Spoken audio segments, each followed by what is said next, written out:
Chapter 1612. Mine Cave. After arranging arrangements for the 400,000 soldiers, Qin Yu let out a long breath. He thought that being a person of status was also a tiring matter. Luckily, his ambition wasn't to be a qualified general.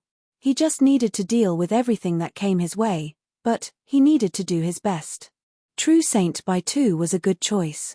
He had the bloodline of an imperial family and was the nephew of the Skyborn king. He was an elite that had been carefully raised since he was a child. If he wasn't properly ordered around, it would be a waste.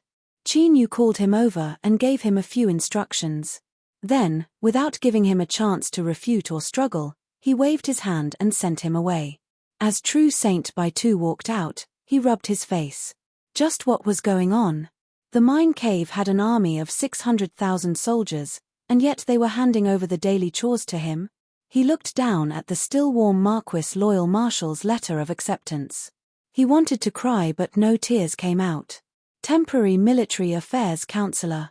Marquis, are you sure that there is such a strange official position in the Western Desolate Border Army? It was fine if he wanted to slack off, but for better or worse he had to put in some effort. As he thought of all the things he would have to do next, he wanted to pull out his hair. After dealing with True Saint Baitu, Qin Yu was in a good mood. He continued to cultivate, but he was also hesitant about taking a trip to the mine cave. After thinking for a moment, Qin Yu shook his head. He wouldn't be able to hide from her sooner or later.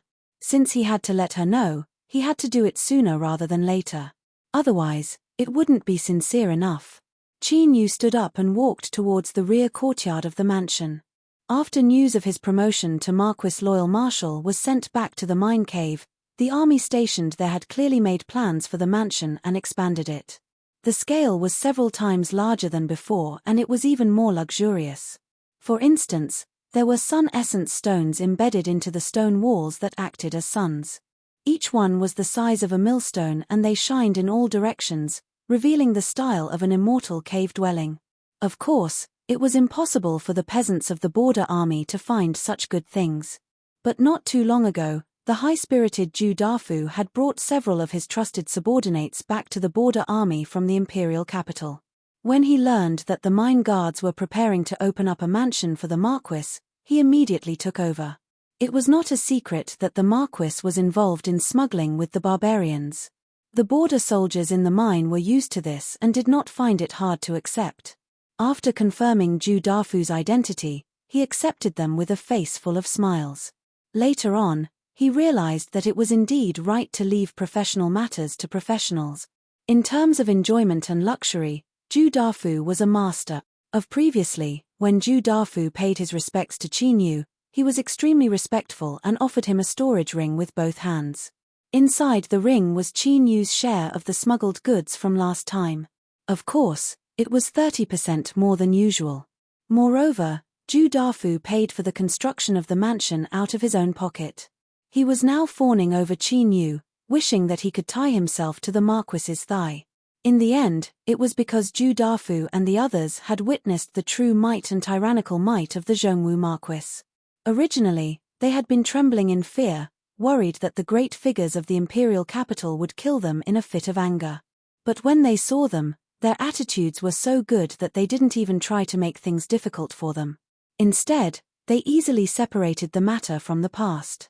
From now on, the mountains were high and the rivers were wide. They no longer needed to tremble in fear as if they were treading on thin ice. While they were ecstatic, there was also a bit more awe in their hearts.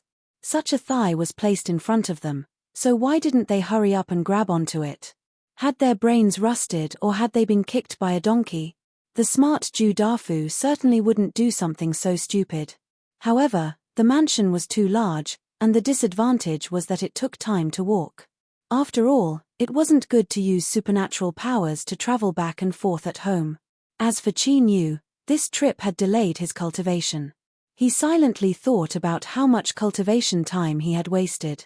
As he looked at the mansion in front of him, he wasn't in a good mood. At the same time, he had a much worse impression of that Zhu Dafu who had nearly clung onto his thigh and flattered him. In all honesty, Zhu Dafu dared to slap his chest and swear that when he built this mansion, He put even more effort into it than when he bought a mansion for his father and mother. If he knew that he had ended up in such a miserable state because of Chinyu, he feared he would have cried out in aggrievement. The residence that Little Meat had chosen was the largest and most magnificent one in the backyard. There was a sun-essence stone that was as big as 2 millstones embedded in the ceiling. Under the illumination of the stone, the entire place shone with brilliant colors. It truly displayed the grandeur of a noble clan. Chinyu stepped in. The maids bowed and bowed. His eyes swept over a white robe and he waved his hand. "You may all leave." The maids bowed and excused themselves. Baiji was the last to leave. She glanced at Chinyu. Little Meat was drinking tea and eating the exquisite pastries on her plate. When everyone left, she looked up at Chinyu. "What are you looking for me for? I just rested for a day or two, can't you calm down a bit?" Chinyu rubbed his nose. He couldn't blame Little Meat for having such a bad attitude. It was just as she said, most of the time he came here, nothing good would come out of it. He would always add to her troubles. He lightly coughed and said, "The reason I came here this time is to take you to a place. Of course, I might need some suggestions from you." Little Meat glanced at Chinyu. Her eyes were bright, as if she could see through his heart. She finished eating the pastries in her hands and then lifted a foot to step on the ground. Chinyu thought to himself that he had expected this. He nodded. Little Meat licked the corners of her lips.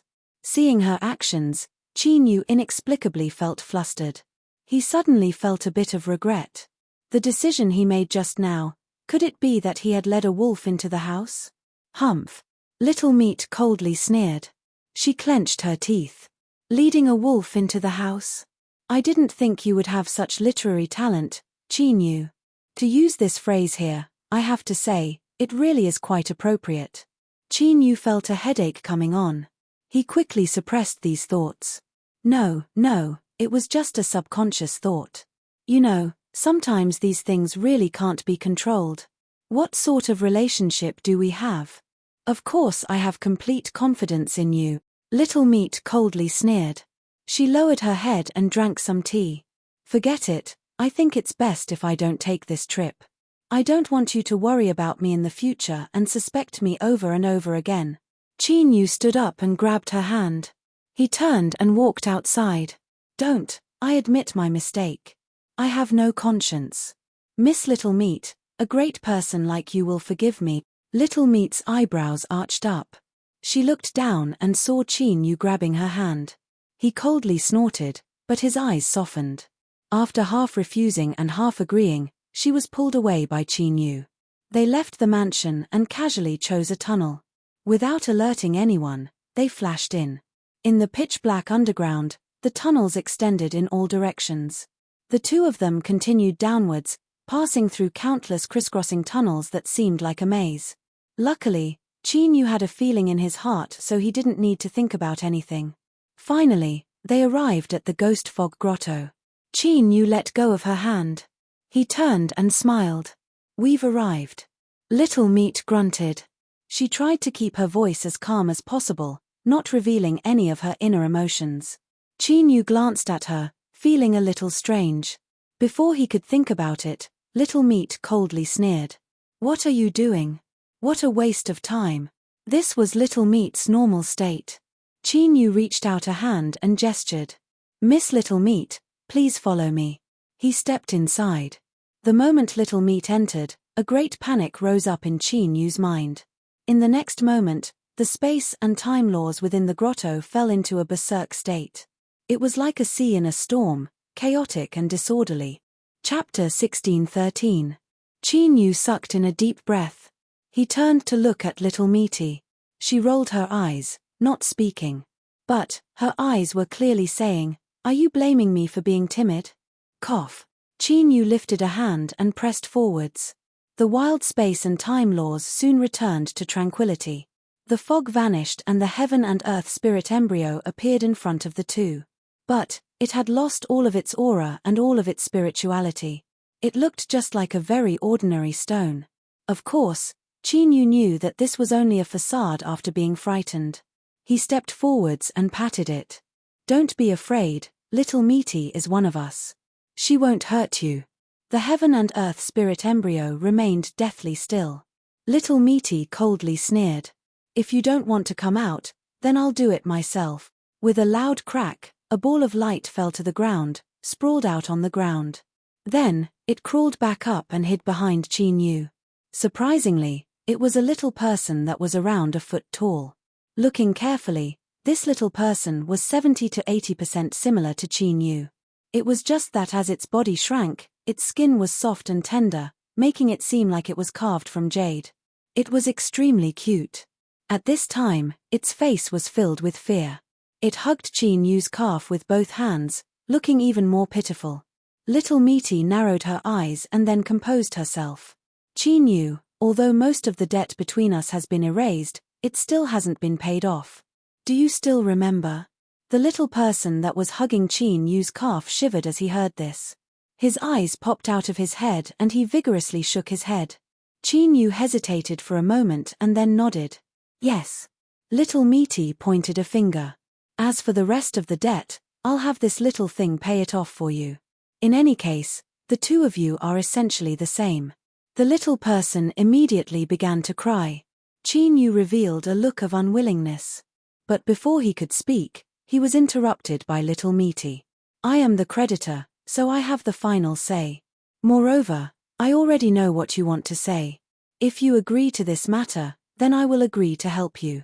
Although this was a bit of a tongue twister, Qin Yu immediately understood Little Meaty's meaning. His eyes brightened. The little person's cries became even louder and more pitiful, making it hard to bear. Frowning, Qin Yu said, "Can you guarantee that you won't hurt?" Meaty sneered, interrupting him. "I can't." She glanced at Qin Yu and his frown deepened. She impatiently said, "Don't worry, he won't die and his foundation won't be damaged. Do you agree or not? Otherwise, I will go back on my word." Qin Yu thought for a moment and slowly nodded. If Little Meaty really wanted to harm the heaven and earth spirit embryo little person, there was no way he could stop her. In other words, there was no need to make things so troublesome. Seeing Qin Yu's stance, the little person wiped away his tears, a resigned expression on his face. He closed his eyes and began to sob. Rest assured, Little Meat is our friend. You've suffered today. In the future, I will think of a way to compensate you. Qin Yu let out a long breath and turned to leave. As he left the ghost fog grotto, a seal suddenly appeared, isolating all perception. Qin Yu furrowed his eyebrows and turned his head. He felt that there was something wrong with Little Meaty's current actions. After Qin Yu left the ghost fog grotto, there was only Little Meaty and the foot-tall little person left behind. The little person's eyes were still closed and he was quietly sobbing. Tears constantly fell down his face and his body shivered in fear. Little Meaty narrowed her eyes and the sneer on her face vanished, turning into indifference. All right, he has already left. Who else do you want to act for? The foot-tall little person looked up, an aggrieved and puzzled expression on his face. His large red eyes blinked, as if he were the embodiment of innocence. Little Meaty had no expression. I'll be frank with you. If you continue to play the pitiful part, little thing, do you really want to die?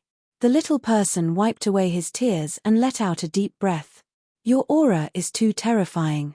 I am the weaker one to begin with, so it isn't too much for me to play the weak and win some sympathy, right? Of course, if you don't like it, then let's talk nicely. He rolled over and landed on the ground, respectfully bowing. Greetings, Your Excellency. Little Meaty coldly sneered. Then guess what I'm going to do next? The little person frowned, deep in thought. Are you worried that I will harm the main body in the future? Little Meaty said, You're smart. The little person bitterly smiled. Your Excellency is thinking too much. I was born from a soul fragment of the main body and I share life and death with him. Everything I do is based on his will, so I would never do such a thing. Oh, is that so? The little person seemed to feel some sort of terrifying aura. With a panic-stricken expression, he instantly vanished. In the next moment, the space in front of Little Meaty suddenly shattered, revealing the panic-stricken little person within. Little Meaty reached out a hand and grabbed his neck. Her expression was cold and indifferent. Little thing, It looks like you really want to die. The little person screamed, "You promised the main body that you wouldn't kill me." Little Meaty's fingers slowly tightened. "I promised, but if I change my mind now, what can you do about it?" The little person's face flushed red. He desperately struggled. "Why won't you believe me?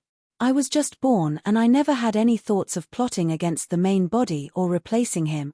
A smile suddenly appeared on Little Meaty's face. "Replacing, that's a very good word.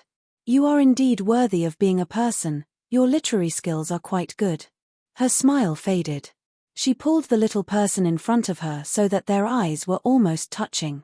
"It seems that you still don't understand just what sort of existence is standing in front of you. As for me, my understanding of you far surpasses your imagination. After all, in this world, there are no harvests that don't require a price. The so-called meat pies that fall from the heavens are likely to have something added to them." The little person stopped struggling. His expression became as indifferent as Little Meaty's. His eyes were calm, without any fear. "You don't dare to kill me." Little Meaty nodded. "That's right. If I kill you, I will be in trouble. But I can seal you away so that you can only forever be a white lotus or a crybaby. Can you guess whether or not I can do this?" The little person's face collapsed and he began to cry. "I believe you, I believe you. Just what do you want to do? Even if you chose my main body first, I won't fight with you for it." Pow! With a heavy slap, half of the little person's face instantly swelled up. 5 clear finger marks could be seen. "It looks like you are incredibly stupid. Even now, you still haven't been able to understand my meaning. Remember, Chinyu is your main body. He is one of my people. If you dare to touch him in the slightest, I will make you wish you were dead." Little Meaty licked the corners of her lips. She completely sealed herself away and suddenly revealed a trace of her aura. The little person that had been slapped suddenly widened his eyes. He struggled with his hands and feet. "It's you, it's you." Little Meaty slowly said, "Now, do you understand?" The little person desperately nodded.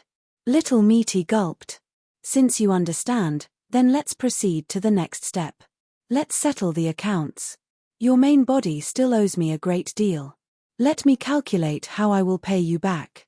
She suddenly grabbed the little person's arm and tore it off. As she watched him howl in pain, she casually tossed the arm into her mouth, chewed it several times, and swallowed it. Her eyes turned incomparably hot. This taste was wonderful to the extreme. She nearly couldn't restrain the violence in her heart and wanted to eat him up. Chinyu's complexion paled. He could clearly feel the pain and fear transmitted from the little person. His feet moved and then he abruptly stopped. He stared at the entrance of the ghost fog cave, his expression grim. After thinking about it again and again, Chinyu took a deep breath and forcefully suppressed the restlessness in his heart. He stood still where he was. Since he had chosen to bring Little Meaty here, he had to give her enough trust. Otherwise, it would only backfire. Luckily, after this, there was no other horrifying feeling. He could only faintly feel that the little person was in a panic-stricken state. A moment later, the entrance to the cave flashed and Little Meaty walked out. Behind her was an extremely pale youth. He looked 11 or 12 years old. His lips were red and his teeth were white. He wore a white robe and was incomparably handsome, like an immortal that had fallen to the mortal world. Chinyu furrowed his eyebrows, a bit confused. Little Meaty said, "I've already spoken with him. This boy is willing to run errands for you and go to the Western Desolate to give it a try. But it's hard to say whether or not he can smoothly arrange it." She looked at Chinyu and her lips curved up in a smug smile. "I can see through your little thoughts with a single strand of hair." The white-robed youth walked out and bowed. "I ask Master to bestow me a name." As he spoke, his expression was extremely respectful and calm. But only he knew just how much he was gnashing his teeth in his heart. His name wasn't something that could be casually given. Once he asked for it on his own initiative, that would be the same as his true name being known by others. There would be great hidden dangers. Moreover, this name was given by Chinyu. In the future, he couldn't have any other thoughts, otherwise he would be courting death. Chinyu looked at Little Meaty and nodded. Although he didn't know the truth, He thought for a moment and said, "White clothes like feathers, fluttering like an immortal. From now on, you will be called Qin Yu." The white-robed youth seemed as if he had been struck by lightning. He fiercely looked up at Qin Yu. After several breaths of time, he began to cry out loud, incomparably heartbroken. Little Meaty was stunned. She glanced at Qin Yu, a sharp light flashing in the depths of her eyes. Qin Yu helplessly said, "If you don't like the name, you can change it. There's no need to do this, right?" Little Meaty waved her hand. "No, this name is very good. Qin Yu, the same sound but different characters. There is nothing better than this. I think that Qin Yu must be overjoyed to obtain this name, that's why he's crying tears of joy." Although the white-robed Qin Yu vigorously nodded, Qin Yu still felt that the atmosphere was too strange. But he glanced at Little Meaty and didn't say anything. Like this, the name was decided. Little Meaty glared at Qin Yu. "What are you standing around for? Give him the materials. This boy has just refined his human form, so he must leave as soon as possible.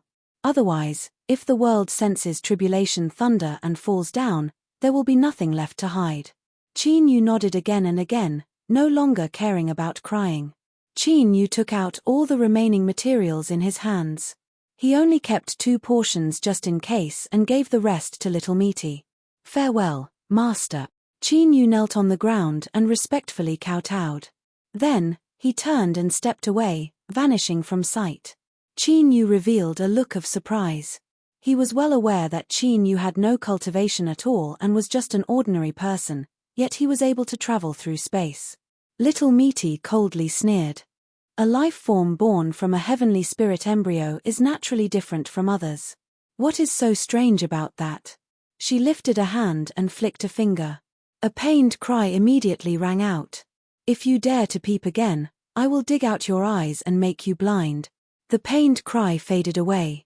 Qin Yu discovered that Little Meaty's complexion had suddenly paled. Her body swayed and she seemed a bit unsteady. He hurried forwards and grabbed her. "What is going on?" Little Meaty clenched her teeth. She nearly cursed out loud. "What is going on? If it weren't for you, I almost couldn't control the situation. If I had failed, you would have known what it meant to be someone else's clothes." But as she thought about these words, she didn't say them. She rubbed her temples and said, "I'm fine. Send me back to rest." Qin Yu took a deep breath. "Okay." Passing through the darkness, the 2 of them left the mine and quietly returned to the residence. Little Meaty's complexion was still pale. She poured herself a cup of tea and gulped it down. Then, she looked up at Qin Yu and said, "If I don't leave, what else can I do? I'm really tired, so don't bother me anymore." Qin Yu's lips twitched. He thought that her words were a bit inappropriate. He took a deep breath and said, "Rest well." He turned and walked out. After taking 2 steps, he stopped and said, "What did you do underground just now?" Little Meaty furrowed her eyebrows. But as she looked at Qin Yu's earnest expression, she fell silent for a moment and said, "I just wanted that little thing to remember better and not have any thoughts she shouldn't have." Qin Yu cupped his hands together and bowed. "Thank you." He turned and walked away. Chapter 16:14. Although Little Meaty had casually mentioned it, her expression afterwards indicated that this matter wasn't so simple. He had discovered the heaven and earth spirit embryo and smoothly planted his soul within it. When it finally sprouted, he never imagined that it would be a blessing and a curse. Luckily, he was willing to explain things to Little Meaty on his own initiative. He had shown enough trust in her. And luckily, Little Meaty was by his side. Otherwise, it was hard to imagine just how far this matter would have developed.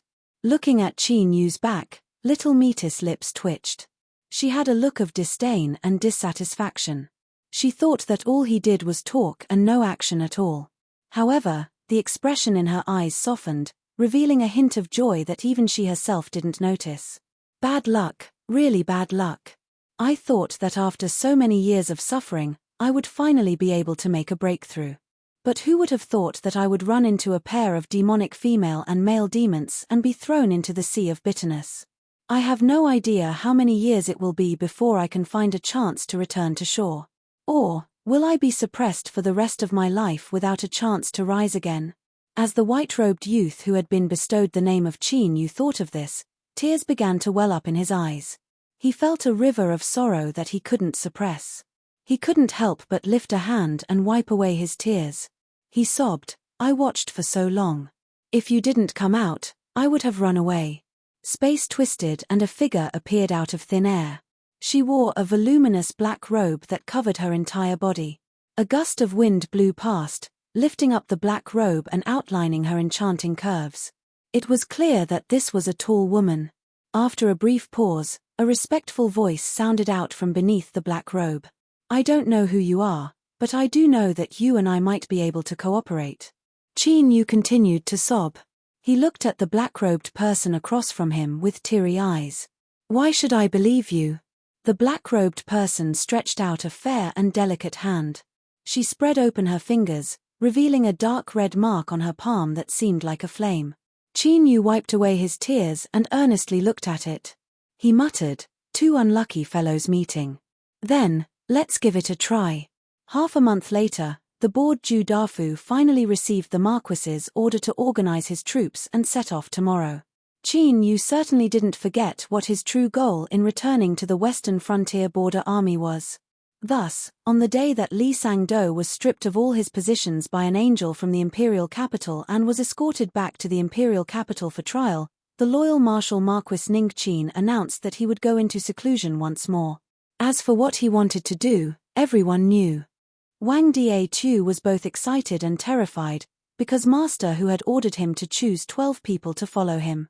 They were similar to the personal guards who returned to the imperial capital, but they were also very different.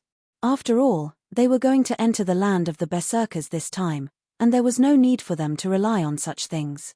As for these people, apart from putting up a front, they didn't seem to have much use following Master Hu.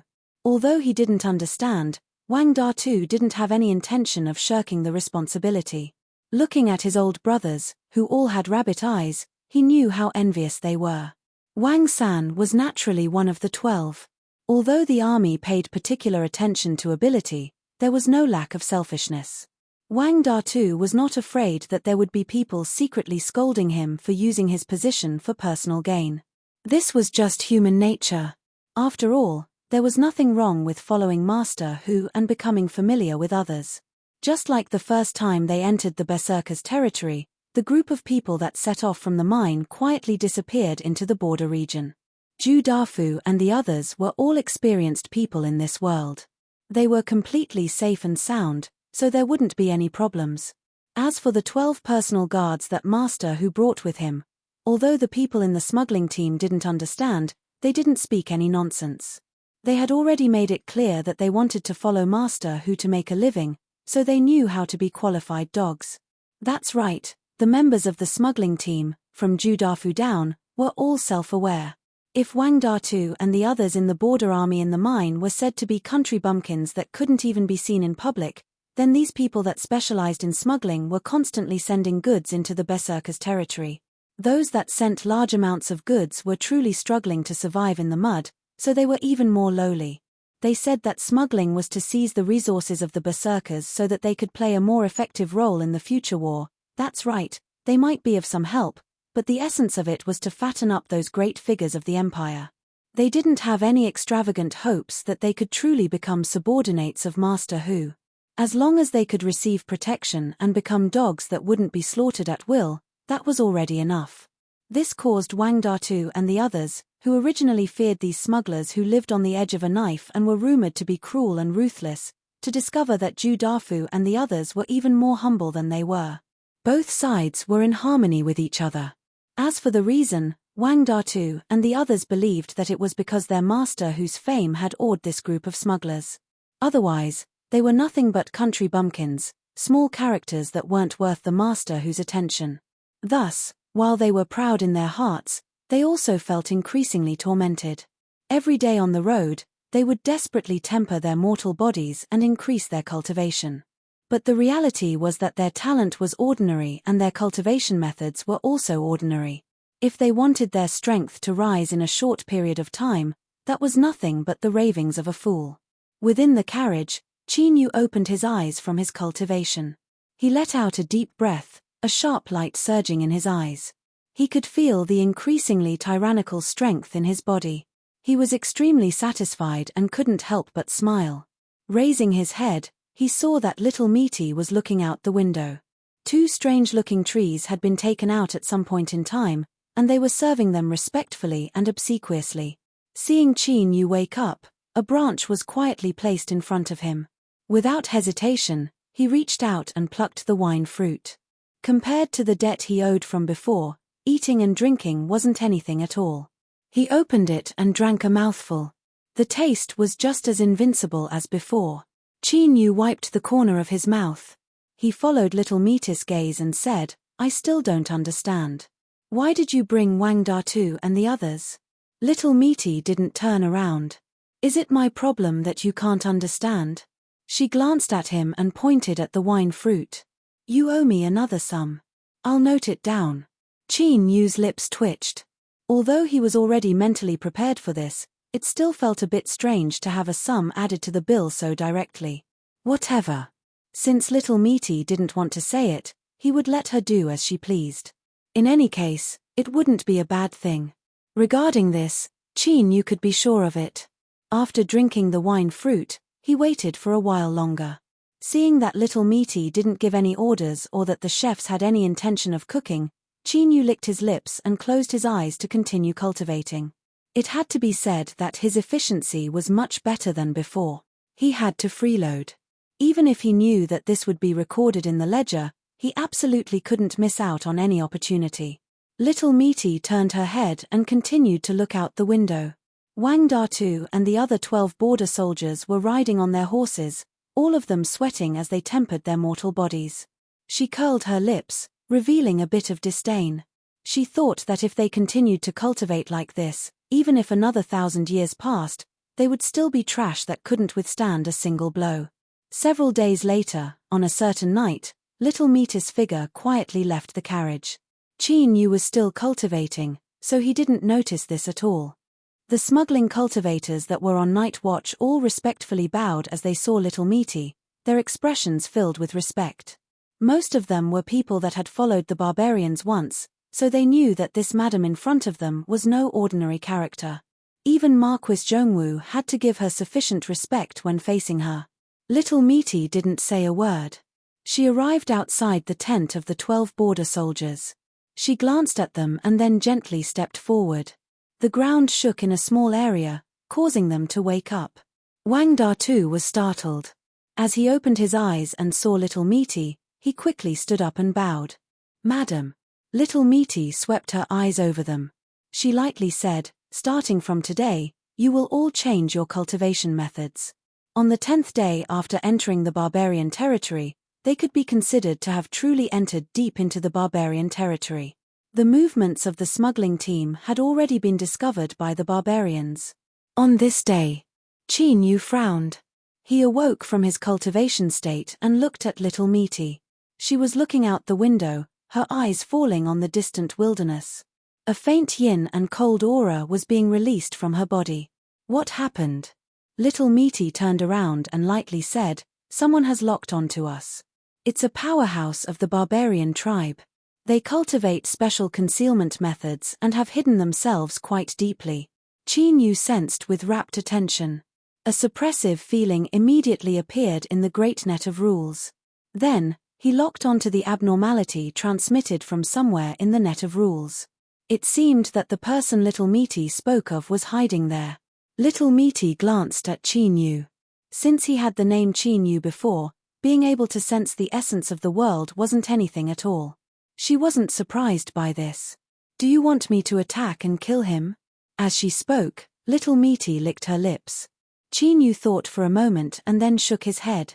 "Let's wait a bit longer. I feel that something isn't right. When they left the barbarian tribe, this shouldn't have been the case. Could it be that another accident had occurred?"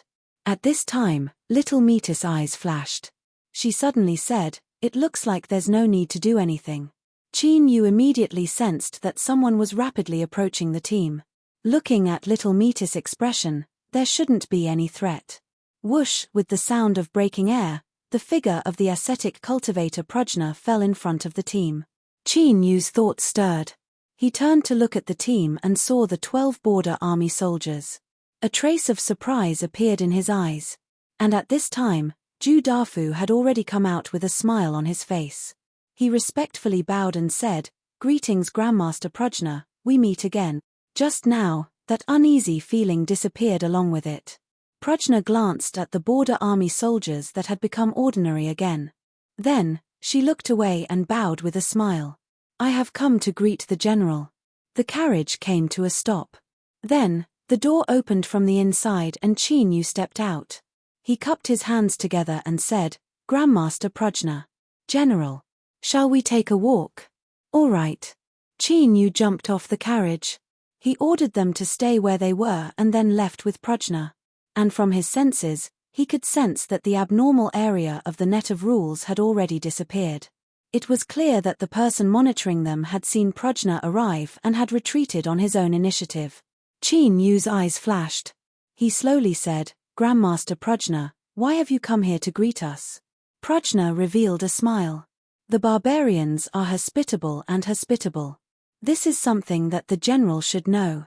He paused and bowed slightly. "Now, I should call you Lord Marquis. Lord Marquis's promotion is truly worthy of celebration." Qin Yu shook his head. "It looks like the trouble isn't small. Not only did you have to run all the way here, but you aren't willing to tell the truth." He lifted a hand and pointed somewhere in the distance. "Before you arrived, someone was already there. They have been monitoring us for a long time." Prajna was silent for a moment. Then, she bitterly smiled. "I knew I couldn't hide it from Lord Marquis. Indeed, there is some trouble occurring within the barbarians." Following that, Prajna didn't conceal anything. She explained everything from beginning to end. The general summary was, there are different voices within the barbarians. They believe that the desolate human General Jinwu was helping the barbarian totem rise. There must be some sort of sinister plot involved and they needed to thoroughly investigate it. Qin Yu rubbed his nose. "Strictly speaking, these people aren't wrong. It seems that I didn't hide it well enough." Prajna slowly said, "Lord Marquis, rest assured that since I came here, I represent teacher's will. They cannot stir up any waves." Qin Yu glanced at her. "Don't brag. If it was so easy, why would you need to personally make a trip here?" He took a deep breath and then let it out. "It's fine. If they want to thoroughly investigate, then let them investigate. I am not afraid." Prajna's heart relaxed. She stopped and respectfully bowed to Qin Yu. "Lord Marquis, rest assured that I will do my best to protect you." Qin Yu laughed. "Then I'll have to trouble Grandmaster Prajna." Chapter 16:15. Afterwards, the feeling of being watched from afar appeared a few times. However, the other party was clearly afraid of Hanya's existence and did not act rashly. After more than 10 days, they entered the territory of the Green Willow tribe. As mentioned before, the next time they returned to the barbarian tribe, the desolate men would set up camp in the Green Willow tribe. As a person, unless it was absolutely necessary, it was a virtue to keep one's word. However, it was obvious that the atmosphere in the Green Willow tribe was not quite right. Outside the carriage, after politely declining Qin Yu's invitation, Hanya sat on the back of her horse. She frowned, a dignified look on her face. Soon, the ground started to rumble, and a black line appeared in the distance, charging straight towards the troop. It was a troop of barbarian cavalry. The team stopped and assumed a defensive stance. Grandmaster Bo Ri glanced over and his expression softened. "It's the Green Willow tribe." The old chief was also among them. When he was still some distance away from the team, the Green Willow tribe's Greenwood cavalryman had already stopped. He dismounted and quickly walked over, bowing respectfully. "Green Willow tribe welcomes Marquis Zhongwu." "Welcome, Marquis." Although the rest of the cavalrymen did not dismount, they all bowed and beat their chests, showing enough respect. The car door opened and Qin Yu stepped out.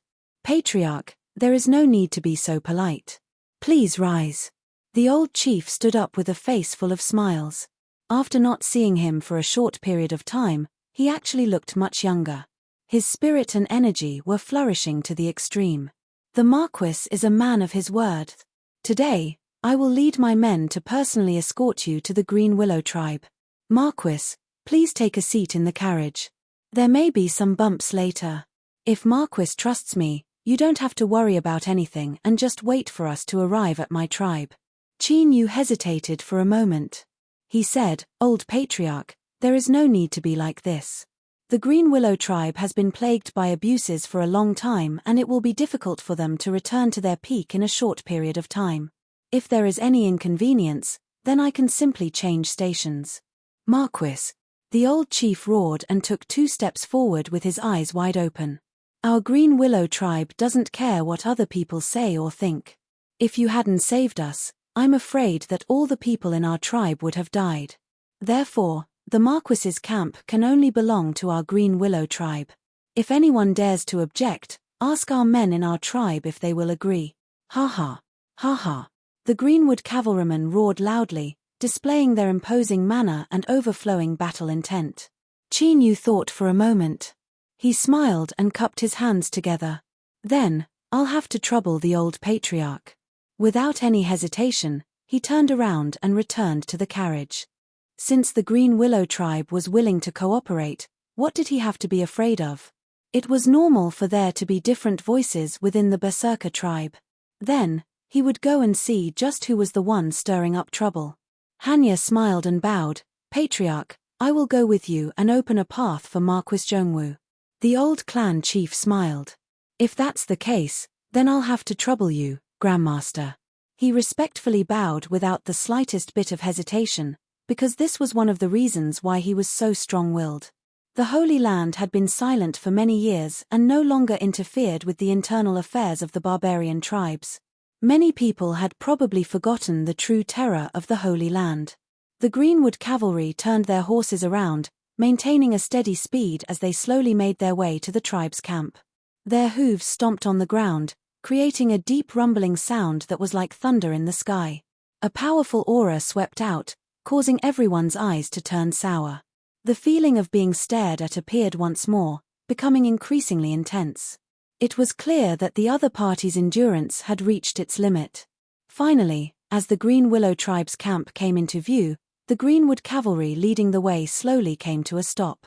Loud shouts rose up one after another. The war horses could feel the tension and restlessness before a great battle. Their hooves constantly stomped on the ground, adding to the tense atmosphere. An army of barbarians had already set up a battle array, blocking off the path in front of them. The old clan chief rode his horse forwards, an angry expression on his face. Do not forget that this is still our Green Willow tribe's territory. If you stop us from returning to our camp, are you trying to provoke an endless war between us? He lifted a hand and roared out, My sons, hold on to your horses and raise the sabers in your hands. Use our blood and lives to defend the dignity of our Green Willow tribe. All those who block our way are your life and death enemies. Shua, shua, shua, the sound of sabers being unsheathed instantly resounded through the world. Countless shining saber edges reflected a cold sheen in the sunlight. Across from the barbarian army, there was a sudden uproar. The several people at the front furrowed their eyebrows, anger in their eyes. Those old fogies of the Green Willow tribe were really like stones in a latrine pit, hard and smelly. If they joined forces, they certainly wouldn't fear a single Green Willow tribe that had barely escaped death and had yet to recover to its peak. But while they said this, they couldn't do it. Otherwise, if they really started a war, even if they could win, they would still have to pay a price. And more importantly, doing so would likely leave behind massive hidden dangers. They stubbornly held onto their suspicions of the forsaken humans. From the perspective of the barbarians, this was a good position, so the Holy Land maintained its silence. But once this line was crossed, for instance by triggering a civil war and the Holy Land interfering, they were still afraid. Hanya urged her horse forwards. Her calm voice, supported by her powerful cultivation, resounded through the world. Are you sure you want to use the sabers in your hands to kill an ascetic cultivator? And my teacher is the only great shaman of Meng Mountain in this vast world of Hung Mountain Black Temple. There was another violent uproar. The barbarian warriors' eyes were filled with fear as they faced the coalition army that had far more people. Great Shaman was the highest title of the barbarians, and the Black Temple that stood in the snow on Heng Mountain was the holy land in the hearts of all barbarians. Offending the holy land, killing the disciple of the Great Shaman of Meng Mountain, a noble and powerful ascetic cultivator. Just thinking about it made people feel fear. In front of the battle formation, the leaders of the tribes looked at each other. They all knew that starting a war was an outcome that none of them could accept. One of them immediately dismounted and stepped forward. He bowed with the barbarian etiquette and said respectfully, "Noble and powerful Great Master Hanya, we have no intention of offending you and your teacher, the Great Shaman of Meng Mountain. But the Forsaken Humans and us barbarians have a blood feud for generations. I suspect that Marquis Zhongwu Ningqin must have done something unspeakable and endangered all the barbarian tribes." He raised his head and spread his arms. "So the Black Tower, Chongshan, Yanhe, and Purple Forest tribes have formed an alliance to come here. I hope that Great Master Hanya can represent the Holy Land and give us a convincing answer.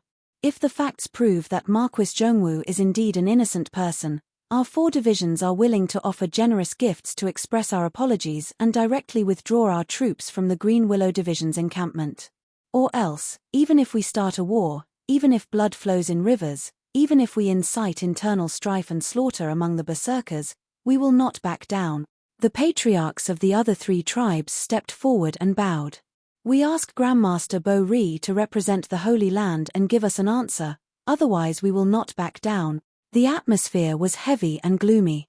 The eyes of the old chief of the Green Willow tribe were extremely cold. He raised his hand high in the air. The eyes of the young men became ruthless and bloodthirsty. Hanya suddenly sighed and stretched out her hand to stop him. "Tribe leader, we can't let the internal strife in the Brute tribe happen again. I will explain this matter to Marquis Zhongwu. I believe he will understand our choice." Behind him, a calm voice sounded. "I can understand." Qin Yu glanced at the 2 of them, indicating that they didn't need to worry. He stepped out of the battle array and faced the allied forces of the 4 tribes, his expression calm and unperturbed. "Your worries do indeed have a reason for existing. So, no matter what you are thinking in your hearts, I am willing to cooperate and give you a definite chance." He looked up at the 9 dazzling suns above his head. He narrowed his eyes and said, "So, what do you want to do? Just say it." The patriarch of the Black Tower tribe was a tall and burly man wearing black armor. His eyes burst with a sharp light and he gave a thumbs up. "Desolate Marquis Zhongwu, regardless of whether or not you truly harbor evil intentions towards my berserker tribe, the choice you made today is a true man. I admire you." Qin Yu was expressionless. "I don't need it." The patriarch of the Black Tower tribe sneered. He flipped his hand and took out a wooden box with black fog lingering on its surface. He loudly said, "Inside is a heart-devouring bug refined by a powerful fallen black sorcerer using his own life as the price. Grandmaster Hanya can test its use. Desolate Marquis Zhongwu, do you dare to make a blood oath that what you do after entering the berserker territory will not harm the berserkers?" Qin Yu shook his head. "I don't dare." He looked at the patriarch of the Black Tower tribe as if he were an idiot. "I am the leader of a desolate smuggling team. I exchange for materials from you berserkers. Although I cannot be sure what these materials will be used for in the future, a portion of them will definitely be used on the battlefield. Therefore, your words are completely meaningless. You." The Black Tower tribe patriarch was enraged. He clenched his teeth and took a deep breath. "Good. As long as you make a blood oath that you won't harm the foundation of my berserkers, you can do the same." Qin Yu turned and looked at Hanya. He didn't trust any of these barbarians, so he certainly had to inspect them. Of course, Qin Yu didn't dare to fully believe Hanya's inspection. So, when he turned around, he looked at his carriage. After several breaths of time, Meaty's voice sounded out in his mind. "There is no problem." And at this time, Hanya had already received the wooden box that the Black Tower tribe patriarch offered her with both hands. After opening it, she slowly nodded. "This is indeed a heart-devouring insect. It is of an extremely high grade. Even after a great shaman uses it, it is impossible to lie to it." The Black Tower tribe patriarch looked up, his icy cold eyes locking onto Qin Yu. Desolate Marquis Zhongwu, do you still dare to agree? Qin Yu had a calm expression. I will have to trouble Grandmaster Hanya to tell me how to use this heart-devouring insect. Hanya hesitated for a moment. She looked over. Qin Yu faintly smiled. He didn't speak any further. He walked over and whispered a few words, explaining the key points. In truth, the method to use it was extremely simple. After making a blood oath, he would take a drop of his blood and feed it to the heart-devouring insect.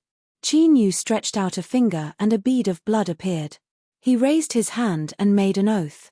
If I have done anything to harm the foundation of the Berserkers since I entered the Berserkers, then I shall be rejected by the heavens and earth and my body and soul shall be destroyed. The bead of blood trembled. This meant that under the witness of the heart-devouring insect, the blood oath had been completed. The wooden box opened on its own and a strange cry came from within. The bead of blood soared into the box. Chapter 1616. Hanya let out a sigh of relief. Although the fallen black sorcerers were a group of pitiful people that would be chased to death by ascetic cultivators, some of their methods were truly unimaginable. For instance, this heart-devouring insect in front of her. It was refined using the dark sorcerer's secret technique and was a strange object that didn't exist in this world. It was able to discern the tiniest ripples in one's heart. Although Marquis Loyal Marshal Ning Qin was the envoy of His Majesty the Barbarian Sovereign, he was still a desolate man. Luckily, the worst-case scenario hadn't occurred. After the heart-devouring insect swallowed the blood oath blood bead, it remained silent. This was the best evidence. The Green Willow Tribe Patriarch sneered. Now, you still. His face stiffened and his voice came to an abrupt stop.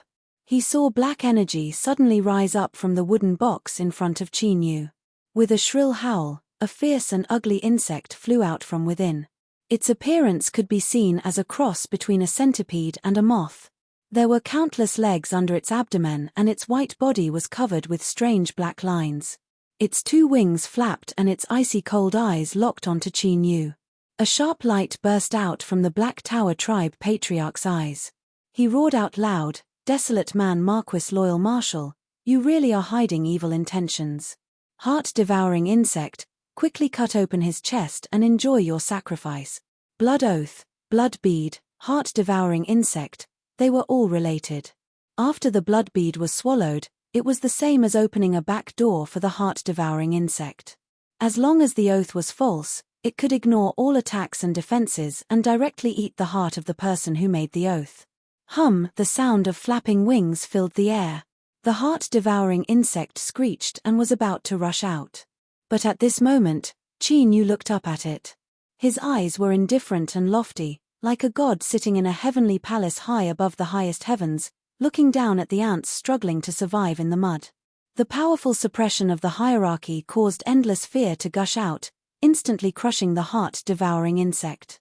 With a shrill scream, it exploded and died on the spot. The world fell silent, so quiet that one could hear a pin drop. Countless barbarians stared at the scene in front of them with wide eyes. They had all heard of the horror of the fallen black sorcerers and the legendary heart-devouring insect. But who could tell them just what was going on? The heart-devouring parasite wanted to eat people's livers, but before it could do anything, it exploded first. What kind of operation was this? The Black Tower Tribe Patriarch angrily roared. He pointed a finger at Qin Yu and said, "Desolate Marquis Zhongwu, you were actually able to kill the heart-devouring insect. But even so, your true face has been exposed." Qin Yu remained expressionless. As for why the heart-devouring insect suddenly went berserk, I think you should be well aware of this. If I forcefully urged it to do something it shouldn't have done, then since the heart-devouring insect couldn't touch me, it would naturally blow itself up. Hanya's figure moved. She arrived next to the sticky liquid that splashed out after the heart-devouring insect exploded. She squatted down and touched it with her finger. She placed it next to her nose and sniffed it. Her face immediately darkened. Zhong Shuzi. He raised his head and looked at the 4 tribe chiefs. "I will definitely investigate this matter. Just who did this in secret? The Holy Lands will not let this go so easily." The Black Tower Tribe Patriarch's complexion changed. Before he could speak, A barbarian woman walked out and respectfully bowed. Purple Forest Tribe's Flower Thorn greets Grandmaster Hanya. She stood up, a respectful expression on her face. My 4 tribes do not dare to question your judgment. The fact that Zhong Shuzi was able to cause the heart-devouring insect to go berserk is a secret of my Goliath tribe that very few people know about. Just who did something to the heart-devouring insect and just what their goal was. I sincerely ask the Holy Lands to investigate this matter and find out who plotted it in secret so that no more incidents occur in the future. Hanya glanced at her and nodded. Patriarch Flower Thorn, rest assured that I will investigate to the end. I will not let go of the mastermind. Flower Thorn smiled. That's good. She turned and looked at Qin Yu. But just because the heart-devouring insect was tampered with doesn't mean that the desolate Marquis Zhongwu is innocent. In fact, I even suspect that this matter was a premeditated plot by the desolate race. Otherwise, how could they explain the heart-devouring insect exploding itself? In addition, they can stir up unrest within my Goliath tribe. Secondly, they can wash away all suspicions on themselves. After a brief pause, she bowed. He stood up and bowed, and his tone was incredibly respectful. That is why the 4 tribes still do not dare to trust him easily. Please understand, Master Ban Ruo. After all, our actions are all for the sake of the berserker's safety, and it does not involve our own personal benefits. Hanya remained silent. Although it was a bit forced, she had to admit that Flower Thorn's words were reasonable. Although Hanya was well aware that she was lying, there were some things in the world that you couldn't ignore just because you could clearly see them. She came from a holy land and was the disciple of a great shaman of Meng Mountain. To Hanya, this was an incomparably noble status and a powerful protective talisman. But from another perspective, it was also a shackle that made it so that he had to be careful in his actions to avoid damaging the Holy Land's reputation. This was the case when he blocked the Green Willow tribe, and this was also the case when he was pressured by Flower Thorn. How laughable. The heart-devouring parasite is something you brought out. Now that there is a problem, you actually want to push the blame onto others. Chief Flower Thorn's words are shameless to the extreme. I truly admire you. The old chief of the Green Willow tribe coldly sneered. His eyes were ice cold. The truth is before you. I don't care how you argue, but Marquis Zhongwu has already fulfilled his promise. Since it is your problem, then get out of the way. He lifted his hand and waved it forward. Greenwood Cavalry, open the way for my Green Willow tribe's esteemed guest. Anyone who dares to block us will be my tribe's mortal enemy. Grandmaster Hanya was restricted by his status and had many restrictions on his actions. He would not be polite. The old chief could clearly see the situation in front of him. The 4 tribes were already prepared and would not give up so easily. Even if the heart-devouring parasite didn't explode and die, they would still have other excuses and wouldn't give up until Marquis Zhongwu died. Since that was the case, he might as well go straight to the point. Let's see if these people dared to start a war. Ha ha. Ha ha. The Greenwood Cavalry of the Green Willow tribe roared out. To them, for the allied forces of the 4 tribes to block their path in front of their tribe's camp was an extremely provocative matter. As for the disparity in strength between the 2 sides, in this world, there were only barbarian men who died in battle. There were no cowards who would bow and scrape for a living. Even if they died, they would drag a few of them down with them. Flower Thorn's complexion darkened. It wasn't because he had been mercilessly scolded and ridiculed.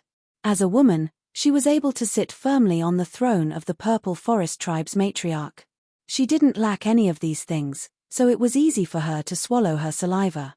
This old thing from the Green Willow tribe was indeed difficult to deal with.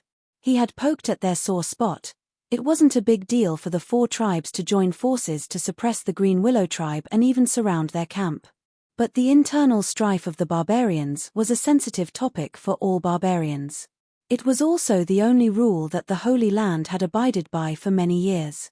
No one dared to touch it. Rumble rumble across from them, the Green Willow tribe cavalry rushed forwards with a monstrous momentum. Qin Yu frowned.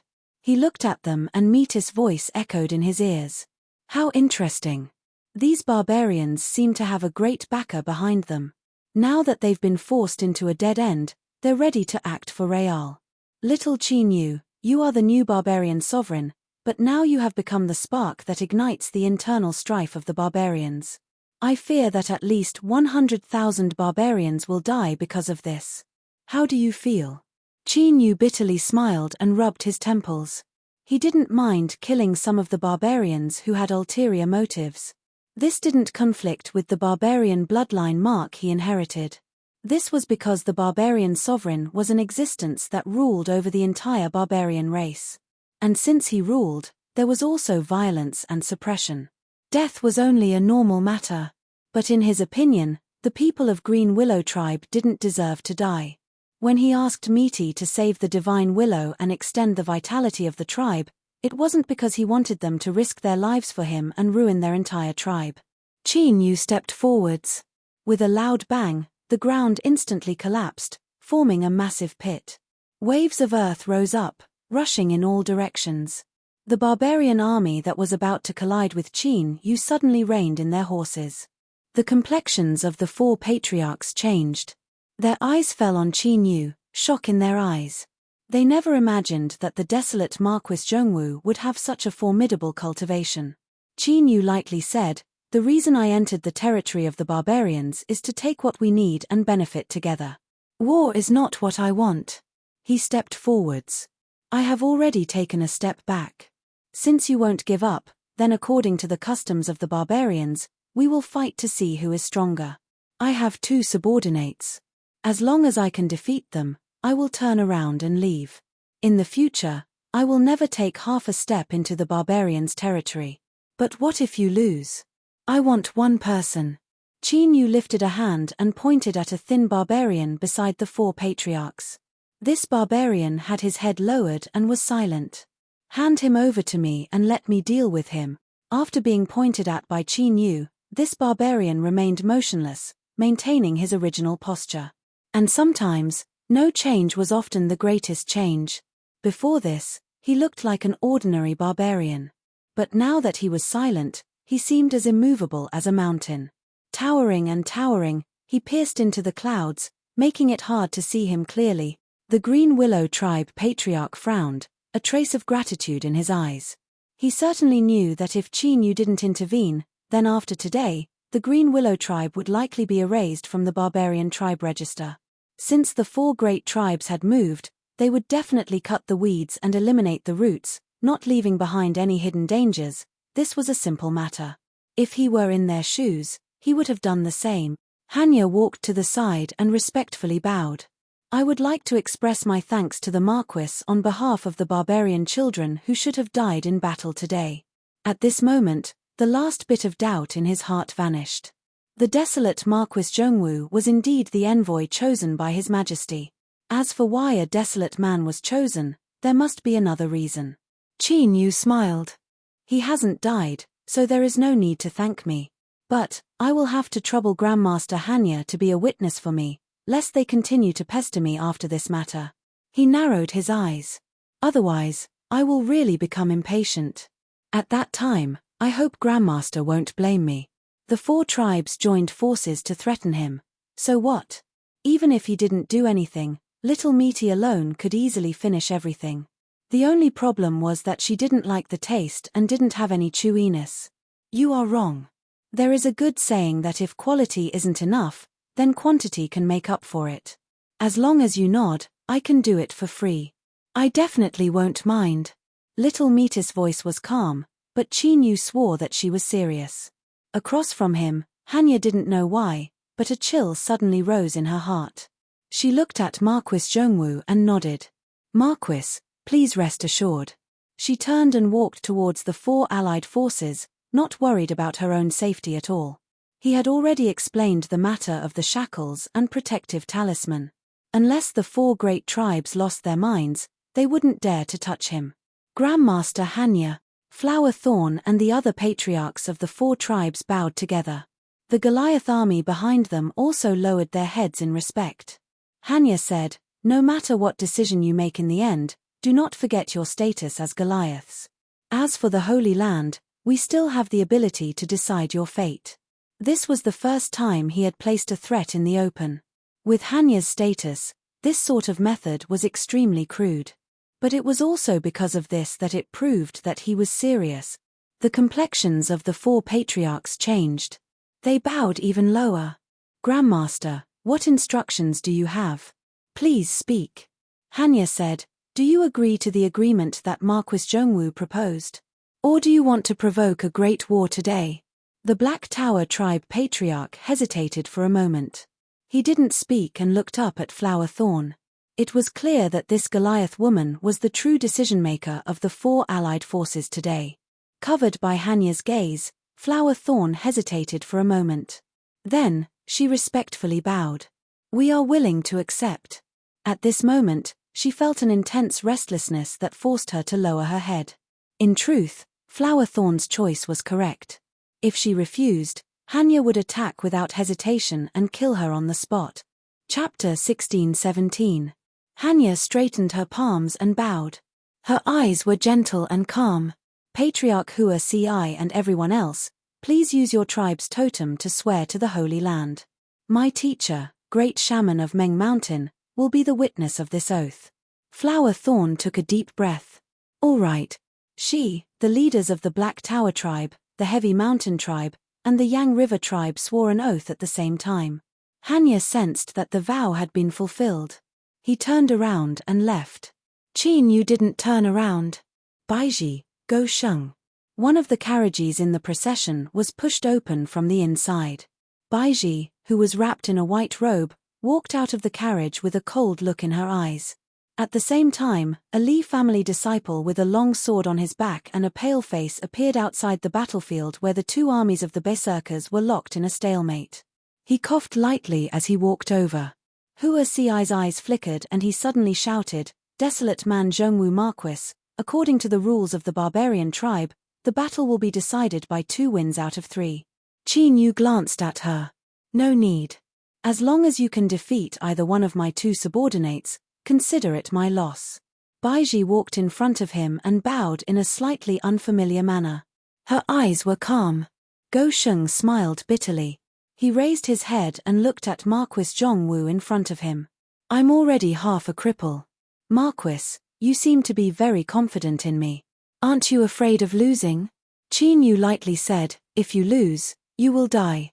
Go Sheng frowned slightly and muttered, "Looks like I really have to risk my life this time." Of the 4 allied armies, the first to go to battle was the barbarian that Qin Yu had called out. He looked like an ordinary young barbarian. His body was rather small and skinny in the tribe. But since the 4 tribe leaders had sent him to fight, they were naturally very confident. Qin Yu narrowed his eyes. "Leave him alive." Baiji nodded her head and walked forward. Her white robe fluttered in the wind, outlining her proud curves. The barbarian army of the 4 tribes suddenly burst into laughter. Countless eyes fell on her chest. Her footsteps were steady, and there was not the slightest hint of chaos in her steps. However, her eyes grew colder and colder, as if they could freeze the entire world. The young barbarian clearly felt the pressure. He frowned and suddenly took a step forward. He had to strike first to gain the upper hand.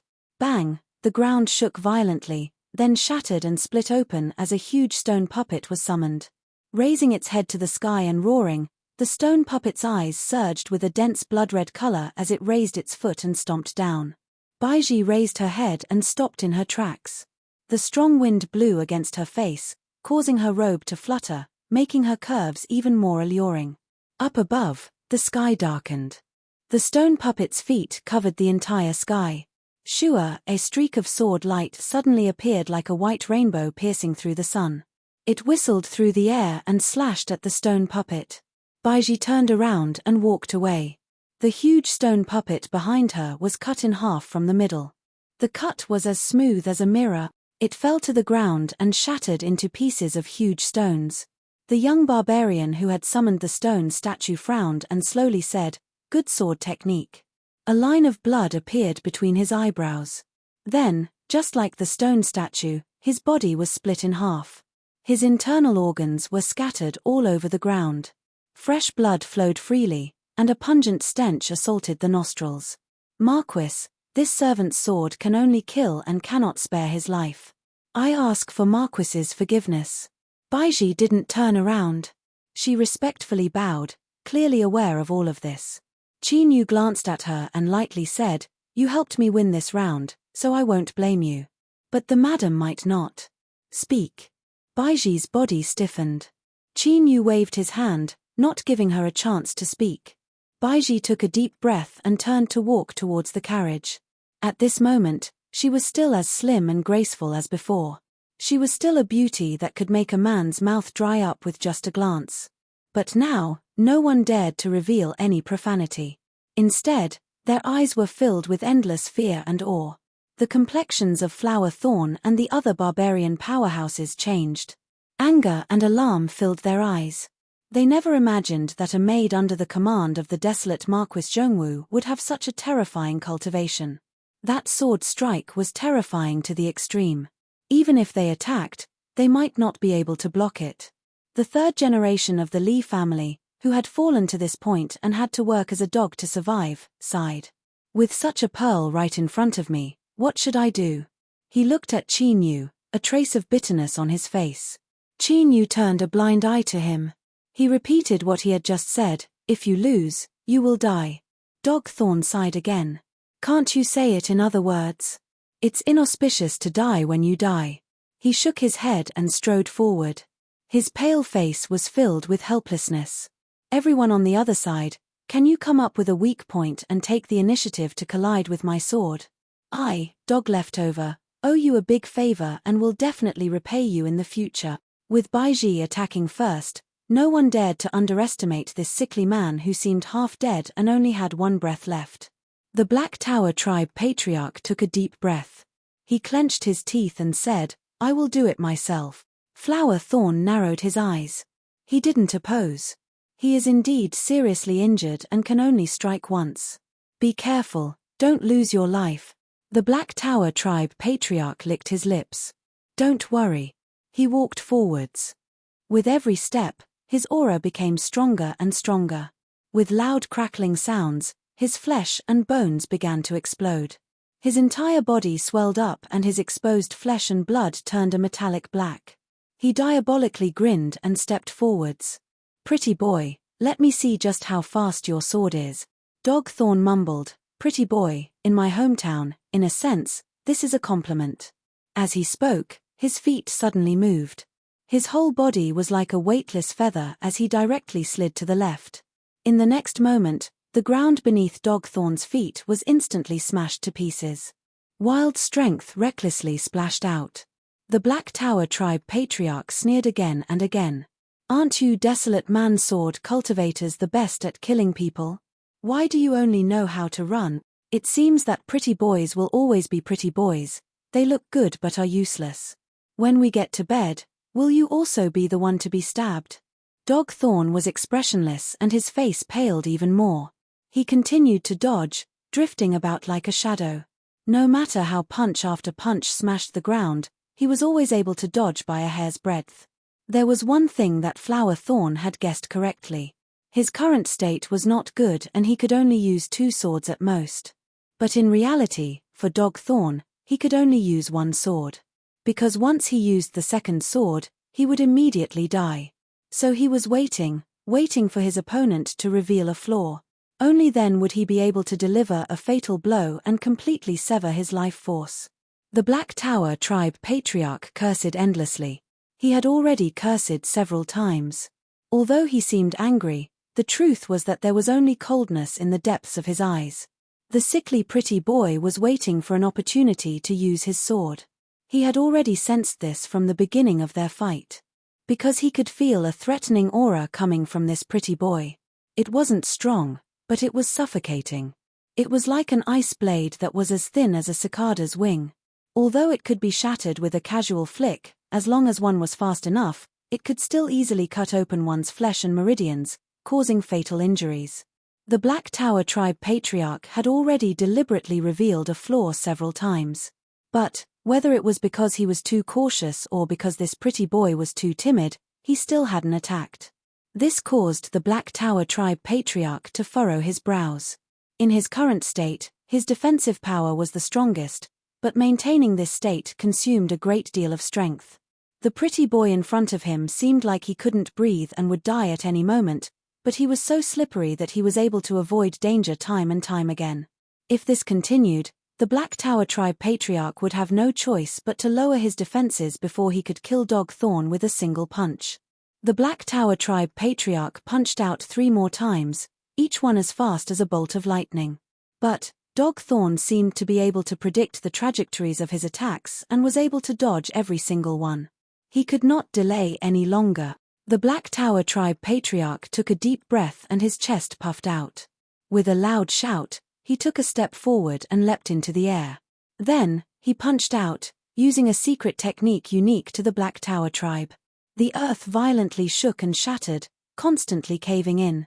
A terrifying imprisoning strength surged out from the cracks in the ground. It was like an invisible cage that suppressed Dog Thorn within. The Black Tower tribe patriarch's feet leaving the ground was a major flaw. He was luring Dog Thorn to attack. But at the same time, this flaw was also a killing move. Even if Dog Thorn continued to dodge, he would still be imprisoned by the cracks in the ground and it would be difficult for him to escape. Whether he attacked or not, all that awaited him was death. After dodging 3 punches in a distressing manner, Dog Thorn's black hair was drenched in sweat and his face was pale. He stood within the massive cracks in the ground, his expression as calm as before. He looked up at the Black Tower tribe patriarch in the air. Without hesitation, he drew his sword and thrust it out. The entire process was as smooth as flowing water, as if he had been waiting for this chance to attack from the very beginning. The Black Tower tribe patriarch's eyes suddenly lit up and a trace of coldness surged out. "Pretty boy." He only had time to say these 3 words before his entire body stiffened. He looked down at his chest and saw a transparent bloody hole. The heart that should have been beating there had already disappeared. That sword strike just now had been far too fast, so fast that he simply couldn't see it clearly. It was so fast that the moment his heart and the surrounding flesh and blood were pierced through, it had turned to powder. All of his life force had been severed. The Black Tower tribe patriarch fell to the ground. His swollen body returned to normal and his tyrannical and powerful aura vanished with it. Go Sheng coughed violently. An abnormal flush appeared on his pale face. He covered his mouth and nose with one hand as he bent over and gasped for breath. He gave off the feeling that he would cough his lungs out in the next moment, causing them to spurt out of his mouth and nose. "Ha, pretty boy, although I think you are praising me." He stood up and wiped his mouth and nose. His palms were dyed red. "But I am still very unhappy." He turned and walked back. As he looked at the tottering Dog Thorn who could be pushed down with a single finger, the eyes of the Black Tower tribe powerhouses turned red. Shua Hanya's figure appeared out of thin air. She calmly stood in the middle. "Marquis Zhongwu has won 2 battles. You have lost." Flower Thorn took a deep breath and bowed. "If you agree to a bet, you must accept your loss. Grandmaster Hanya, we will bid our farewells here." She turned and walked away. Tribe patriarchs High Mountain and Yenha followed behind with pale faces. After a moment of hesitation, the Black Tower tribe members didn't dare to act rashly. Chapter 1618. The allied army of the 4 tribes retreated like a tide. The Greenwood cavalry let out heaven-shaking cheers, their cheers echoing through the skies. As Go Sheng walked in front of Qin Yu, he looked at him, panting for breath. "Now, can I live?" Qin Yu had no expression. "I can decide your death, but whether or not you can live, that is not up to me." Go Sheng was stunned. He gave a thumbs up. "You are fierce." His body was slightly bent as he walked towards the distant wilderness. He looked like a wounded lone wolf. But as they looked at his back, no one dared to underestimate him. Those familiar with the wilderness knew that a wounded lone wolf was truly terrifying. Before they died, they would not hesitate to pay any price to tear out their enemy's throat. Within the desolate troop, within a bright carriage, Baiji looked at the distant Go Sheng. She frowned, eagerness in her eyes. But in the end, she took a deep breath and suppressed her impulses. "Pa!" With a resounding slap, Baiji was knocked to the ground. And now, the space within the carriage was isolated from the outside world and could no longer be sensed. She covered her face and knelt in the carriage. My lord, I didn't lie. My sword can only kill, I can't hold back. Misty had no expression. If it weren't for that, you would already be dead. She lifted a hand and slapped her again. Blood flowed out from the corners of Baiji's lips, but she didn't dare to wipe it away. She struggled to get up and kneel down. Remember, everyone in this troop, whether they live or die, is decided by me. Even if it is just a dog, it is not something that you have the qualifications to deal with. Just now, you were lucky that you restrained yourself and didn't try to attack me, otherwise I would have killed you. Mita's eyes were icy cold and her expression was one of loathing. She kicked Baiji to the ground. Remember what happened today. If there is a next time, I will personally pull out your head. Sure, Misty vanished from sight. Baiji spat out a mouthful of blood. She crawled up and curled up in a corner of the carriage. Her eyes were the only thing exposed in her white robes, but there wasn't the slightest bit of hatred in them. She stretched out her hand and gently stroked her swollen face. She muttered, "My lord, you will understand one day that everything I do is for your good. Even if I die, I will absolutely not let anyone hurt you. Even if it's you." The group continued on their journey. When Qin Yu returned to the carriage, he saw little Misty carefully wiping her palms with a white gauze. When she saw him return, she glanced up and then lowered her head to continue wiping her palms. Qin Yu sat down. He thought for a moment and slowly said, "The one that was killed by Baiji was a cultivator from that race." This was something he had already determined at first glance. Therefore, it was easy to guess the real backer of the Black Tower, the Heavy Mountain, the Yang River, and the Purple Forest tribes who dared to go against the will of the Holy Land. No wonder Hanya was so cautious. Everything could be explained now. As a race that could compete with the Western Desolate for the right to rule the broken world of the Southwest Desolate region, one could imagine their strength and foundation. After all, the Western barbarians were the biggest external threat to the Western Wasteland Empire at the moment. The enemy of an enemy could be a friend. This was a very simple matter. As for why that race would secretly provoke the four great tribes to act, it was likely because they had already realized Qin Yu's current delicate status in the Western Desolate. Disregarding that race that would inevitably infiltrate the Western Desolate, just in the imperial capital, there were countless people who hoped that Qin Yu would die. For instance, the Huye family. It wasn't hard to imagine that they would sell information about Qin Yu and even take the initiative to seek cooperation with that race. His exposure was also a matter of course. It was impossible for Baiji's sword to cut down that desolate person. She wouldn't have truly killed that cultivator from that race. At most she would have severely wounded him.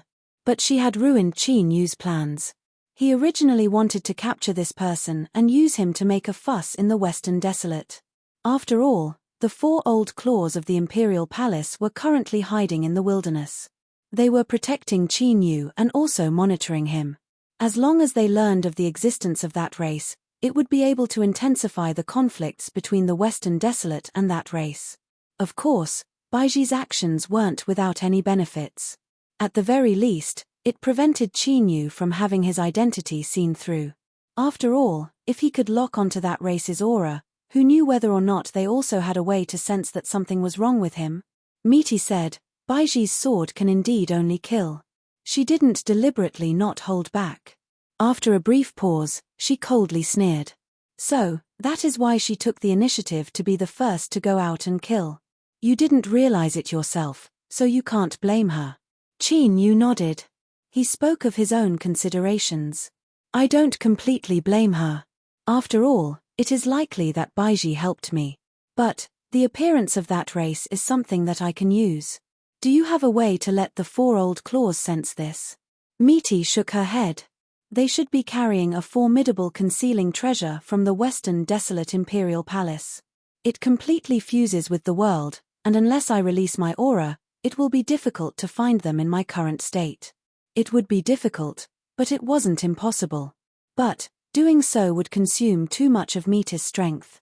In fact, breaking the seal she placed on herself wasn't worth it. Qin Yu let out a deep breath. "Since that's the case, I can only take things one step at a time. Since that race has taken action, they won't give up so easily. There will always be a chance in the future." Misty nodded. She threw away the white gauze in her hand. Flames appeared in the air, directly burning it to ashes. A look of loathing appeared in her eyes. Qin Yu felt this was a bit strange, but his intuition told him not to ask too much. Following that, the journey was smooth. They entered the Green Willow tribe. The camp and everything they needed had already been prepared. After Qin Yu stepped off the carriage, he exchanged greetings with Hanya and the old tribe leader. The two of them didn't stay for long. They said that the Marquis must have had a hard journey and that he should rest early. Then, they bid their farewells and left. It was clear that the Green Willow tribe had spent a great deal of time and effort in the construction of the camp. They had prepared a common residence for Qin Yu in the western desolate imperial capital. Although it wasn't as extravagant as the residence in the mine, it was still exquisite and unconventional. As for the Green Willow tribe, they had likely obtained some news from the Golden Crow tribe. Within the forsaken mortal camp, they had left behind a large open space for the two large trees that served as servants. Misty was clearly satisfied with this arrangement. The two flattering trees jumped off the carriage and each chose a spot. Their roots drilled into the ground and their bodies began to swell up. Just like before, Misty walked into the treehouse and leaned back in a comfortable chair. She rolled over and yawned, soon falling into a deep sleep. Qin Yu looked from afar at the two busy flattering trees. Then, he looked at the sleeping Misty in the treehouse, a thoughtful look in his eyes. He ordered everyone not to approach the treehouse. After sleeping for 3 days and 3 nights, Misty walked out with sleepy eyes. Qin Yu sensed something. He stopped cultivating and left the residence, walking towards the two large trees. The first thing he said when he saw Misty was, "How are you now?" Misty looked at Qin Yu and rubbed between her eyebrows. Then, she froze midway and slowly put her hand down. "I'm fine. I'm much better after sleeping." Seeing Qin Yu remain silent, Misty curled her lips. "Even if I'm not fine, what can you do about it? Do you want me to eat the forsaken people below or the barbarians of the Green Willow tribe?" Qin Yu rubbed his nose, not speaking. Misty chuckled. "Men are just a bunch of liars. Whoever believes them will have bad luck." Qin Yu helplessly said, "It's not good to overturn a boat full of people. In this world, although most men are bad, there will always be 1 or 2 that are good." As he spoke to her, he was interrupted. Misty sneered again and again. "If you dare to say it's you, I will drive you away right now. Don't even think about freeloading." Qin Yu decisively shut his mouth. He reached out a hand and pulled at his lips, his eyes shining. On the way here, he had drunk several fruits and wine. But, he really missed the cooking skills of the Root People chefs.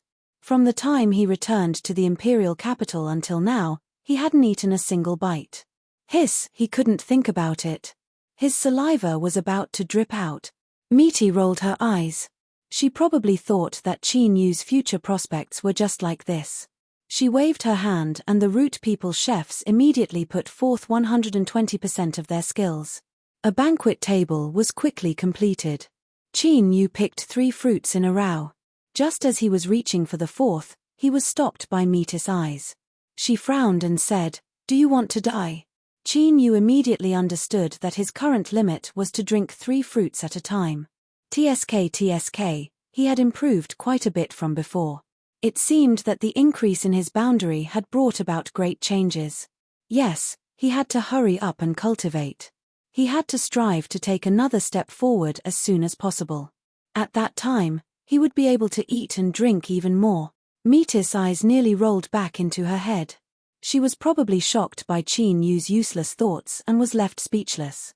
But to the current Qin Yu, these small matters were nothing more than a drizzle.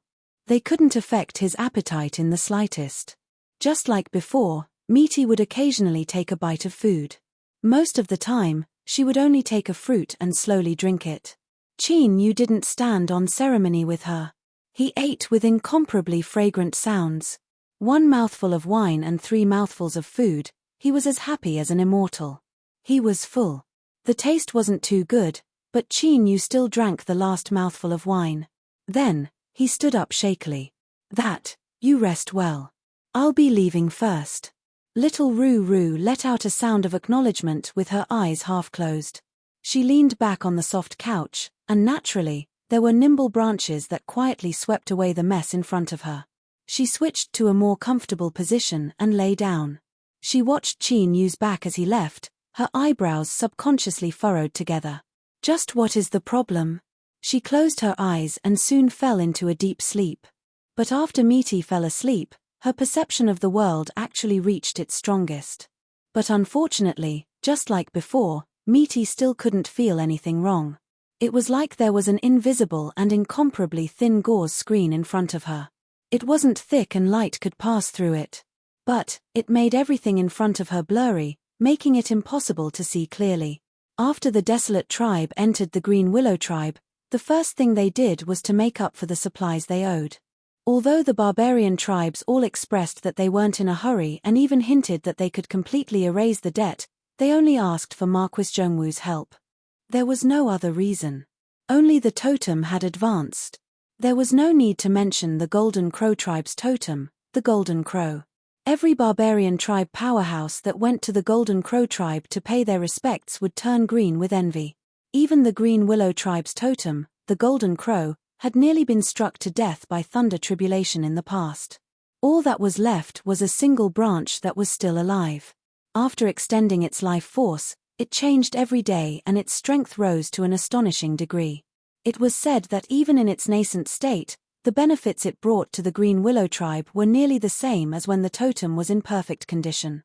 It had to be known that the barbarian tribe's nascent state and adult state couldn't be compared at all. The difference in strength was several times, or even dozens of times. In other words, the Green Willow tribe's totem had advanced. Perhaps it was a coincidence that the Golden Crow tribe's totem had entered the house and saved the Green Willow tribe's totem, or perhaps there was another reason. But now that both totems had advanced, was there any need to hesitate or doubt? Previously, the Black Tower, Chongshan, Yanhe, and Zelene tribes had joined forces to threaten them, so no one dared to express their opinions. Now that they had retreated and the situation had stabilized, why didn't they hurry to ask for help? Were they waiting to be scolded by their own totem? It was said that some of the more powerful totem in some tribes had already given a death order to their chiefs. If they couldn't invite the desolate Marquis Zhongwu, they should immediately step down and retire. In short, the Green Willow tribe was extremely lively now. The old chief also experienced the pain and happiness that the chief of the Golden Crow tribe, Ku Tuor, felt. As long as they were brave enough, they could receive so many gifts that their hands would cramp. Chapter 16:19. The experienced Zhu Dafu had traveled through the barbarian territories for many years, but he had never discovered that the barbarians were so easy to deal with. Transaction after transaction was completed without the slightest bit of sloppiness. The prices were low, and the profits were high. It was simply unimaginable. A great profit, a complete and utter profit. This trip was equal to 10 trips in previous years. In order to curry favor with the Marquis, these barbarians were willing to stop at nothing. The only thing they didn't do was pay him money and give him things for free. In the past, Zhu Dafu would have made a profit, but he would still feel uneasy. After all, what the Marquis did in the barbarian territories was too much of a taboo. But this time, when he returned to the capital to report on his work, nothing happened. The Marquis was even promoted. What was there to worry about? He quietly calculated the profits he would receive after this transaction was completed. The entire Desolate Man team was happy. They felt that following the Marquis Zhongwu to work for them was a blessing they couldn't obtain even in 10 lifetimes. Of course, making money was making money. Zhu Dafu didn't interfere with anything he shouldn't have. These barbarians were constantly hinting at him. Wasn't it because they wanted to get close to the Marquis? Humph humph, they knew what was proper. Money could be earned, but words could not be spoken. The result was that the barbarians, who had lost a fat piece of meat, did not receive any response. They cursed in their hearts and cursed Zhu Dafu's ancestors for dozens of generations. But when they turned around and saw him, they smiled and warmly greeted him. Sometimes, the strong barbarians of the various tribes even made themselves feel aggrieved. These people had never thought that one day, they would end up in such a situation in front of the Desolate Man. Zhu Dafu could pretend to be ignorant, but as the saying goes, you're the one who takes advantage of others. The old chief of the Green Willow tribe, who was in pain but happy at the same time, soon felt tormented. He hesitated again and again. If he didn't go find the desolate man Marquis Zhongwu, then the powerhouses who had given him gifts would fall out with him. He clenched his teeth and braced himself. Luckily, things went smoothly. After they settled in the camp, Marquis Zhongwu, who had been busy cultivating, quickly received him. "Greetings, Marquis." The old chief bowed. Qin Yu looked at him and thought for a moment. He smiled and said, "Old chief, your face is glowing. It seems that you have been very lucky recently." The old chief bitterly smiled and waved his hands. "Marquis, don't laugh at me." He took out a storage ring and handed it over with both hands. "This is half of the gifts we received recently. Now our Green Willow tribe is penniless, and we need to spend money on all aspects. I'm shameless enough to take advantage of you, Marquis." Qin Yu looked at the storage ring in his hand. "I don't need this. Consider it as rent to Marquis." He stomped on the ground. "After all, our team of desolate men is making money every day. It's all thanks to the tribe leader's willingness to give us this place." The old patriarch hesitated for a moment. He looked up at Qin Yu's expression and nodded as he put away the storage ring. His smile became even brighter as he said, "Lord Marquis is such a generous renter. Even if there is another stack, our Green Willow tribe will never have too many of them." Of course, he knew that the so-called rent was just an excuse. What Marquis Zhongwu really cared about was the attitude the Green Willow tribe showed when facing the allied forces of the four tribes. This was what it meant to return a plum for a peach. Because of this, he hesitated for a moment before putting away the storage ring. If he insisted on giving it away, that wouldn't be good. It might cause the Marquis Zhongwu to misunderstand that the Azure Willow tribe was asking for more. It would be better for them to be even. Qin Yu smiled and gestured with his hand. "Don't just stand there and talk. Patriarch, please sit down. I brought some tea leaves from the Western Desolate. The taste isn't bad, please have a taste." He reached out for the teapot, but the old patriarch hurriedly stopped him. "I don't dare to trouble Marquis, I can do it myself." He poured a cup of tea and took 2 sips. The old patriarch gave a thumbs up. "Good tea, good tea." Qin Yu faintly smiled. "It looks like the patriarch didn't come here today just to split the profits with me. If there is something you want to say, then speak directly." The old patriarch revealed a surprised expression. He coughed and said, "Marquis is wise. Us barbarians have an old saying. If you eat your neighbor's sheep or cows, then you must return their fertilizer. In short, our Azure Willow tribe has already received a great deal of gifts, so we need to do something for them." Looking at Qin Yu's complexion, he took out a sheepskin scroll from his chest. "On this, there are several tribes that have given you the most gifts. Each one of them is rich and powerful, and they are the wealthiest people in our Western Desolate lands. They have already promised that as long as Marquis is willing to help, they will give you a great reward. They will definitely satisfy Marquis." Qin Yu drank his tea, his fingers tapping the table. The old patriarch regained his composure. He hurriedly said, "Marquis, rest assured that our Azure Willow tribe has already conducted a screening ahead of time. We guarantee that none of the tribes on this list participated in what happened before." Qin Yu smiled. "Patriarch is thoughtful. Then, I will take a look." He paused for a moment and continued, "But, I cannot guarantee whether or not I will choose one of the tribes." The old patriarch smiled and nodded. "When I accepted the gifts, it was only a promise to deliver this list to Marquis.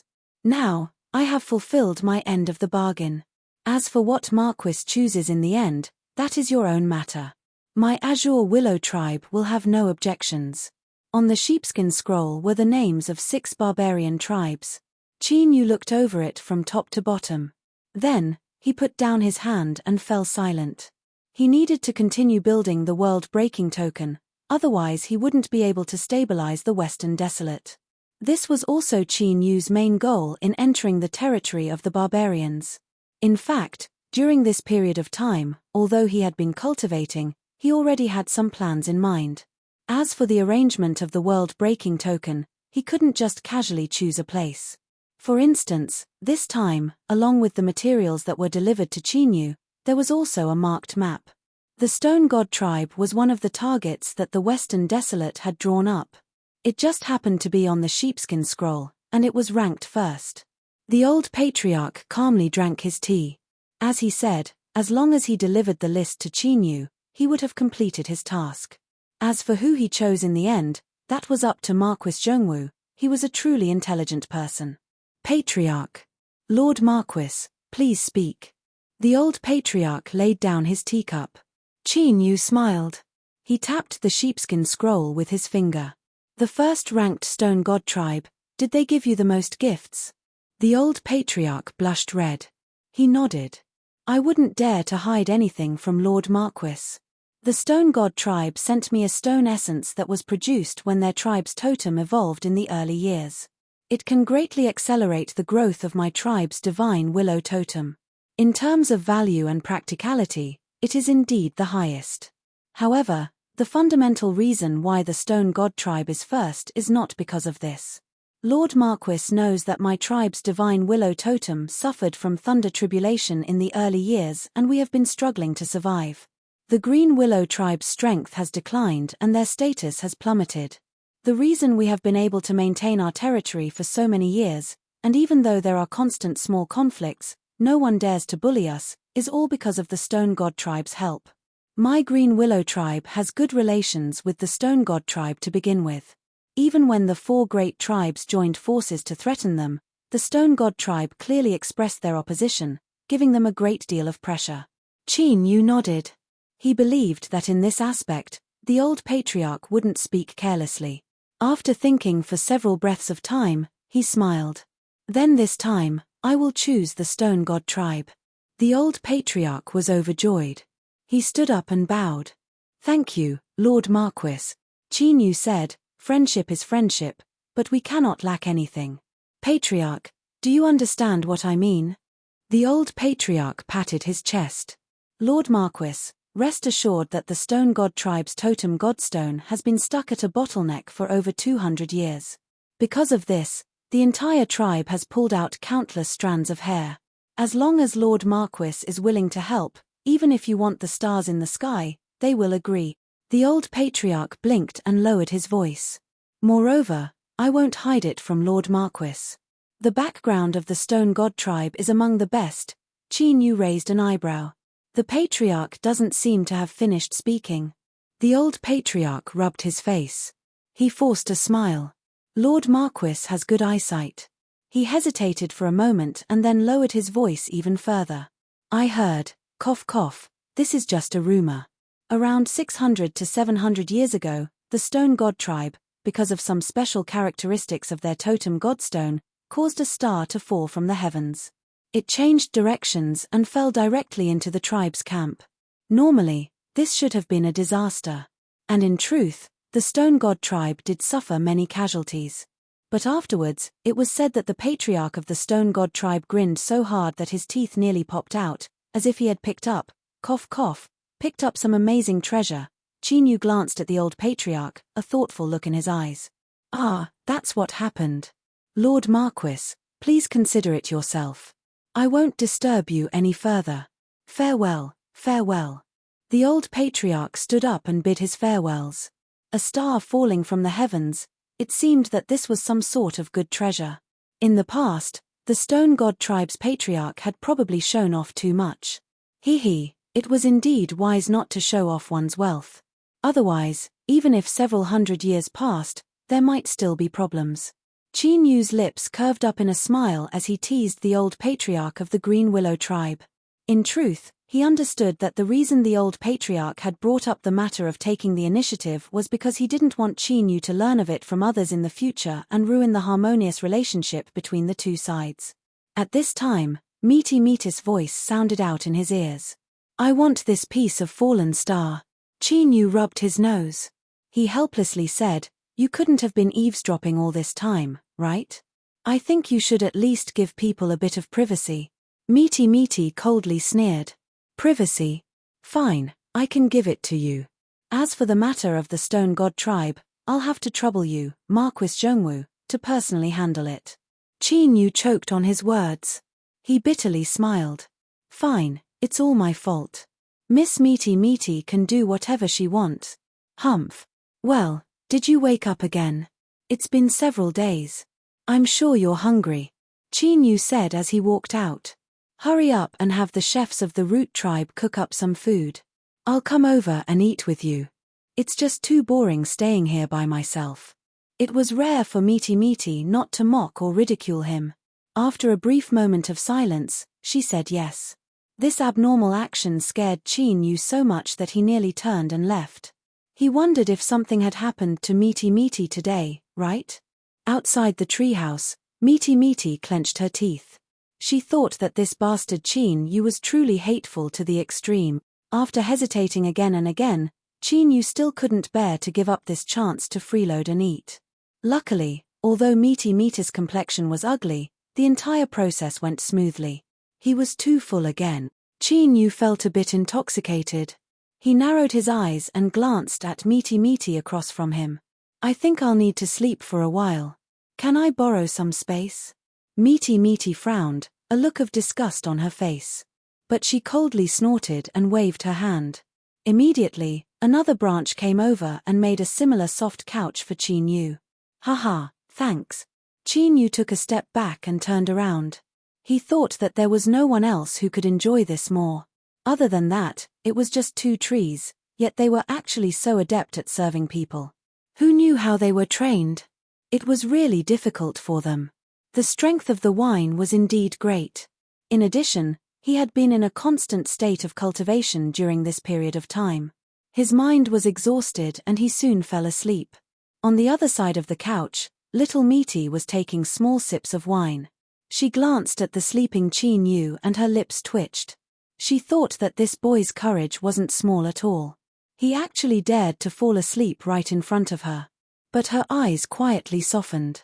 After a moment of hesitation, she stood up and squatted down in front of Qin Yu, earnestly looking into his eyes. No matter how exquisite the method of changing one's appearance was, it was all an illusion to flesh and blood, because what she observed was the soul of a living creature. He was clearly a stranger to her, and she had no impression of him at all. But why couldn't she control her own thoughts?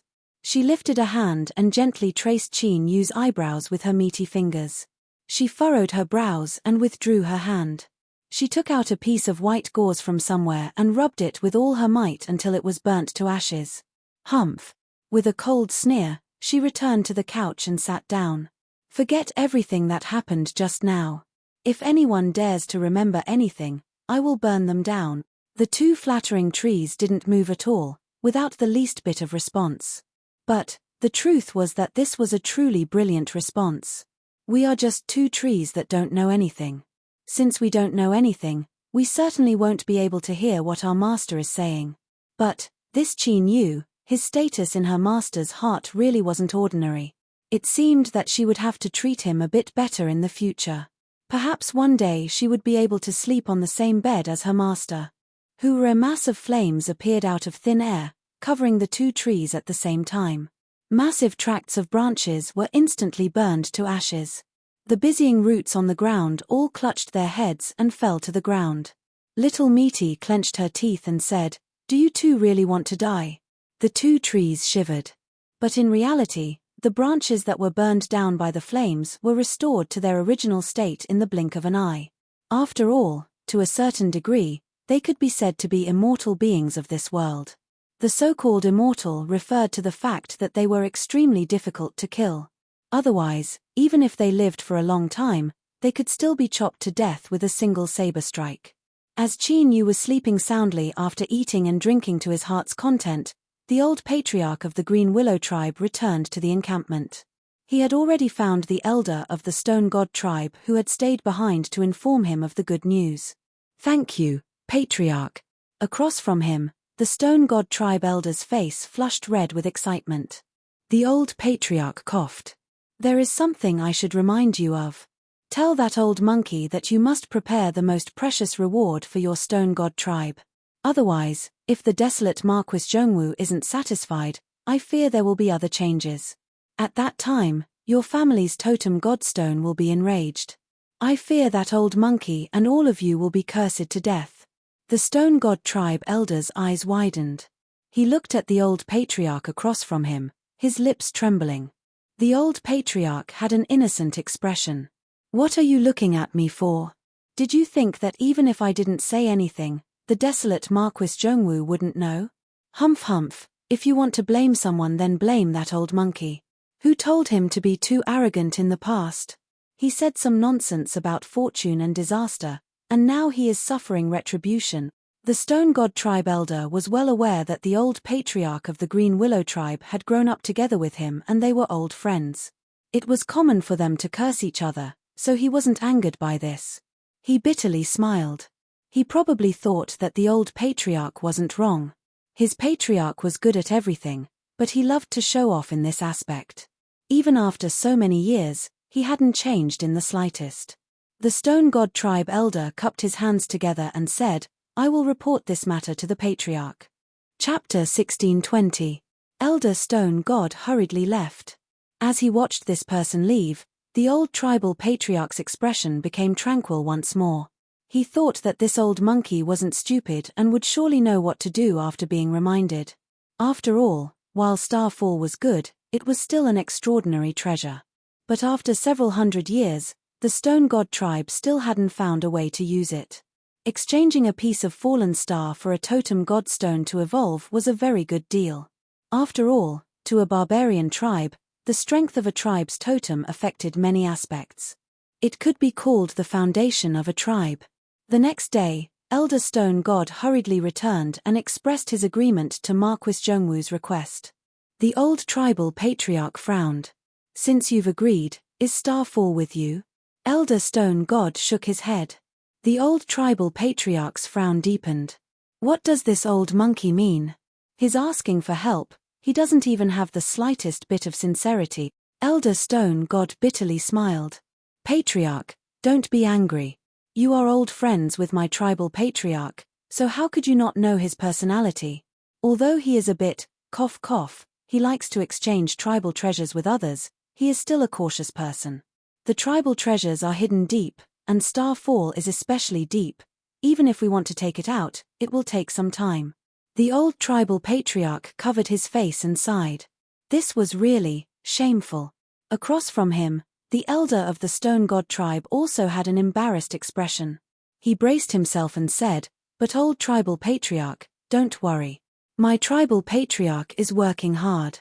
Once Marquis Zhongwu arrives, he will definitely obtain it. He took a deep breath and suppressed his strange emotions. The old tribal patriarch wryly smiled and stood up. What else can we do? Let's go, I will bring you to see Marquis Zhongwu. But whether or not things will change will depend on your luck. Elder Stone God bitterly smiled. You must help put in a few good words for us. My tribe is sincere.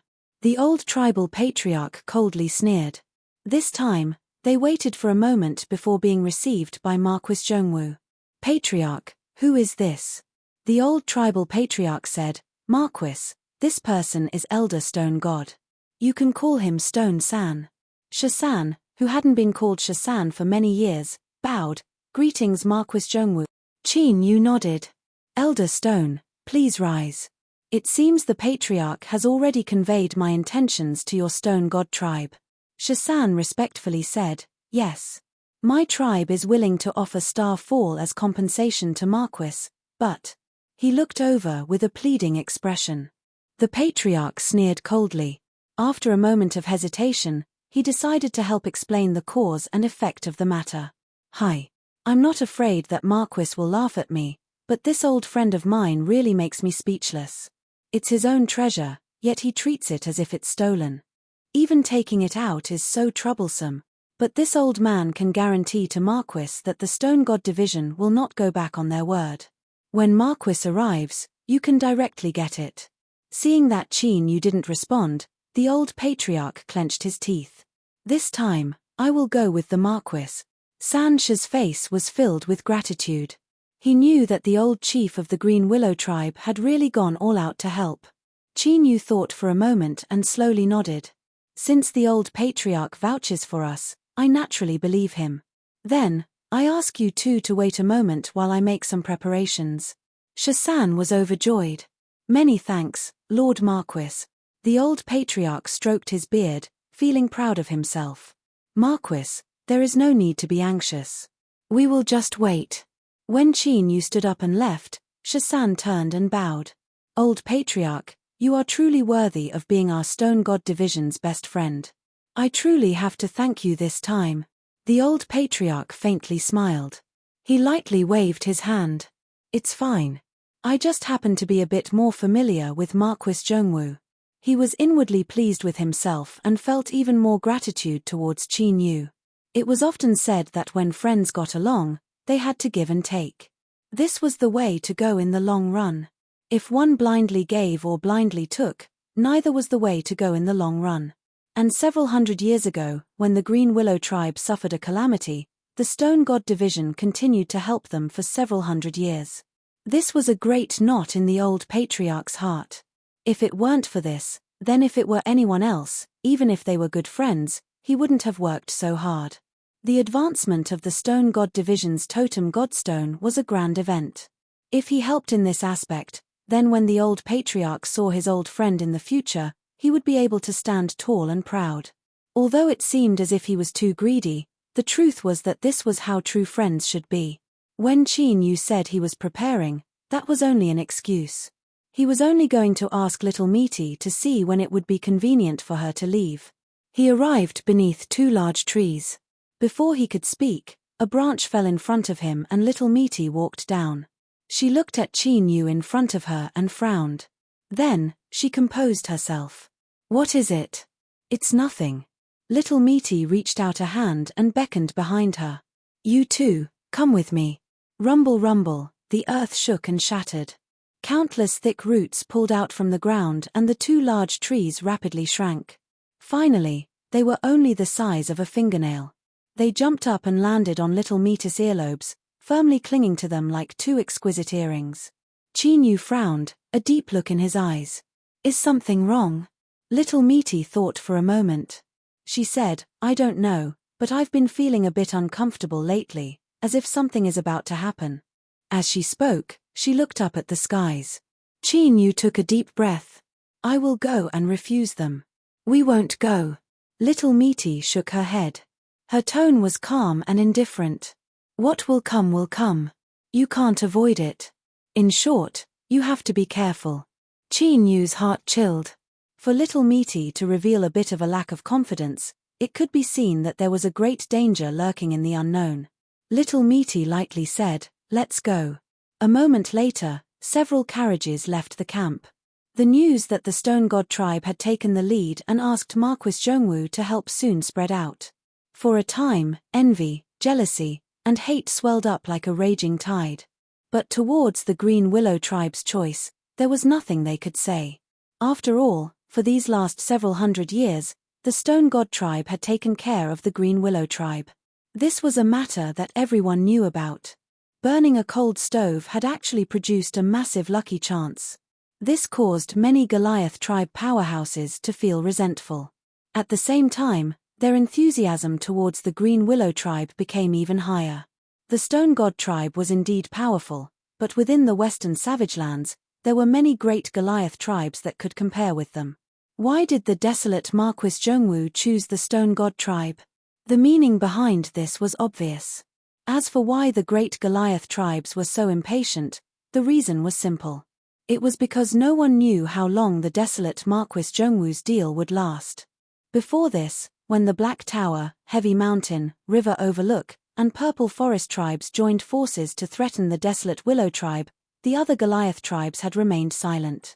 The four tribes were tyrannical in strength, but the most fundamental reason was that they also had similar suspicions. The Goliath and Desolate tribes had a blood feud that lasted for generations. They had fought each other for endless years and wished for the other to disappear, for their bloodlines to be severed. Would the desolate Marquis Zhongwu be so kind as to help the Goliath tribes advance their totems? Moreover, after he helped the Golden Crow tribe and the Green Willow tribe, he didn't encounter any trouble upon returning to the Western Desolate. Instead, he was even promoted. Even if one thought with their knees, They knew that something was wrong. As for why the Holy Land would take the initiative to protect Marquis Zhongwu and what the cause and effect was, they couldn't guess and didn't want to guess. In short, inviting the desolate Marquis Zhongwu as soon as possible was the most important matter. Thus, the Green Willow tribe didn't fall silent because of the old patriarch's departure. Rather, it became even more lively. Generous gifts were sent in without any regard for their lives. They tried to find all sorts of connections, shouting that if they didn't accept it, it meant that they were looking down on them. The group hurrying towards the Stone God tribe was quiet. On the road, Qin Yu had already obtained information about the totem godstone as well as a fragment of its main body that had been specially brought over and delivered to him. This fragment was the size of a knuckle and was pure black. Beneath the sunlight, it shimmered with a jade-like luster. Little Meaty had already taken a look and indicated that there were no problems. Although Qin Yu never doubted Little Meaty's abilities, he still nodded. In fact, after Little Meaty told him that something was wrong, Qin Yu's mind was in a highly vigilant state. As he played with the totem godstone fragment, Qin Yu focused his senses. But he couldn't sense anything strange. Little Meaty glanced at him. "Don't waste your energy. If you have the time, you might as well cultivate." She leaned back on a soft couch, her eyes half closed. "With your current boundary, if something really happens, you won't be able to help." Qin Yu's eyes rolled back. He thought that outside the commander's tent in the border army, a powerful ruler realm assassin had been severely wounded by him. Little Meaty hadn't seen his current strength. Little Meaty coldly sneered. "Fine, you are strong. If something happens, remember to stand in front of me." Qin Yu decisively refused. "A person should know their own limits. Thank you, Miss Little Meaty, for reminding me despite the harsh advice." Little Meaty rubbed her temples, a helpless look on her face. She thought that Qin Yu was becoming increasingly thick-skinned these days. She touched her earlobe. The earring attached to it emitted a faint green light, like rippling green waves. A sharp light flashed in Qin Yu's eyes. "Before you left, what you said to me, was it a double meaning?" Little Meaty changed her position, her back facing Qin Yu. "Think about it yourself." Her curves were mesmerizing. Perhaps it was because he had drunk a great deal of wine during this time, but Qin Yu discovered that he couldn't control himself. This was really seeking death. Beads of sweat instantly appeared on his forehead. Qin Yu quickly looked away, closing his eyes and taking a deep breath. Little Meaty furrowed her eyebrows together. But deep in her eyes, there was an imperceptible trace of smug satisfaction. One day later, they arrived at the Stone Divinity tribe. The reason that they had been able to look after the troubled Green Willow tribe for several hundred years was because the territories of the two tribes were extremely close. Otherwise, it would have been impossible for the two patriarchs to become friends when they were young. Outside the carriage, Third Elder Stone's respectful voice sounded out. "Marquis Zhongwu, the patriarch has brought people to personally welcome you." The carriage door opened and Qin Yu stepped out. But a step ahead of him was the old patriarch of the Green Willow tribe. He jumped onto the ground and walked over to the side of a thin old man. He raised a hand to measure the difference in height between the two of them and sneered, "I haven't seen you for over 100 years, but your head hasn't changed at all." The thin old man rolled his eyes. "How old are you? Aren't you childish? The little ones are all watching from the side. You old thing, you don't care about face, but I do." The people of the Stone Divinity tribe had strange expressions. It was hard for them to endure. The old patriarch curled his lips. "There are honored guests today, so I'll leave you some face. Go and get to know Marquis Zhongwu." As he spoke, he winked at the thin old man. The thin old man nodded. The old patriarch let out a breath of relief. He turned and laughed. "Marquis, this is the patriarch of the Stone Divinity tribe, Old Stone. Greetings, Marquis." The Stone Divinity tribe patriarch, who was called Old Stone, bowed with a smile. Behind him, the barbarians of the Stone Divinity tribe also bowed. Qin Yu smiled. "Patriarch, there is no need to be so polite. Everyone, please rise." After a brief exchange of greetings, the Stone Divinity tribe patriarch gestured with his hand. "Everyone, please enter the tribe." We have already prepared a banquet to welcome our honored guests. Chapter 1621. The banquet of the Stone God tribe was extremely smooth. Tribe leader Shurgan and a group of elders were all present. They expressed their gratitude to Marquis Zhongwu for coming all the way to help them. In short, he said a whole bunch of good things, making them feel at home, and everything was very appropriate. Of course, what was more important was that at the beginning of the banquet, the Shurgan patriarch handed over the starfall he had just taken from the tribe's mystic land to Qin Yu. He also expressed his apologies and hoped that the Marquis wouldn't take it to heart. Qin Yu smiled and waved his hand, indicating that it was fine. He took starfall, glanced at it, and then put it away. The item was a good item. He could confirm it the moment he laid his hands on it. However, since Little Meat had asked for it by name, it was better not to look at it. Otherwise, if he saw it and pulled it out, he would be the one hurting himself. The old patriarch of the Green Willow tribe accompanied Qin Yu to the banquet. It could be seen that his relationship with Patriarch Stonebold was quite good. Laughing and scolding, the two of them seemed to be at odds with each other, but they managed to maintain the lively atmosphere of the banquet without making others feel discourteous. This was a great test of their tacit understanding. The Stone God tribe was extremely enthusiastic. Qin Yu drank a great deal of wine, but he didn't know if it was because he had drunk too many of the wine fruits from the wine tree, but his capacity for liquor had been tempered and he actually didn't feel drunk at all. Of course, although this was the truth, he couldn't show it. Pretending to be drunk was also a skill. Not only could he avoid suffering, but he could also save precious time. Another reason was that Little Meaty was not at the banquet. Even though she knew that this distance was practically nothing to Little Meaty, she still did not want to be too far away. Cough cough, after all, it was not safe for her to be alone. Seeing that Marquis Zhongwu had drunk too much, regardless of whether it was real or fake, it was enough as long as his intentions were there. Thinking that his family's hospitality was considered polite, the Shurgan tribe leader decisively stopped him. The tribe's elders took turns and ended the banquet with a smile.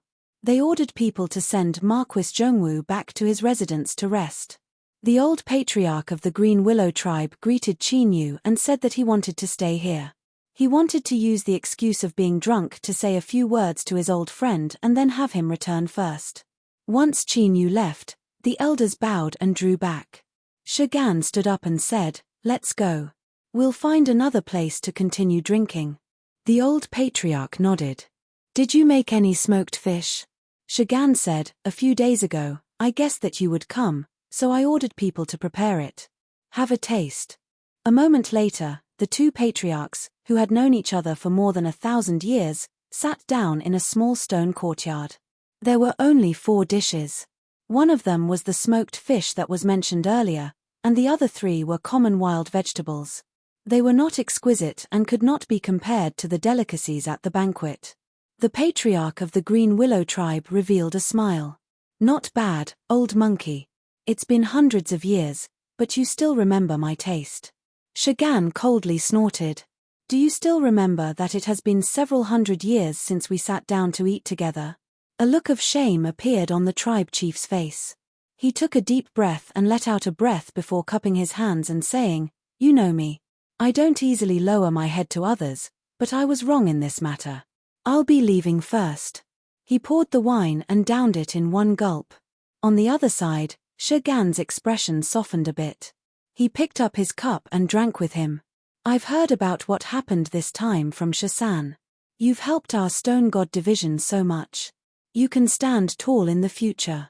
The old patriarch's eyebrows danced. "Of course. Hehe, I'm not trying to boast, but if it weren't for me desperately fighting for him, would Marquis Zhongwu have appeared here? Old monkey, you should properly thank me.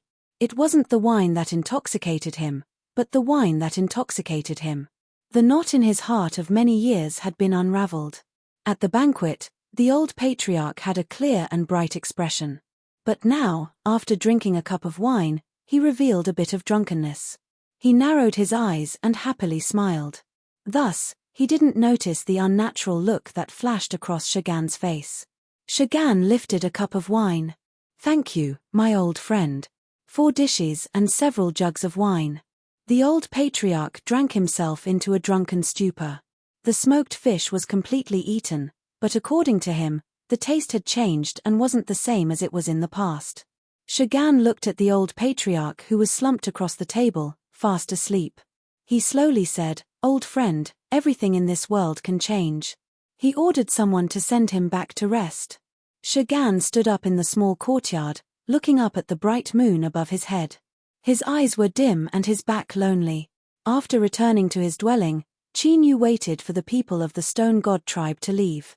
Then, he stood up and knocked on little Metis' door. "It's not locked. Come in." Hearing the calm voice from within, Qin Yu relaxed a little.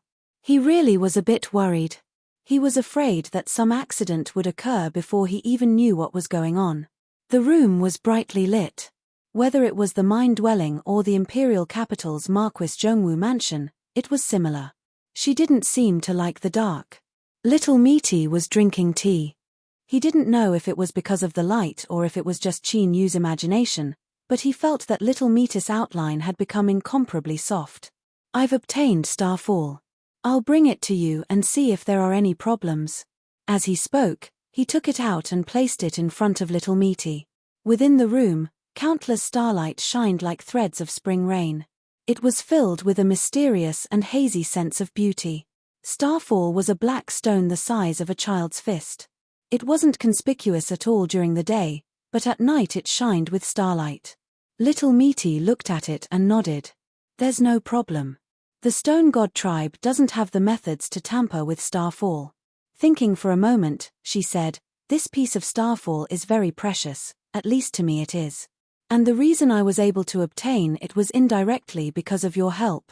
So, the old debts you owed me from before will be written off today. We can be considered even." Paying off old debts was originally something worth being happy about for Qin Yu. But for some unknown reason, a bit of restlessness gushed out from the depths of his heart. He took a deep breath and stared at little Meaty. "Tell me the truth. Is there really a major problem? Even if you think I don't need to care about you so much, you should at least understand that I really can't do without your help right now. So, if there is anything you must tell me." Little Meaty shook her head. "You brat, consider yourself speaking the truth. But, I've already told you the truth, at least for now, there isn't any problem." She waved her hand and began to drive him away. "Starfall is very useful to me. I'm preparing to eat it now. Hurry up and leave, don't waste my time." Qin Yu took a deep breath. "I'm going to stand guard outside, otherwise I won't be able to rest easy." Without waiting for little Meaty to refuse, he turned and left. "That's right, you're right. With my current cultivation boundary, you might think I'm weak in the future. But, when it comes to being on guard and warning, I am still competent enough. Don't drive me away, I won't leave even if you do." With a loud bang, the door slammed shut. Feeling Qin Yu's aura from outside, little Meaty curled her lips. She picked up the starfall on the table. As this thing fell into her hand, starlight began to shine. It was thick and viscous, as if it were tangible flames. As it burned, the pitch-black body rapidly decomposed, releasing masses of starlight. Little Meaty swallowed the starlight into her stomach and burped. She patted her belly and narrowed her eyes, revealing a satisfied expression. The strength contained within this piece of starfall was far greater than she had imagined. After completely refining and absorbing it, it was enough for her to display some of her true abilities within a limited range. Qin Yu was still outside the door. Little Meaty was too lazy to bother with him. She walked over to the bed and closed her eyes, falling asleep. To some existences, sleeping was the best form of cultivation. This was a matter that left one envious but unable to obtain. The Stone God tribe's forbidden land was a place that Stonebold had marked out long ago to store the tribe's most precious treasures. Besides him, only 2 or 3 tribe elders had the qualifications to enter. After sending away the drunken Green Willow tribe patriarch, he gazed at the moon for a long time. Then, he suddenly felt something in his heart and walked into the forbidden land.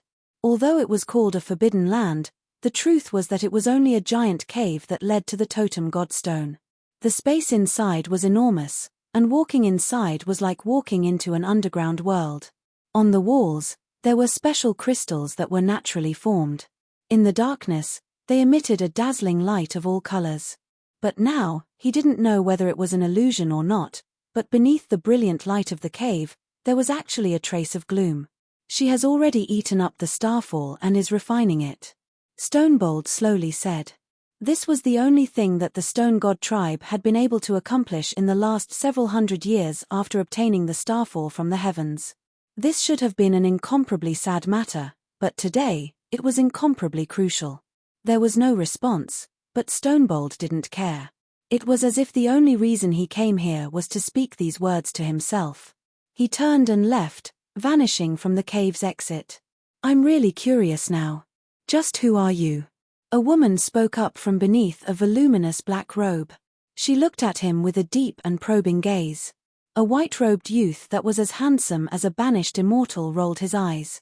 We agreed to cooperate, but only this once. Don't even think about probing me.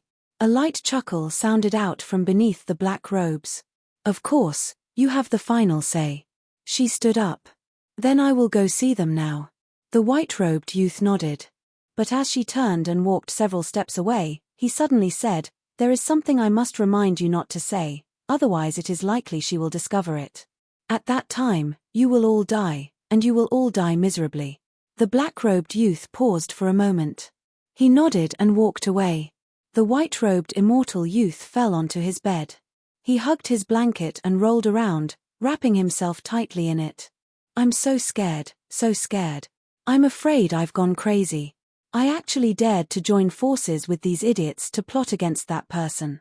I have no choice but to go crazy. After so many years of suffering, I've finally managed to open my eyes and see the world. If I don't knock down that great witch, how can I live a carefree and happy life? How can I ride a sword and ride a horse to the ends of the world? The white-robed youth was finally wrapped up in his blanket, leaving only his head sticking out. As he gasped for breath, he muttered, If I die, then I die. I have to try, otherwise I won't be willing. The night passed peacefully. Outside, Chinyu opened his eyes. He wasn't cultivating. Although he was a bit tired because of his nerves, his mind was still tense. Even so, a sharp light still surged in his eyes.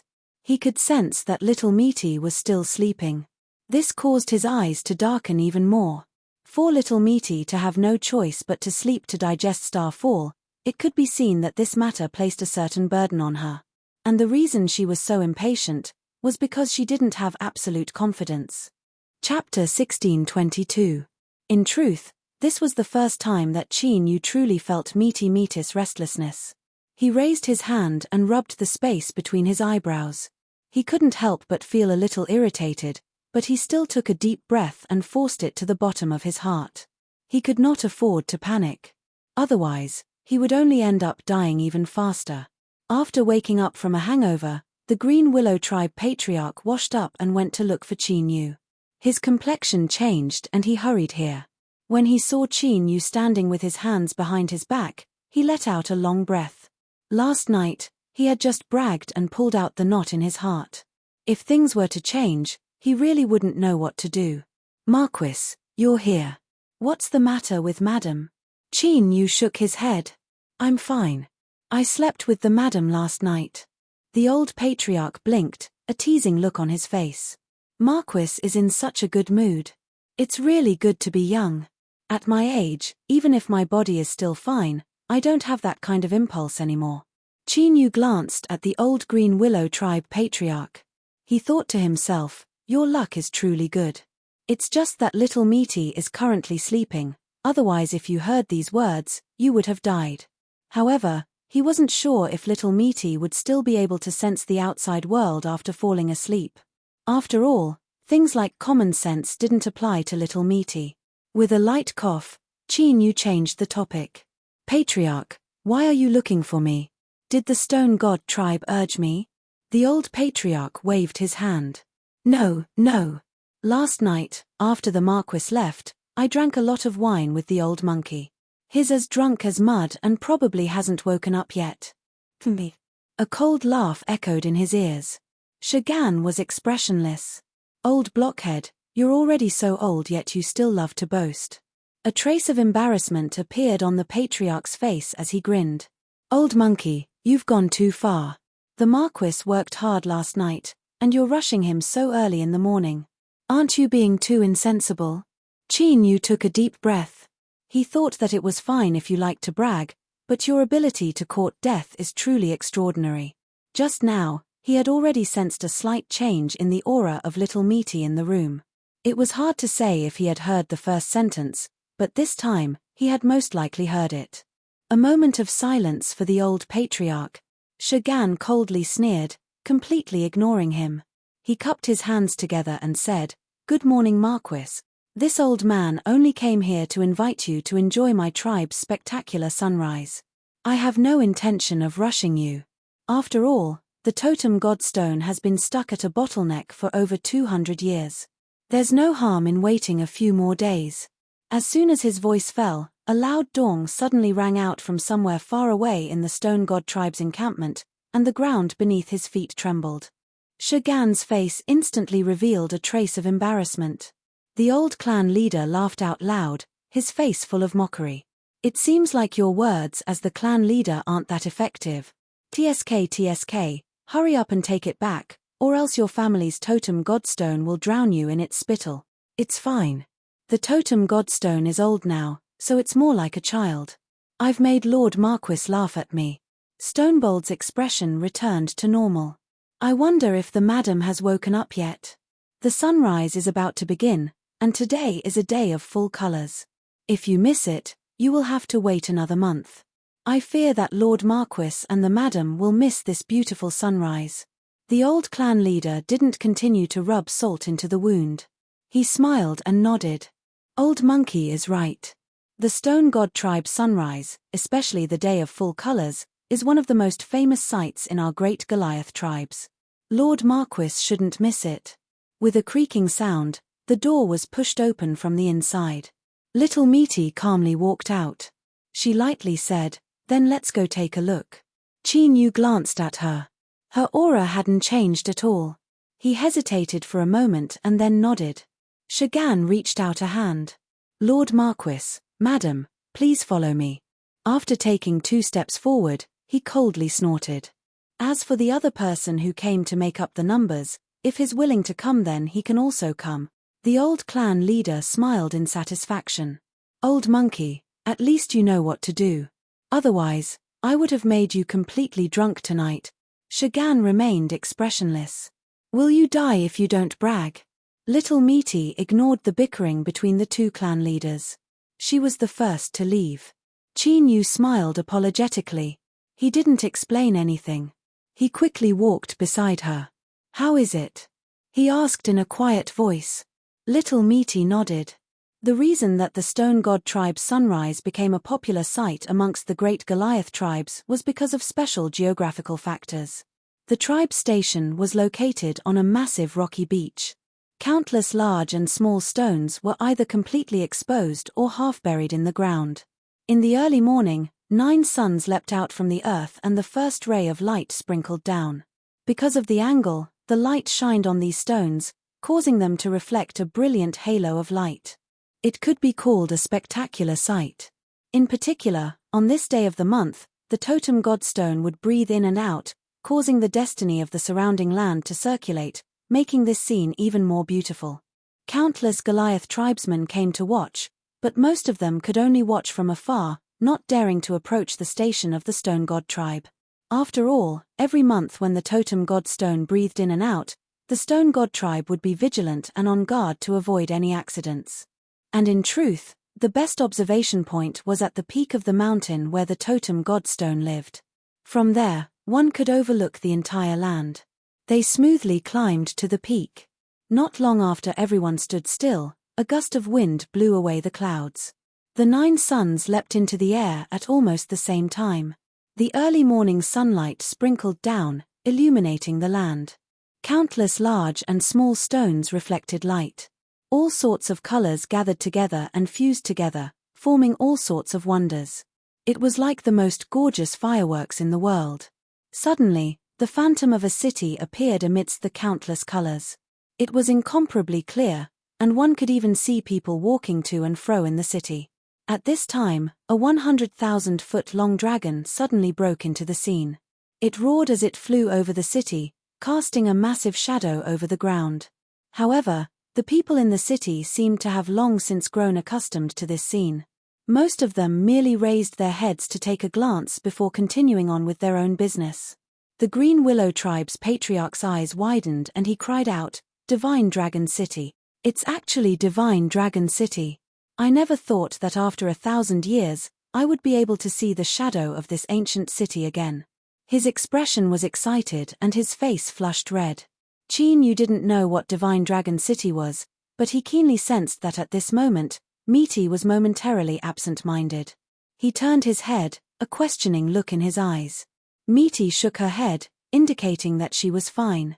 Shagan smiled faintly and said, "Lord Marquis and Madam are truly honored guests.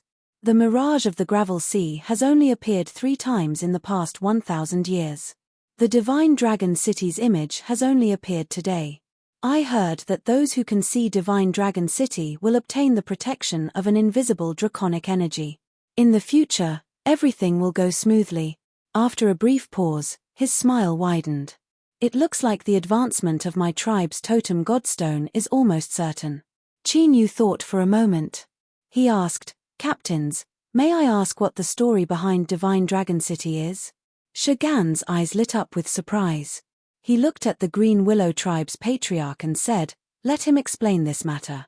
The old patriarch said, "In the past, I specially looked through the ancient records of Divine Dragon City, so I do know more about it." He lifted a hand and pointed. "In the legends, 100,000 years ago, a grand and majestic city once appeared in this world. It was built by a true dragon. How should I say it? The meaning of a true dragon is similar to the destiny spirit of the world. In this vast world, every time there is a cycle of reincarnation, a powerful life form will be born. This life form will inherit the destiny of the world and receive the protection of the world. This life form will endure 10,000 tribulations without being destroyed, forever existing." Shagan lightly said, "There are some things that are best said clearly. There is nothing in this world that can truly exist forever. The destiny spirit of the world is indeed said to be able to live as long as the world itself, but there have been several changes in the past. Otherwise, in short, the cycle of all things withering away, the cycle of reincarnation, is the eternal and unchanging melody." The old patriarch frowned. "Why don't you say it?" Shagan looked up at the sky. The old patriarch snorted and curled his lips. "What I said just now isn't wrong. At least, according to the records of our barbarian race, the destiny spirit of the world has changed at least 4 times. The first destiny spirit of the world is a mystery, and no one knows where it came from. The second one is the master of Divine Dragon City that you and I see in front of us, an incomparably powerful true dragon. Afterwards, the true dragon perished for some unknown reason, and the true dragon city was annihilated along with it. Then, the third destiny spirit was born, the heavenly bull. As for the fourth, it is only half a destiny spirit, and it doesn't have a proper reason to come. Instead, it feels like it is trapped and cursed." The old patriarch looked at Qin Yu.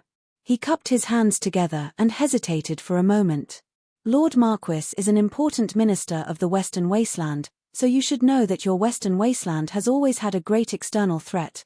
I'm not referring to us barbarians. Lord Marquis, please don't misunderstand." Qin Yu waved his hand, indicating that it was fine. He slowly said, "That race." The old patriarch nodded. "That's right." His words were interrupted by Stonebrave. "Lord Marquis knows these things better than you, so why would he need an old fellow like you to speak?" Now, the 9 suns slowly rose into the sky. The dazzling brilliance of the world gradually faded away and the phantom of Divine Dragon City in the skies began to vanish. Stonebrave smiled and said, "My tribe has prepared some special barbarian dishes. Lord Marquis, Madam, I ask that you enjoy your breakfast." Little Meaty suddenly said, "What you said just now is a bit wrong." Stonebrave cupped his hands together. "I ask Madam to advise me." Little Meaty looked at the vanishing Divine Dragon City. She lightly said, "In this world, there are indeed beings that are eternal and undying.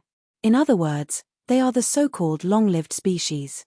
It's just that you have never seen them before. After she finished speaking, she didn't explain any further. She turned and walked down the mountain. The two uniquely shaped earrings on her earlobes glowed with a faint green light.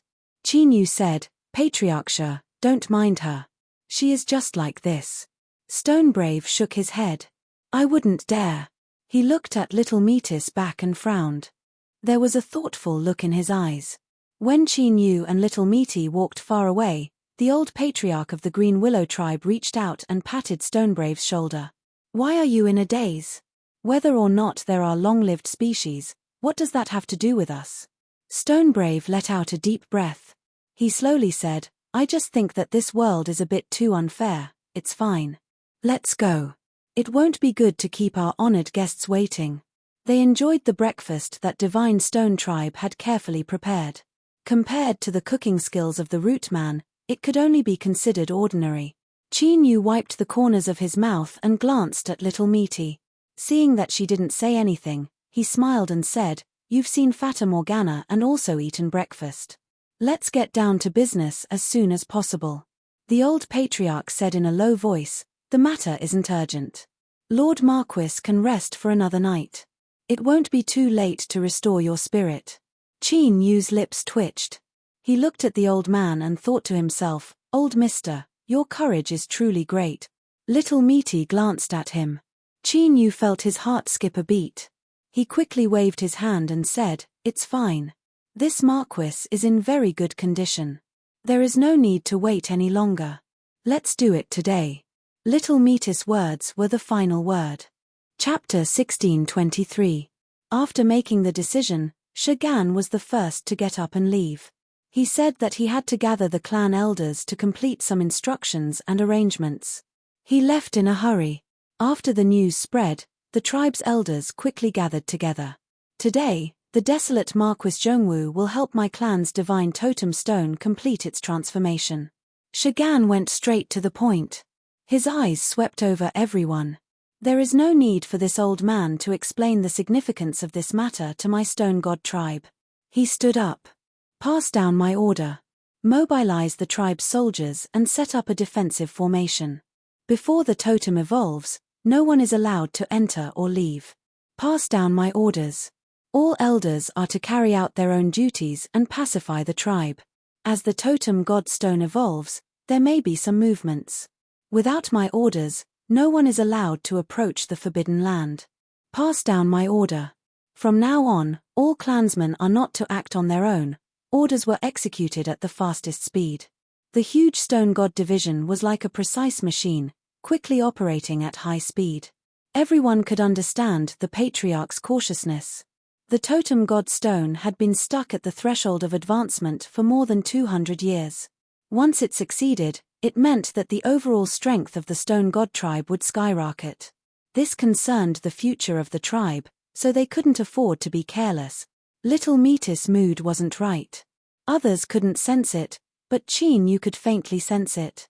He chased away the Green Willow tribe's old chief with the excuse of calming himself down and adjusting his condition. He looked at Little Meat and asked, "Is Divine Dragon City related to you?" Little Roo glanced at him. "You're really smart. You can even guess such a secret." He admitted it. Qin Yu's heart shook. He thought back to what he had heard before. That true dragon of this world. He really didn't mean it, but he couldn't help but think that this true dragon, could it have been eaten by Meaty? Humph. What nonsense are you thinking about? Little Meaty rolled her eyes. "I don't want to talk about this, so don't ask." Well, with just a few words, all the words that Qin Yu was about to say were blocked back down. Now, he could somewhat understand Little Meaty's personality. If she wasn't willing to say something, it would be useless even if he broke the casserole. After thinking for a moment, Qin Yu said, "Then why did you choose today?" Little Meaty was expressionless. "You chose it." Qin Yu, he had to admit that it was indeed the case, but why did I feel like I was about to choke and couldn't breathe? However, one thing was certain, Little Meaty was not in a good mood. Qin Yu turned and sat to the side, no longer looking for trouble. But the truth was that he didn't relax at all. An hour later, Shagan personally arrived. He respectfully bowed. "Marquis, Madam, my troops have finished their preparations. Please follow me. The old chief of the Green Willow tribe was not here, which was reasonable.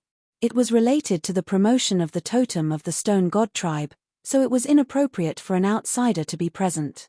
After all, they were close, but it didn't mean that they didn't need to avoid arousing suspicion.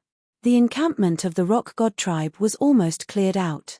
Only the old tribe leader was leading the way. Looking around, there was no one else.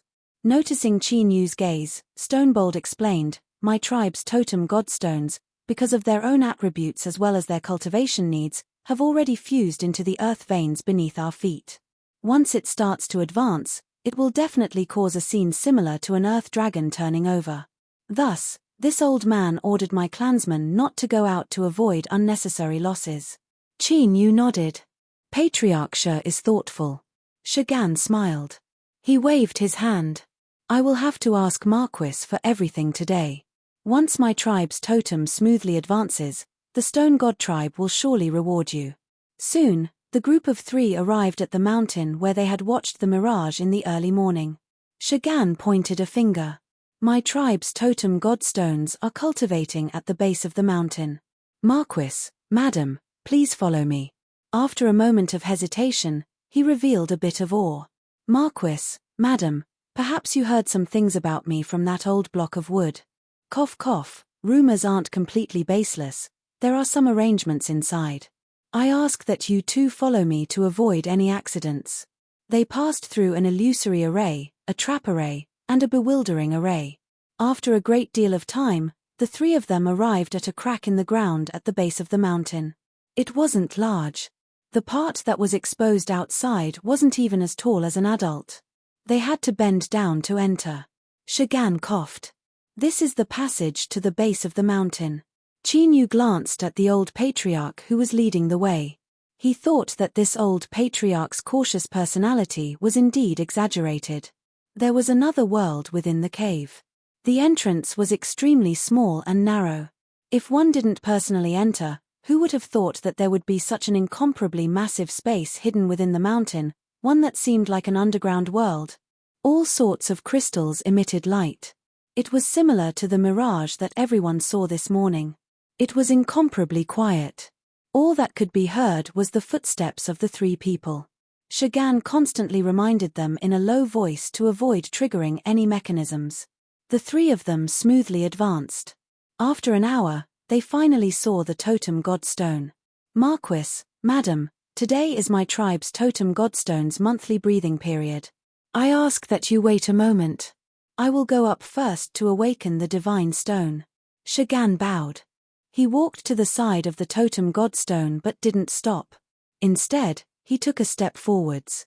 Then, like a shadow, he fused into the divine stone and vanished from sight. Qin Yu's complexion changed. In the next moment, he was grabbed by little Misty and pulled behind him. The totem god stone trembled. A halo of yellow earth light was released from it, sweeping through the entire cave and covering everything within. On the ground, countless stones began to tremble. Then, they came to life, jumping up and fusing together, turning into ugly stone monsters. These stone monsters didn't attack. Instead, they gathered around the divine stone, wrapping it up in layers. Little Misty stepped forwards. The yellow earth halo in front of her instantly broke apart, forming an empty space that was 10 feet wide. She looked up at the divine stone, her eyes icy cold. "I guessed that there was a problem with you, but with just you alone, you dare to attack me." Of course he wouldn't dare. Another voice sounded out from thin air. "You are extremely mysterious and your strength is unfathomably deep. Today, you have acted unscrupulously. I have been disrespectful." Little Misty coldly sneered. "Hiding your head and showing your tail in front of me, are you sure you won't die?" She lifted a hand and pointed out a finger. With a puff, space shattered and a black hole appeared. A pained cough came from the black hole. Then, there was a roar of anger. "Attack! Kill him and you will obtain your freedom." Shua, figure after figure appeared out of thin air. All of them were hidden beneath black robes, revealing only a pair of eyes that were icy cold and wooden. Without any hesitation, These people attacked at the same time, towards Qin Yu. That's right, all of their attacks avoided Little Meaty. Their goal was clear, they wanted Qin Yu to die here. All sorts of supernatural powers blotted out the skies. The weakest amongst them were at the ruler level, and 2 of them were high-level ruler powerhouses. They were stronger than the assassin that had tried to kill Qin Yu outside the commander's tent. Although Qin Yu had severely wounded that assassin, that was only one person. And now, there were at least 10 people in front of him. Quantitative change would eventually lead to qualitative change. If 10 rulers joined forces, it wouldn't be difficult to kill an extreme ruler. Qin Yu's complexion paled. He thought that something was wrong. Little Meaty had clearly sensed that something was wrong ahead of time, so why were these people targeting him? But it was clear that no one would give him an explanation. At this time, the gauze that had been covering Little Meaty's eyes suddenly vanished from sight. With a single glance, she was able to see everything that had happened. It seems like not eating you directly was a mistake. Little Meaty muttered to herself without hesitation. She flicked her sleeves and great waves appeared in the void, shattering all of the incoming attacks. The assassins that had appeared out of nowhere were like large fish in the sea, they were forced back. She hadn't killed anyone. It wasn't that she couldn't, but that she couldn't. The other party had already discovered her flaw. Her best choice now was to leave this place. But since they dared to let Little Meaty see what had happened today, it would likely be difficult for her to escape. She had to try. Little Meaty stomped her feet. The entire cave violently shook and a wild strength rumbled into the earth. Bang, the stone golems that surrounded the totem divine stone suddenly shattered in great numbers, exploding into powder. Catcher, a crack appeared on the surface of the divine stone. Stonebold's face appeared, a pained expression on his face. But soon, an earthen yellow light surged and the crack disappeared. The shattered stone golems condensed once more, filling in the empty space.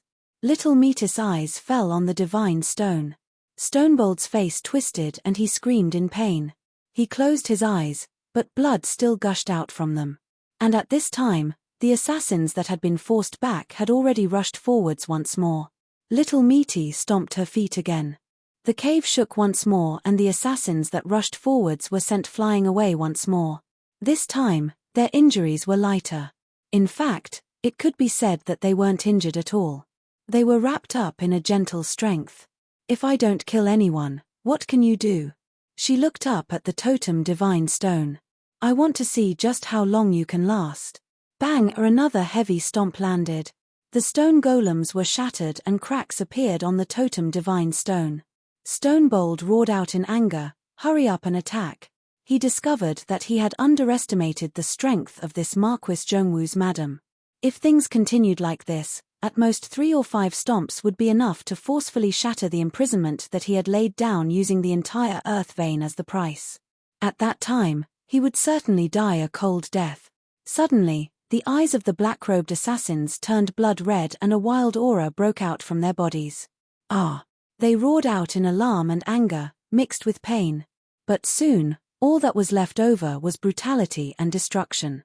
There wasn't the slightest bit of sobriety left in them. With loud howls, they wildly rushed forwards. Their crimson eyes widened as they stubbornly stared at Qin Yu. Little Meaty's eyes turned even colder. She reached out a hand and pulled Qin Yu into her bosom. In the next moment, terrifying explosions rang out like billowing thunderclaps. Qin Yu didn't have time to enjoy the warm and fragrant taste of jade. He only felt dizzy and his chest tumbled in his chest. 14 ruler-level powerhouses had all blown themselves up and died. Little Meaty's face paled but she didn't move. Instead, her expression became increasingly indifferent. What does exploding themselves to death have to do with me? A light sigh sounded out in his ears.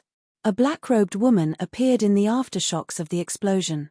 Whether it has something to do with you or not, I fear that whatever you say doesn't count. Chapter 1624. Rumble rumble, where the stone god tribe was, thunder roared from the highest heavens. In the blink of an eye, countless clouds surged out, thick and low, as if they would touch that forbidden mountain. The complexions of the stone god tribe elders that were guarding outside changed. They could feel a ruthless and destructive aura.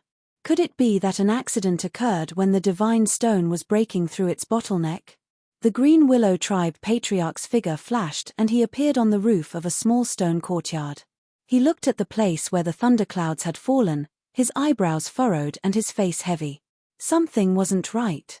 At this time, the terrifying suppression falling down from the heavens was even more terrifying than the backlash of the world when the totem divine willow failed to break through. Just what was going on? With hesitation in his eyes, the Green Willow Tribe Patriarch took a deep breath. He took a step forward and howled out. He didn't hide his whereabouts and soon 2 Stone God Tribe elders welcomed him. Patriarch Wood, when my tribe's totem is breaking through, please don't casually walk around. One of the elders said. On the side, Shasan bitterly smiled. He thought that these newly promoted elders were a bit too insensible. He glared at him and hurriedly explained, Patriarch Wood, please don't be angry. He was just worried and lost his sense of propriety. The old patriarch said, I won't bother with him. But now, the totem divine stone is breaking through. It is clear that some accident has occurred. Do you still want to continue waiting? Shasan cupped his hands together. The patriarch just sent out a message. Although there have been some accidents, the overall situation is still under control. He wants us to be on guard against anyone scheming against us and not act without orders. Although his words were respectful, there was also a hint of warning. After all, in the Stone God Tribe, the Green Willow Tribe Patriarch was still an outsider. The old patriarch's complexion darkened. He humphed and turned to leave. Not only did he not feel relieved after hearing Shasan's words, but an even greater sense of worry and unease rose in his heart. With the old monkey's cautious personality, there was something wrong with it for it to remain so calm after causing such a great commotion and not do anything else. Something had happened, something had definitely happened. The old patriarch was deeply worried. But right now, besides waiting outside with wide eyes, there was nothing he could do. The red negative karma flames that were as thin as flying threads surged out of her flesh and enveloped her figure. At this time, the terrifying thunder tribulation that descended from the outside world had nothing to do with the totem god stone. Instead, it had locked onto her. As someone who should not exist in this world, he had already committed a great taboo by descending into this world. It was only because the flesh had completed its self-seal and minimized its interference with the outside world. That was why it was reluctantly allowed to continue staying. However, today's slaughter had resulted in the deaths of more than 10 sovereign realm experts. This terrible debt of taking lives was placed on the flesh. Just as the black-robed woman had said earlier, the flesh's words did not count. Only the world itself could make a judgment. It was clear that its patience had reached its limit. It tacitly decided to use some methods that weren't exactly honorable to expel the flesh. The reason for that was because her existence was a hidden danger to the world. The reason why he didn't directly kill her was because she couldn't be killed at all. She was a truly perfect and flawless type of long life. The flesh pushed Qin Yu away, not allowing him to be contaminated by the blood flames of karma. Her eyes fell onto the black robes, cold and indifferent. Is there any use in wearing a robe in front of me? After a moment of silence, the black robes dissipated like smoke, revealing Li Ruhua's figure. The third-generation disciple of the central desolate divine continent bowed from afar. Your supernatural abilities are incredible. Since I have appeared, I have no intention of continuing to hide. She stood up, her expression solemn. I only came to make things clear to you. Everything I do today has karma. You stole half of my destiny and gave it to the loyal Marshal Marquis Ning Qin. This is the same as severing my great Tao. Li Ruhua naturally has to take it back. Her eyes swept over Qin Yu. They were cold to the extreme, without the slightest hint of emotion. If one had to say something, it would be an unforgettable hatred and a cold killing intent. This gaze left Qin Yu somewhat baffled. It was your Li family that took the initiative to scheme against me. No matter how you looked at it, I was the victim. As for stealing half of her destiny, Qin Yu felt that was simply nonsense. How could he not know what happened to him? But at this time, Qin Yu stiffened. He suddenly thought of the memories that had disappeared in the realm of grandeur and yellow millet. Could it be that it had something to do with Li Ruhua? Her gaze right now was just too frightening, as if she had done that to her again and again. As if sensing the meaning in Qin Yu's eyes, Li Ruhua's chest rapidly heaved several times and her eyes turned even colder. You bastard, why are you pretending to be innocent here? You really should be torn to shreds. Misty coldly sneered. This time, you were far too shameless. Through that little fellow, you told them many things. You even made preparations ahead of time to settle karma. But, do you think this will be useful? Or do you really not fear death? Although the words used were the same, they were referring to different things. Li Ruhua paled. To die now or to wait for death in the future, there is no difference. I would rather give it my all. The mortal body's eyes were ice cold and her lips curved up in a sneer. Although her eyes didn't change, her temperament was like an empress looking down on the world with disdain. Then, I will help you. Bang! Misty punched out. Li Ruhua's complexion changed. But before she could respond, she was like a ripe fruit that exploded in the air. Blood splashed out and pieces of flesh and bone flew into the air. Blood karmic flames gushed out from within Misty's body. Her strength instantly rose to a level that was even greater than when she had killed over a dozen ruler powerhouses. She really is a reincarnated body. It seems her achievements in her past life were quite high. Rumble rumble, even deep underground, one could still hear the roars of thunder in the skies, filled with anger and depression. It seemed that Misty's unhesitant punch to kill Li Ruhua had thoroughly enraged the world. Beneath the blood karmic flames, Misty's complexion paled. But, her eyes were bright. She looked up, seeming to pierce through all obstacles and stare into the skies. What are you shouting for? Do you think the louder you are, the more reasonable you are? If you have the ability, then act like a man and attack. Bang! A terrifying pillar of thunder instantly fell down from the clouds, faster than lightning. In the blink of an eye, it smashed into the stone god tribe's forbidden mountain. Ah! From within the totem god stone, pained screams echoed out. Countless cracks appeared, covering every inch and corner of it. The ugly stone monsters surrounding the god's stone were instantly smashed into pieces by the lightning. But what they withstood was only the aftermath of the thunder. Nearly all of its strength had crashed into Misty's body. Within the dark red blood karmic flames, countless bolts of thunder leapt about. Crackling sounds constantly rang out, each one representing an extremely terrifying destructive strength. Misty's complexion paled even further. Her lips curved up in a smile. So many years have passed and you still haven't made any progress. You really don't have enough brains, brother. She flicked her sleeves and grabbed onto Qin Yu. Then, she shot into the skies. Heavenly thunder rumbled through the channel as she rushed out of the forbidden mountain. At this moment, the Green Willow tribe patriarch's eyes widened. Although he was far away, his eyesight as a cultivator allowed him to clearly see that the people that rushed out of the Pillar of Thunder were Marquis Zhongwu and his wife. Just what had happened? Why was it like this? Stonebold's resentful and angry roars echoed out from deep underground. The Forsaken have plotted to harm my tribe's totem and their plot has been exposed. All members of the Stone God tribe, heed my orders. Kill them at all cost. The old patriarch's eyes widened. He could feel his ears ring and his mind go blank. The elders of the Stone God tribe were dazed for a moment before a cold light gushed out from their eyes. They didn't doubt the patriarch's words at all. Of course, what was more important was that all of them could clearly feel the anger and weakness of the totem god stone. It even gave them a feeling that they were on the edge of death, a feeling that they could fall into a great fear at any moment. Kill the Forsaken. With a roar, the first stone god tribe elder shot into the skies.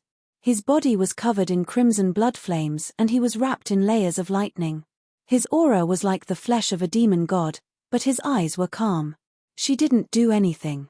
She just looked down at Elder Stone God, who was rushing over with a face full of resentment.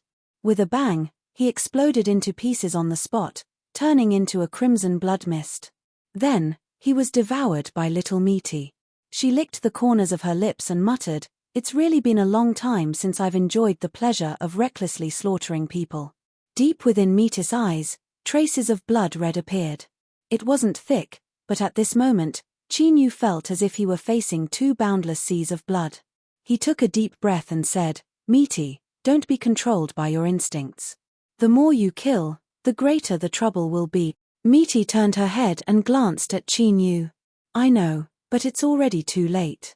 Bang ere bang, two more stone god tribe elders that shot into the skies exploded in the air. Blood fog approached Meaty and fused into her body. It was like she was an endless black hole that swallowed up blood.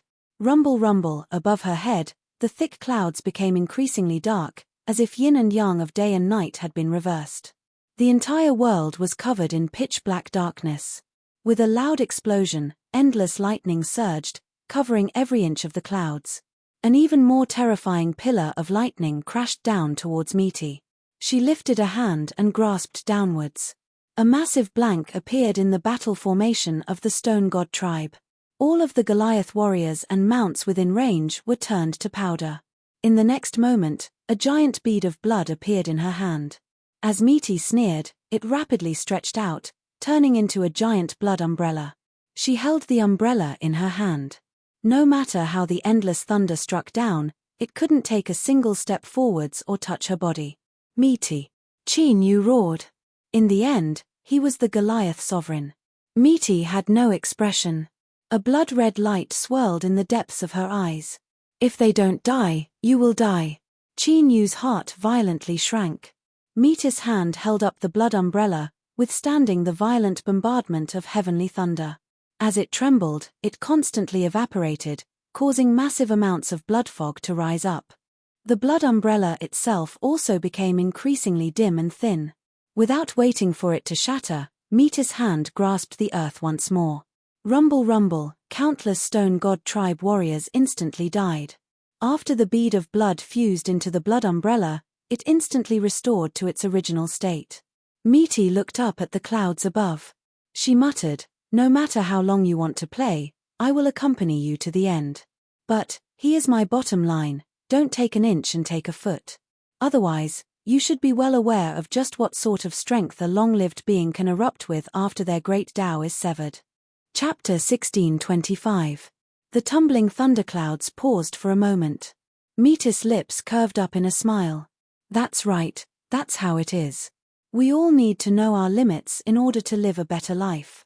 Bang, as if enraged by her provocation and warning, a third pillar of thunder came crashing down. Meaty reached out her hand once more. She grabbed the lives of tens of thousands of barbarian warriors and condensed them into beads of blood that fused into the blood umbrella. The corners of her mouth were still smiling, and it was even more brilliant than before. The endless negative karma flames had already enveloped her completely, and only a very soft voice slowly came from within. "It seems like you don't believe what I said just now." Catcher, a light sound came from within Meaty's body. At this moment, her aura was instantly restrained. She was like a stone, a wooden stake, without the slightest fluctuation. But at this moment, everyone could clearly feel the despairing and ruthless suppression of destruction that came from her. It was enough to destroy all, even the world itself was included. The thunderclouds above fell silent. In the next moment, they rapidly dissipated. In just several breaths of time, they vanished from sight. A great sun appeared. It sprinkled down warm light that shined on the bodies of the stone god tribe, making them feel as if they had been separated from the world for a lifetime. If it weren't for the blood karma flames still burning above their heads and the arcs of thunder that hadn't completely dissipated, one would have suspected that everything just now was just an illusion. But in the end, it wasn't. The entire stone god tribe had withstood the shockwaves and was nearly completely destroyed. Less than 20% of the tribal warriors that formed the battle formation remained. As for the others, they were turned to powder by Meaty's 3 grabs. Their bodies and souls were destroyed, forever vanishing from the world. As for the ordinary tribesmen, the number of casualties was over 10 times, or even more. Were they in the wrong? Not necessarily. Perhaps even in death they wouldn't know what had happened. But the stone god tribe's patriarch Stoneforge had already chosen death for them. This was probably the sorrow of the weak. They couldn't decide their own birth, and even their own death was controlled by others. Shua Meaty turned and walked away. With a single step, she vanished from sight. The Green Willow Tribe patriarch's face was deathly pale. He stood in the mess, his body tottering. She disappeared and reappeared. Meaty was already far away from the Stone God tribe. It was unknown what she had done, but the blood karma flames around her were forcefully suppressed. Qin Yu looked at the deathly pale face in front of him. As he thought about how many barbarians had died in Stone God tribe today, his complexion became extremely complex. Ru sneered, although the name of the barbarian emperor is not bad, but don't take it too seriously. Let alone killing tens of thousands of people, so what if he killed millions of people? Only when you are alive will everything have meaning. Remember this in the future, don't look for trouble for yourself. Qin Yu took a deep breath. Let's not talk about this. How are you right now? I'm fine. Speak the truth. Little Meaty was silent for a moment, then said indifferently, I'm leaving. Qin Yu frowned. That's it. Meaty said, for the next period of time, I will fall into a deep sleep, and will not be able to continue descending. Fortunately, the debt between us has already been settled. Otherwise, I would have suffered a great loss if I couldn't collect the debt. I would have been so upset that I wouldn't have been able to sleep. Qin Yu took a deep breath. How long? Little Meaty glanced at him. Before she could speak, Qin Yu interrupted her. I want the truth. Pursing her lips, she slowly said, it might take a long time, but I won't die. I'll definitely be able to come back. So, Qin Yu, you must try your best to live on. You must live for a very, very long time. Don't wait for me to come out and find that you have already died without even a soul fragment to be found. Qin Yu frowned. If that was the case, then it really would be a very long time. It was so long that they might never see each other again. Looking at Meaty opposite him, for some reason a trace of sorrow suddenly gushed out from the depths of his heart. Qin Yu tried his best to suppress it, but his eyes still turned slightly red. He took a deep breath and turned sideways. How can I help you? Little Meat sighed and said in a gentle tone, it's useless. Didn't I say before that your cultivation is still too weak? Perhaps it was because he felt that it was not good for him to say such harsh words when they were about to part ways, so he smiled and said, cultivate well. When the day comes that you can punch a hole in that big net, you will have the ability to save me. Qin Yu remained silent. Little Meat waved her hand. That's enough. I really don't have much time left. There are some important matters that I need to quickly explain to you. The first matter is in Nanki and Golden Millet. I left something for you. When you truly fall into a hopeless situation and have no choice but to die, you don't need to despair. You need to believe that there is a reason behind the phrase escaping death in a hopeless situation. The second matter is that the Lord Ruler beside you is not ordinary. Really, this is already the highest level of evaluation I can give him. Besides that, there is one more thing. There might be some connection between me and this Lord Ruler. I can't say for sure, and I'm not too sure myself. In short, you need to pay more attention to her. If she really is an existence similar to me, she might not have my patience. The third matter is that you must carry the treasure that I forged for you in the imperial capital with you. That way, even if you were to truly reincarnate, I would still be able to find you. Perhaps, I might even be able to help you regain your memories of this life. Finally, let me satisfy your curiosity. I am indeed familiar with Divine Dragon City, because that is the only true dragon in the world. Strictly speaking, he can be considered a pet that I raise. Little Meat's smile was brilliant. She waved her hand and the traces of suppressed blood flames drilled out once more. I have to go. Goodbye, Qin Yu. Hold on, Qin Yu suddenly said. He stared at Little Meat in front of him. Hold on a little longer, before I wake up, don't leave. Little Meat furrowed her eyebrows.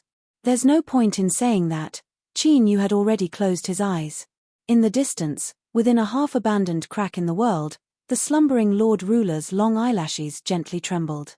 He slowly opened his eyes. At this moment, there seemed to be countless stars and clouds swirling within. It was too beautiful to behold. After a brief daze, she suddenly lifted her hands and clutched her head. Qin Yu, Little Chinyu, are you poisoned? Why do you always have to come and disturb my sweet dreams? As she spoke, she clenched her teeth. She wished she could reach out and grab that stinky brat and beat him up. The Lord Ruler struggled to get up. He rubbed his eyebrows. Even I think this matter is tricky. Why do you care? She won't die. At most, she will sleep for a period of time. She will eventually come out. If you interfere and aren't careful, you might really die. She lifted a hand and tapped her forehead, her face full of anger. You can't even understand this. I think you brat, you've forgotten your life in the face of love. Do you really want to die? The Lord Ruler lay down on his back. I don't care, I don't care. I don't care about this. Do whatever you want. She closed her eyes and covered her ears, but she couldn't block it at all. With a scream, she jumped up and put her hands on her hips as she cursed, You bastard, I'm warning you, don't go too far. After all, I am you. If you really annoy me, I'll settle this debt with you. She flicked her sleeves and sealed off this half-abandoned crack in the world, cutting off all perception. Humph humph, if you want to save someone, look at yourself first. Unless that person beside you takes action, no one will succeed. Chinyu opened his eyes. Misty in front of him had already been wrapped up in the blood flames of karma.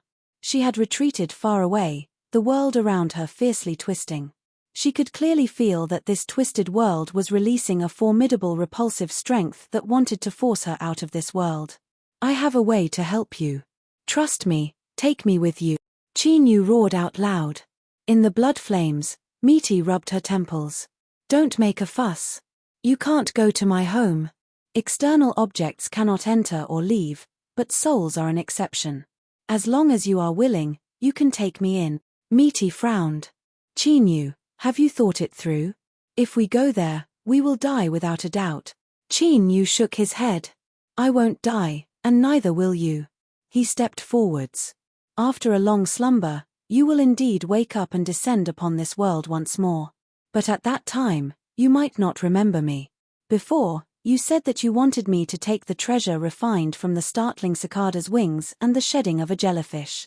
You wanted to find me after you forgot, right? In the blood flames, Misty's eyes widened. Chinyu smiled. Are you surprised? You see, I even know these secrets, so I definitely wasn't speaking nonsense. You don't have time. If you stay here any longer, you will suffer even greater injuries. Take me home with you and I will definitely be able to bring you back. Misty mumbled, I'm not forcing you. This is something you are willing to do. She lifted a hand and grasped forwards. Chinyu's soul instantly left his body. Before he could feel anything, his field of vision fell into darkness. In the next moment, the blood flames vanished. Misty and Chinyu fell to the ground, both of them unconscious. A moment later, the cry of a sword came from afar. With a swoosh, Baiji fell in front of the two. She hurried over to Misty's side. She knelt down on the ground and held her in her arms. After sensing for a moment, her complexion turned icy cold and her eyes erupted with icy killing intent. Although I don't really like this loyal Marquis who only knows how to eat his meals, I advise you not to do anything. If he dies, I will definitely die as well. At some unknown time, the sword-bearing youth called Dog Leftover had appeared at her side. His face was pale white and he looked as if he only had half a breath left. Baiji looked up. The only thing that was revealed was a cold chill. You want to stop me? Dog Leftover coughed several times. He wiped away the blood that had spilled out and earnestly said, No, I just want to live. He felt dizzy, as if there were several large stones in his head. It was so heavy that he couldn't open his eyes and his consciousness was hazy and unclear. Faintly, he could hear a voice outside, as if someone was shouting a name. It was a woman. Who was she calling? Was it me? But who was he? Where was he? He wanted to wake up, but his head felt heavy and there was nothing he could do. After struggling for a bit, he used up the last bit of his energy and fell into a deep sleep once more. The voice in his ears faded away. The Green Willow tribe patriarch looked at the pale-faced Stone Hollow, who seemed to have aged several hundred years in a single day. He slowly said, Tell me, just what happened? Stone Hollow was expressionless. Desolate Marquis Loyal Marshal secretly harmed my tribe's totem godstone. Just as he was about to speak, he was interrupted. The old patriarch slammed the table. Old monkey, you can deceive others with these words, but you can't deceive me. He leaned forward, his eyes stubbornly staring at Stone Hollow. If you don't have any ulterior motives, then look into my eyes and repeat what you just said. Stone Hollow lowered his head and drank some tea. Even if I say it 10,000 times, it will still be the same words. The old patriarch took a deep breath. You should know that Marquis Loyal Marshal is the savior of my Green Willow tribe. My tribe owes him countless lives. As for the reason why he chose the Stone God division and appeared here, a large part of it was because of me, Stone Hollow said. What do you want to say? The old patriarch turned and walked away. From today onwards, we are no longer friends. Stone Hollow didn't urge him to stay.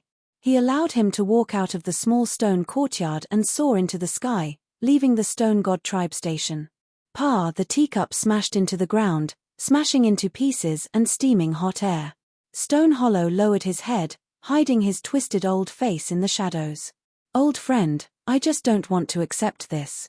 I just want to live. Is that wrong? The heavens are too unfair. A low roar came from his mouth and nose, echoing in the small courtyard. Chapter 1626. Dark red flames blazed in the air like blood. A woman's body was rapidly condensing in the flames.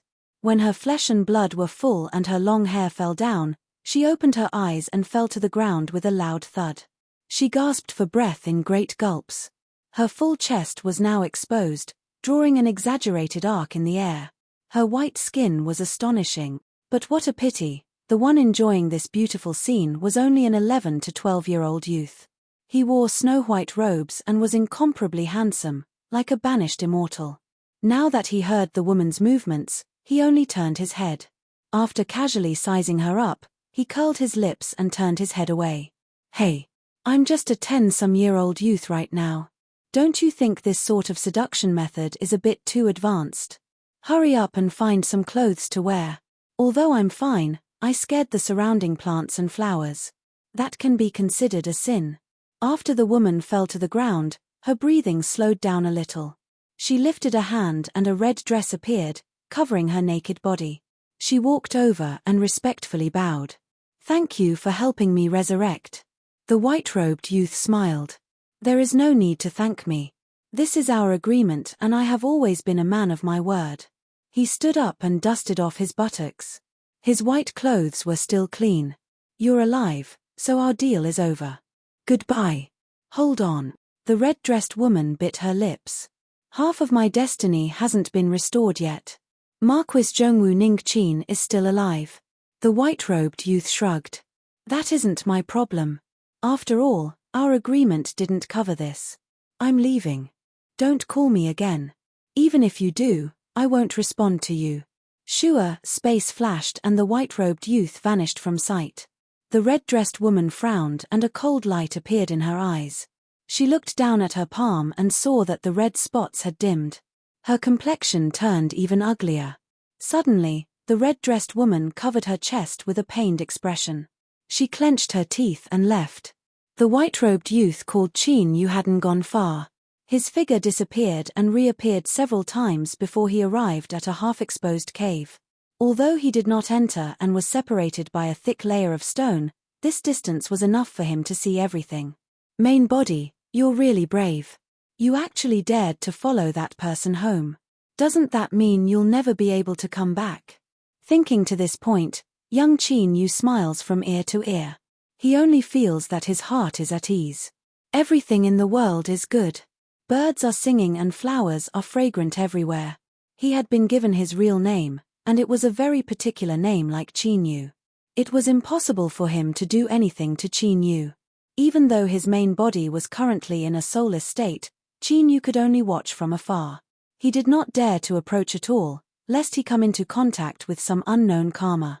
Previously, Li Ruhua's problem could actually be easily solved. However, after thinking about it, Qin Yu decided not to tell her about it. His main body was currently enjoying the flow of time. A day in the heavens was equivalent to a year below. If he were to leave the nourishment of his mortal body, his soul would soon wither away and he would naturally die. To him, this was the safest and most advantageous method. He didn't have to worry about anything going wrong. Smiling, the young Qin Yu turned around and left. He would let his main body slowly wait for death. He wanted to take a serious look at this great mountain river world. Sure, he disappeared in a flash. In the Western Wasteland Imperial Palace, His Majesty, who always hid his emotions, was truly enraged for the first time. His angry roars resounded through the entire Longevity Temple. The eunuchs outside bowed their heads, afraid that if they breathed too much they would incur His Majesty's wrath. But within the imperial capital, everything was clearly stable. His Majesty, who had obtained 100 years, had nearly restored his peak ruling strength. No one dared to challenge His Majesty's status and dignity. The four borders were also stable. There were no urgent military reports. His Majesty, why was he angry? Was he angry? Soon, the sky-bearing monarch was summoned and hurried into the Longevity Temple. It was unknown what he said to His Majesty, but when he left the Longevity Temple, his complexion was ashen. Without any delay, the sky-bearing monarch brought the two exalted lords and left the imperial capital at the fastest speed possible. Like this, they vanished without a trace. No one knew where the sky-bearing monarch went. Of course, if one carefully investigated, with the various powerhouses of the empire, they would definitely be able to find some clues. But at this time, no one was willing to provoke him. His Majesty, who was already on the verge of erupting in anger, chose to ignore them. Yi family. The old man's complexion was heavy. A black jade chess piece in his hand shattered into pieces. On the other side, the military advisor, who had lost half of his body and had become a cripple, frowned and asked, "What happened?" It had been many years since he had seen his commander lose his composure like this. The old man took a deep breath and slowly said, "Marquis Loyal Marshal Ning Qin has gone missing. It's unknown whether he's alive or dead." The military advisor's frown deepened. His eyes were sharp. His Majesty sent out 4 old claws, so how could someone succeed? It's within the borders of the barbarians. The old man lifted his hand and rubbed his temples. At this time, his old face had already returned to tranquility. When a person lived for a long time and experienced enough wind and rain, they would naturally develop a valiant mind and shrewdness. The military advisor let out a long breath. It's time to pull back. If Marquis Loyal Marshal really dies, the Yi family won't fall. You taking the initiative to pull back is different from His Majesty reminding you afterwards. The old man nodded. You're right. Then let's slow down and take a look. He loosened his hand, allowing the chess pieces to scatter to the ground. His eyes were ice cold. In the end, I still underestimated Yi Bohu. His head was still dizzy, but it was much better than before. After an unknown amount of effort, he could finally see a blurry light in front of him. He was going to wake up. He was going to wake up. His heart stirred with excitement. Then, the voice in his ears became clear. "Qin Yu, if you don't wake up, you really will die." Sure, his eyes flew open, but he couldn't bear the light in front of him, so he closed them again in the next moment. "Qin Yu. Is he calling me? I am Qin Yu. Ah." He let out a pained roar as he clutched his head tightly with both hands. It was as if millions of years of memories had settled down in his mind like a raging flood. Come to think of it, I remember everything. Qin Yu slowly opened his eyes. Resisting the blinding light in front of him, he was finally able to see the person in front of him. Little, he tried to speak, but there was a burning pain in his throat. It was like he had been thirsty for countless years and had completely rusted together. Little raised a finger, acting as a torch. This was because the flames that Qin Yu saw were coming from her fingertips. "You're awake. You're really awake." She stretched out her other hand and stretched out 2 fingers. "Carefully count. How many is this?" Qin Yu was so angry he nearly laughed. He weakly said, 2. Little smiled. "Then you're really awake. Qin Yu, you really can sleep. I thought you were going to fall asleep like this." Qin Yu's complexion changed. "How long did I sleep for?" Little fell silent. The restlessness in Qin Yu's heart became increasingly heavy. He ignored the discomfort of his body and took a deep breath. He squeezed out a smile and said, "It's fine, I can withstand it. Just tell me the truth. How long did I sleep for?" Little Meaty revealed a look of guilt. "I'm sorry, Qin Yu. There was an accident in the past and I wasn't able to smoothly bring you home, and by the time I found you, many years had already passed. In order for you to truly wake up and restore your memories, it took many more years.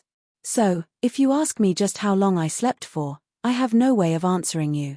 His field of vision darkened and he nearly fainted. There was only one thought in his mind: it was over, it was all over. According to Little Meaty, how many years had passed? "No, I'm afraid it's possible to add 10,000 words to it." Thinking of this, Qin Yu's mind blanked out. Everything was fine, but when he closed his eyes and opened them again, all the people he knew had withered away and disappeared. Regardless of whether it was relatives or enemies, they had all become fleeting clouds. How would it feel? It was not an exaggeration to say that he was completely disheartened. "Phut, ha ha ha ha ha. Qin Yu, you're too funny. You even believe this?" He laughed so hard that he rocked back and forth. I'm lying to you. You've been sleeping here for around 4 days. It's true. Don't look at me with such strange eyes. I swear on this ball of light on my finger that what I'm saying right now is the truth." Qin Yu let out a long breath. He lifted his hand with difficulty and pointed at Little Meaty, his lips trembling even more fiercely. Scaring people to death. "Just you wait for me." Little Meaty arched an eyebrow. "Oh, young Master Qin, you've learned to hold a grudge against me? Could it be that you don't remember where you are right now? Humph, let me tell you, this is my home. If I don't let you leave, then you can only obediently stay here and accompany me until the end of time. Do you understand?" Qin Yu's intuition told him that Little Meaty wasn't lying. If she wanted to, she really could keep him here forever. As they said, a wise man didn't fight when the odds were against him. Qin Yu lightly coughed and tried to move his body. He felt much better and slowly sat up. "I was anxious for a moment. Miss Meaty is magnanimous and magnanimous, please don't lower yourself to my level." Little Meaty coldly sneered. She yawned and turned to sit down. "Speak, how do you want to save me? Let me tell you, after I came back I should have gone to sleep. I've been waiting for you all this time and I'm feeling very uncomfortable. Hurry up and explain yourself." Qin Yu thought for a moment. A strange expression crossed his face. After a moment of hesitation, he said, "I have a great son in my hand." In all honesty, these were absolutely her original words. But as for what they meant, he really didn't know. And in the situation at the time, he had been pressed for time and didn't have a chance to ask. But Little Meaty seemed to directly understand. Her eyes widened and she earnestly looked at Qin Yu several times. It was unknown whether she was putting on an act or if she really did see something. She nodded in understanding. "So that's how it is. Then perhaps there really might be a chance to leave this damned place." She reached out a hand and patted Qin Yu's shoulder. "Qin Yu, then I'll leave myself in your hands. You must do your best." After she finished speaking, she gestured with her hands and then lay down where Qin Yu had just been sleeping. In almost an instant, she fell into a deep sleep. Puff, the flames were extinguished, and everything around them fell into absolute darkness. But luckily, darkness was one of Qin Yu's sore strengths to begin with. Although the darkness here was different from the outside world and was much richer, he could still just barely see his surroundings. His eyes fell on Little Meaty's face. Perhaps it was because she had fallen into a deep sleep and was unable to conceal her true state, but her complexion was pale and she couldn't hide her weariness. It seemed that she hadn't been lying. In order to wait for Qin Yu to wake up, she had indeed held herself up for a very long time. Otherwise, she wouldn't have instantly fallen asleep after asking. Qin Yu took a deep breath. He slowly said, "Don't worry. I said I would bring you out of here, so I will definitely keep my word." A rustling sound suddenly came from all directions. Qin Yu's complexion changed. He thought that it couldn't be. He had just spoken a few words and now something was happening to him.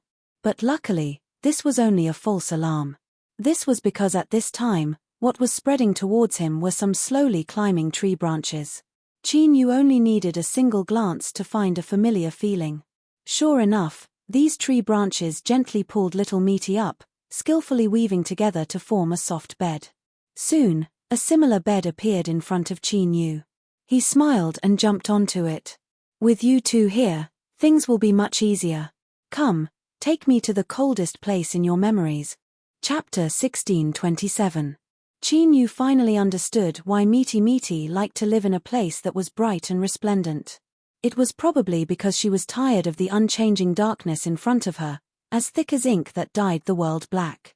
Moreover, she should really be very, very lonely, and it wasn't just words. This caused Qin Yu to think back to the day when she had suddenly shown a trace of warmth. The endless world of darkness was so vast that it seemed without end. Here, there was no concept of space or time. There was only an endless emptiness and an eternal silence. And this was Meaty's home. She had lived here alone for countless years. No wonder when she first arrived in this world, even in the wilderness, Meaty still looked at it with great interest. She even said that she wanted to plant trees and vegetables and enjoy life. So to her, that was already a great enjoyment. Qin Yu lay down on a soft bed woven from tree branches. He casually turned over and they immediately adjusted themselves into the most comfortable position. It wasn't that the two trees were too flattering, but that after coexisting for countless years, this had already become their instinct. Considering it from this perspective, the cooking skills of the Root People chefs were probably simple. Because they had done it too many times, they had slowly reached the peak of perfection. Qin Yu let out a long breath. Indeed, in this world, everything had a cause and effect. Everything he saw had its origin. He crossed his legs, not because this position was comfortable, but because he needed to constantly shake his legs to prevent himself from becoming absent-minded. This was because this place was a bit strange. If a person stayed here for too long, it was easy to feel as if their brains had become rusty and sometimes they would forget how to think. Qin Yu would occasionally notice this and he would be on guard against it. He always felt that he couldn't really fall into this, otherwise there would be great trouble. He was seriously thinking about a few things. First, his current state. It wasn't that Qin Yu was selfish and only cared about himself, but that there had to be an order to everything in this world. Meaty had fallen into a deep slumber. If he wanted to wake her up and then smoothly leave this place, he could only rely on Qin Yu's efforts. If there was a problem with himself, then that would be the true problem. Everything would be over. How to say this? This place was indeed mystical. Qin Yu had entered this world of darkness in his soul state. But now, he didn't feel any discomfort at all. He felt that his soul was solid, no different from his mortal body. There was a high chance that this matter was related to Meaty. This was because Qin Yu could clearly feel that in this world of darkness, his soul was in a state of constantly losing strength. But now, his soul was in a state where it was as stable as his body, causing this loss to be greatly reduced. In simpler terms, Qin Yu could persist here in his soul state for a longer period of time. Of course, even so, he would still try to open this world of darkness as soon as possible. He didn't know why, but in this darkness, he felt a bit restless. The second thing was to search for the so-called coldest place in this dark world. In truth, the concept of coldest was more of a feeling on the level of the mind and soul. As the saying goes, extreme yang generates yin, and extreme yin generates yang. Only by finding a suitable place could one achieve twice the result with half the effort and increase the success rate to the highest. Right now, he was on the path of searching, and Little Meaty's two trees were very useful. As for the third matter, Qin Yu didn't know if it was true or not. After Little Meaty fell into a deep slumber, he felt a gaze quietly fall on him. It was extremely indifferent, without the least bit of emotion. But, it caused a great deal of vigilance to rise up in his heart. He focused his senses to sense but found nothing. Qin Yu almost thought that this was just an illusion born from suppressing his mind in the darkness. But his intuition told him that it wasn't an illusion, then he could only be more cautious. The only good news was that these two great trees had accompanied Little Meaty for countless years in the darkness. They clearly had a rich exploration experience in this world of darkness. As time passed, Qin Yu could clearly feel the temperature of this world of darkness decreasing. He took a deep breath and sat up straight. He rubbed his hands together and looked forwards. Now that the direction was correct, all that was left was a matter of time. The once encampment of the Stone God tribe was now in ruins. The large and small stones that had been piled up on the ground had all been dug up and divided up. Besides the occasional broken wall, it was hard to imagine that a powerful barbarian tribe had once existed here. After the totem god stone perished, tribe leader Stonebrave's whereabouts were unknown. The several remaining elders began to fight amongst themselves, exhausting the last bit of the Stone God tribe's vitality. Afterwards, the tribesmen either died or fled. This caused the powerful Stone God tribe to be battered by the wind and rain in just a few years. Several barbarians from small tribes were constantly rummaging through the ruins of the Stone God tribe encampment. As the saying went, a starving camel was still bigger than a horse. Although the Stone God tribe had been completely destroyed, there might still be some good things that had yet to be discovered.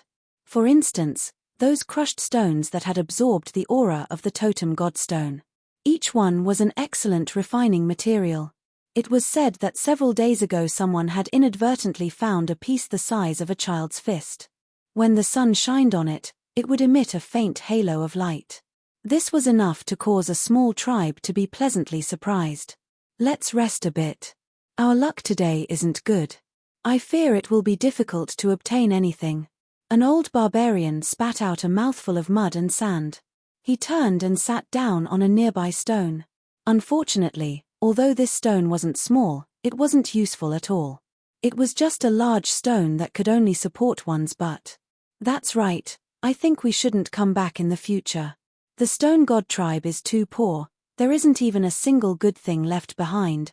Several barbarian juniors complained. The old barbarian took out his smoking pipe and took a deep puff. He sneered, "Do you dare to say it now?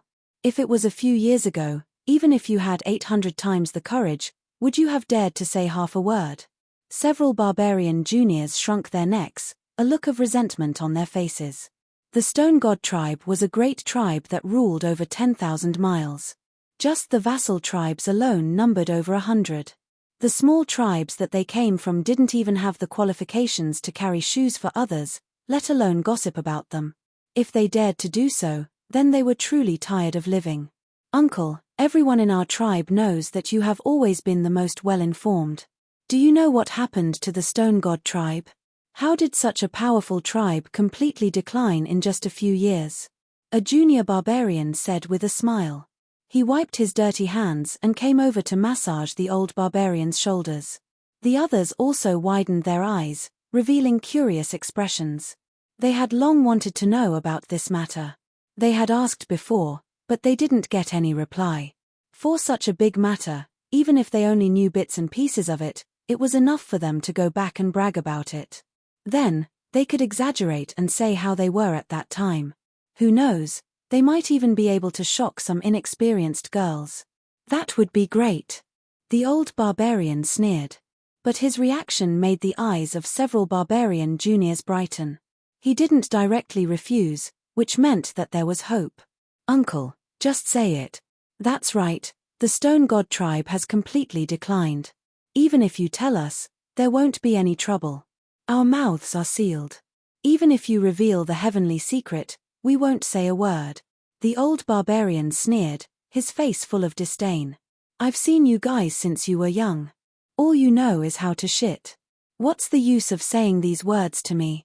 He took 2 more puffs and spat out a thick, spicy smoke. "But there's one thing you guys are right about. The Stone God tribe has completely fallen. There are some things that can't be considered karma by saying them." He cleared his throat and spat out thick phlegm. The old barbarian pointed at the ruins in front of him. 5 years ago, the Stone God tribe invited the desolate Marquis Zhongwu to help the totem god stone advance.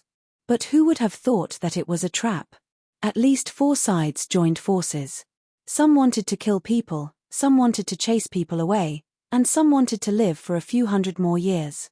Those who were killed did not want to die, those who were chased away did not want to leave, so there was a conflict. The result was that whoever went to the stone god tribe would be unlucky. The stone god tribe became men with their spines broken. They could only lie on their beds. If there was no accident, they might not have died. After all, it is hard to find such an obedient dog like the stone god tribe in the barbarians. The old barbarian's lips curled up, revealing a trace of disdain. It was a dark and windy night. 4 sneaky old cripples sneakily attacked the totem god stone that was about to come back to life. After paying a price, they completely shattered its vitality. Therefore, the stone god tribe is finished. Shagan escaped and struggled at death's door, but he is like a grasshopper after autumn. No matter how hard he struggles, he can only live for another 3 to 5 years. I'm afraid he will die soon. The eyes of the group of young barbarians lit up as they listened. They thought that their uncle was indeed worthy of being a famous talker in the tribe. His words were full of mystery, but the key point was that they sounded like the truth. Hehe, this was not a loss at all. If this were to spread out, it would definitely scare many people. Looking at the faces of these boys, the old barbarian knew what they were thinking. He laughed and said, fuck off, fuck off.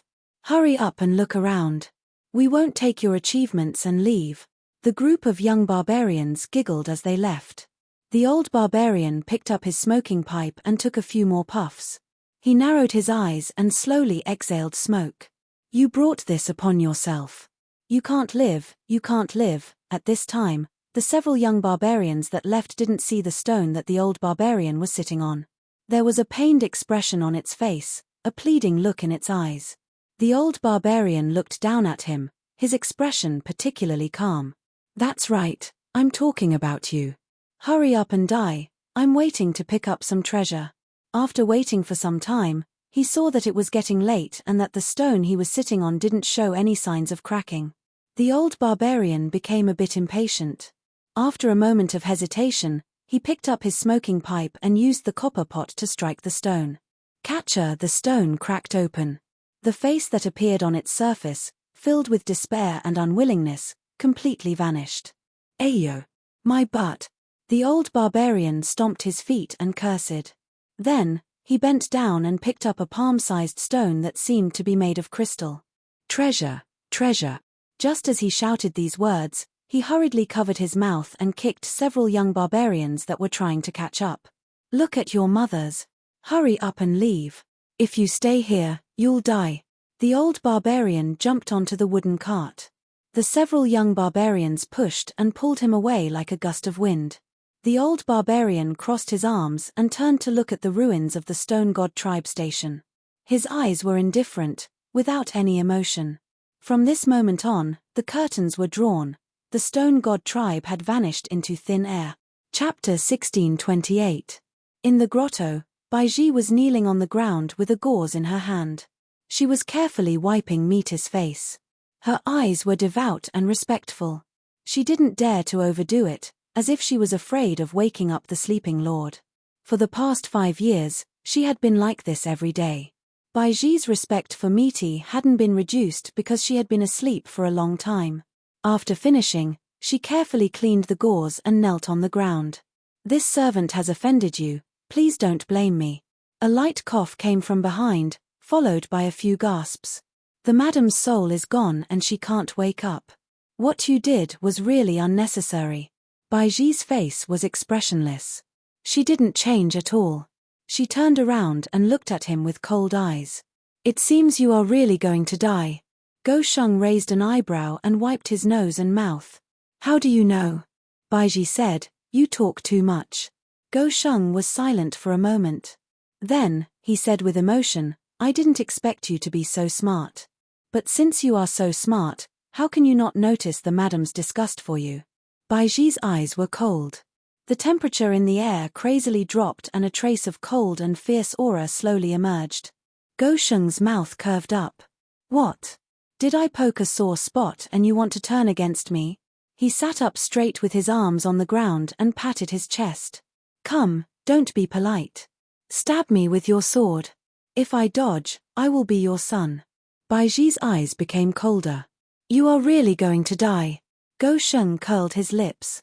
You said this 2 years ago, but even today, I am still panting with you. Do you think it's interesting? Baiji said, 2 years ago, you could still use 2 swords, but now, you can only use 1 more sword. She paused for a moment and then continued, this time, you will die. Go Sheng clapped his hands and exclaimed in admiration. That's right, that's right. But my last sword will definitely drag you down with me. Do you believe me? Baiji slowly nodded. The coldness in her body disappeared. She sat back on the ground and closed her eyes. She didn't speak, but the meaning in her eyes was very clear. Because of this, you can live to this day. Under normal circumstances, the 2 of them would fall into silence after their daily battle until Baiji wiped Little Flesh's face the next day.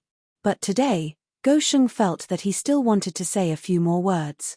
He frowned and said, Hey, Baiji, aren't you curious why I can still have such a terrifying sword when I'm only left with a little bit of life? Even you are not willing to touch it. Baiji opened her eyes. If I ask, will you tell me?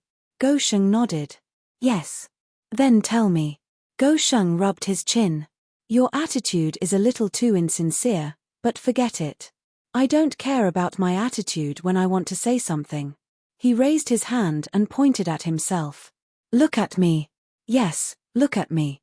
Have you realized that I'm a sword? Go Li was smiling. This was the 3rd generation of the Li family who had his sword Dao severed. He had to endure endless pain and suffering every day, but he never revealed any of it. Even if he knelt down and became a dog, he could still maintain his calm. But now, for the first time, some emotions rose from the bottom of his heart. He pointed again and again, easily poking holes in the ground. His smile grew brighter. Look, this is the proof. Baiji frowned slightly. He stared at Go Sheng with surprise in his eyes, but there was also a hint of burning desire in his eyes. Do you understand? Go Sheng laughed. Don't you find it strange that there is a freak like me in this world? In fact, it's very simple. My parents are the strongest sword cultivators in this world. They only have swords in their hearts. They don't have the concept of blood affinity. The reason why they chose to give birth was that they hoped to give birth to a good sword embryo through this method. But later, they discovered that there was a small problem with this idea. If they insisted on continuing, one of them would have to die. Neither of my parents wanted to die, so they abandoned me without hesitation and returned to the mountains to continue their cultivation. That's why I survived and was given the title of Sword Immortal by the Li family. TSK, don't you think it's funny? Laugh if you want, because I also feel that my life in this world is indeed a joke. Baiji was expressionless. She thought for a moment and said slowly, Tell me all this and let me see through your nature. What do you want? After saying so much in one breath, Go Sheng was a little exhausted. His extremely pale face showed an abnormal redness. He took a few breaths and said with a smile, I can promise you, but I will guard the sword intent in my main body until the end of my life. I will not let it leak out even a little bit. With my corpse, you can forge a sword that is perfect for you. Not only will it solve your flaws, but it will also improve your strength. I think you won't doubt this. After all, this should be our madam's original idea. Baiji said, What do I want to do? Go Sheng raised 2 fingers. Baiji frowned. Go Sheng smiled and shook his head. Baiji, you have to be patient. Let me finish, okay? First, before I die, you are not allowed to do anything to Marquis Zhongwu. I want you to swear on your sword heart. Even if I pass out one day, it will still be effective. Second, refine my corpse into a sword. If there is a chance in the future, go to the Li family in the central province. Don't stare, I won't let you avenge me. That is no different from asking you to kill yourself. Find my parents and show them the sword. Tell them that I am very grateful to their ancestors for allowing me to live and appear in this world. Baiji pondered and said nothing. Go Sheng sneered, Don't be discontented. My conditions are already very fair. The first thing is just a start, and the rest is just a meeting. I didn't set a time limit. You can wait until you have enough confidence before doing it. He narrowed his eyes. Otherwise, before I die, I will cut out this sword in my body and let you watch as a peerless sword is destroyed. Baiji nodded. Okay. She raised her hand and swore on her sword heart. She was straightforward and didn't play any tricks. Go Sheng smiled and nodded. He lay back and fell into a deep sleep. Baiji could immediately see that he had reached his limit. In his deep sleep, he could die at any moment. Had he been tricked? It couldn't be considered that. If she didn't agree, then Go Sheng really would cut out that sword. And it was likely that the sword edge would be aimed at her. She looked at the unconscious Go Sheng and then at the loyal Marquis Ning Qin. Then, she closed her eyes and began to meditate. It was just a bit of time. She would just have to wait. The darkness was even colder. Qin Yu had no choice but to sit down cross-legged and revolve his soul force with all his strength. Only then was he just barely able to resist. But if so, the rate at which his soul passed away would be much faster. In other words, in this state, the amount of time Qin Yu could last would be greatly reduced. The two trees beside Little Meaty continued to move forwards, but their speed was much slower. Qin Yu could clearly feel the fear they emitted. It was like in the unknown darkness ahead, there was some strength suppressing them. Calculating the time, another 4 hours passed. A layer of frost began to form on the branches of the two trees. Soon, it thickened and solidified into ice crystals, as if they were wearing clothes made of ice. Peeper, peeper, the branches began to crack apart, turning into ice powder that fell to the ground. The speed at which the two trees moved forwards had slowed to the extreme. They were barely moving forwards, one step at a time. Qin Yu opened his eyes and let out a long breath. For them to persist until here and endure the fear and cold, they were already loyal and devoted to him. If they continued forwards, even if they could persist, these two trees would likely suffer irreparable damage. As the saying went, appearance came from the heart. Although this cold came from the heart, as long as you believed it, it truly existed. This wasn't to say that you could ignore it if you didn't believe it, but that as long as you stepped within a certain range, you would unconsciously and instinctively believe this. Only those with a boundary that surpassed the boundaries could break through the void and see the truth. Only then could you achieve the state of being impervious to all techniques as long as your heart didn't believe it. The two trees couldn't accomplish this, and neither could Qin Yu. But it was unknown whether it was because Little Meaty had helped him stabilize his soul, or whether it was because he was a man holding a sun in his hand, but he was still able to persist. Of course, even if he could persist, he would still feel the icy cold. The surface of his soul was covered in a thick layer of white frost. It melted, and then reappeared. After repeating this several times, the result was that Qin Yu's entire body was wet. The taste of this extreme cold was truly refreshing. Qin Yu tried to dispel the moisture around him, but it came from the cold and seemed to possess some sort of immortal attribute. All sorts of methods were useless against it. Now, he decided not to waste any more energy and just let it be. Stop. You all wait here and don't go any further. Qin Yu stood up and let out a breath of cold air. He rubbed his hands together and turned to look at Little Meaty. She was sleeping soundly like before, and the chill in the dark didn't disturb her at all. This left Qin Yu envious. At the same time, he bitterly smiled and felt fear deep in his heart. In the past, he had lost his mind and followed Little Meaty home. But now that he was facing a true life or death trial, he began to panic a little. If he failed, he would really be finished. If he were to be locked here, his soul would wither away and die. He rubbed between his eyebrows and flicked his sleeves. His feet moved and he floated forwards. This was also one of the most mysterious aspects of this world of darkness. It didn't have any substance and a person could naturally float in the air. They could move up and down, left and right, and they could reach places with just a thought. It was like a person in water. It was impossible to think about it.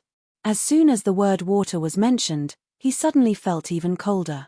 This was a similar feeling that Qin Yu had experienced in the past when he passed through the icy sea in the depths of the dark abyss and returned to the vast young world. But today, in terms of cultivation, Qin Yu was over 100 times stronger than he was back then. From this, it could be seen just how terrifying the extreme cold in this world of darkness was. Chapter 1629.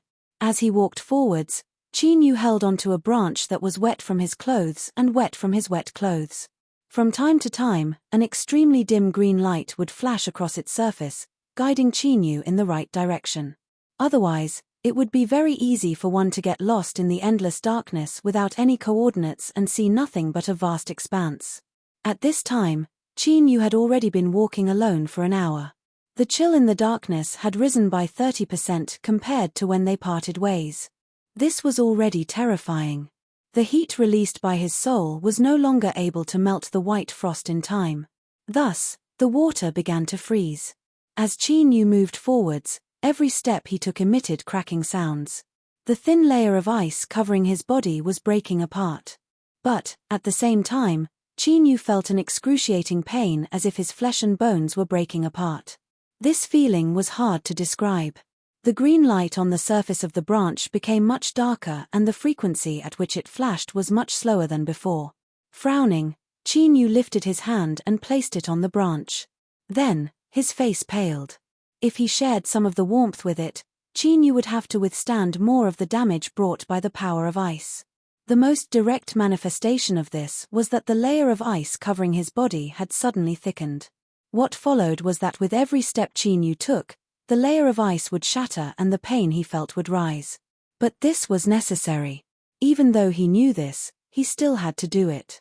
Otherwise, without the guidance of the branch, Chinyu wouldn't be able to find the correct position. This was something that it had mentioned before. If he wanted to save someone, he had to find the right place. Catcher, catcher, in the darkness, rhythmic sounds constantly echoed out. This represented that Chinyu was moving forward step after step and he was enduring more pain than before. The pain of his flesh and bones breaking was no different from being cut alive. In front of him was boundless darkness. He couldn't see the end, but it also seemed as if there would never be an end. This was something that left him feeling even more despair than the pain he felt. But now that he had come this far, there was no turning back. Either he could leave here alive, or he could die here. Like this, Misty would fall into a deep slumber. When she woke up, she would still be that mysterious and formidable existence hidden in space-time. It was just that she would lose a small portion of her memories from her long life. Thinking of this, Chinyu pursed his lips, a firm look in his eyes. 2 hours later, the branch in his chest nearly fell into a deep slumber. It was covered in a thick layer of ice and was frozen together with Chinyu. After a long time, a green light flashed on its surface. As for Chinyu, it was like he was wearing a thick suit of ice armor. Every step he took caused the ground to rumble. His vision darkened. This was a sign that his mind was reaching its limit, and he could collapse at any moment. However, this situation had been going on for quite some time now, and he was still moving forward. Although he was moving a bit slower than before, he didn't stop. Another hour later, Chinyu's entire body was covered in a layer of ice. He had turned into a giant moving block of ice. Only the faint cracking sounds coming from within indicated that he was still alive. Their speed of advance became very slow. Often, it would take several breaths before they could take a single step forward. There was a light cracking sound mixed with the cracking sounds. It was the branch in Chinyu's chest. It was finally unable to withstand the extreme cold outside. In a frozen state, it directly shattered into powder. Why do we still have to go forward? If you feel that there is no way out, then I can give you another choice. A calm voice suddenly sounded out in his ears. Chinyu paused for a long time before he confirmed that this wasn't an illusion. Who are you? That isn't important. What is important is that I can allow you to leave here alive. I can consider it as you taking a different path. Why? Because I think that you are a very interesting creature. Ling, it would be a pity if you were to die here. I don't believe you. It's simple. A trace of warmth shined on Chinyu's body. At this moment, he felt like a traveler in the desert who was about to die of thirst and suddenly had a drop of sweet spring water fall into his mouth. At this moment, the throbbing in his heart and his instinct to survive left him impatient. He instantly reacted. The voice sounded out once more. As long as you want to, you can leave at any time. You don't need to do anything, just turn a thought. If you leave here, you will discover that not only will you be unharmed, but you will also experience the dark cold tide and obtain unexpected harvests. At that time, you will become even stronger. If you cultivate seriously, it may not be impossible for you to return here in the future and save her. And death, especially if you die here, is eternal annihilation. Your soul fragments will be used as nourishment by the person you are trying to save. She will collect, decompose, and absorb them. Of course, this is not her original intention, but please believe me when I say that this is your end. Qin Yu's body trembled. The ice ball emitted crackling sounds. He didn't know who the owner of this voice was, but he believed that there wasn't the slightest bit of falsehood in these words. But he remained silent, motionless as he endured the heart-wrenching pain. Qin Yu, you are far more outstanding than I imagined. If you had agreed just now, you would have lost the additional reward I gave you. Yes, that was a test just now, and you have already passed it. If you choose to leave now, I will give you a great fortune. For instance, I will let you see the threshold to the Emperor realm in advance. You have persisted until now and remained silent. This is already benevolent enough. No one will question you because of this. What's more, no one will ever find out about this. This is the promise I can give you right now. Believe in my sincerity. Take my reward and leave this place now. I guarantee that this will be your only chance. Qin Yu could no longer speak. But because of the arrival of an unknown power, every thought he had would be spoken directly in this world. After a brief silence in the darkness, his calm voice rang out. You have very little experience. When you do something like this, your tone needs to fluctuate a little. Only then will you have the power to move people's hearts.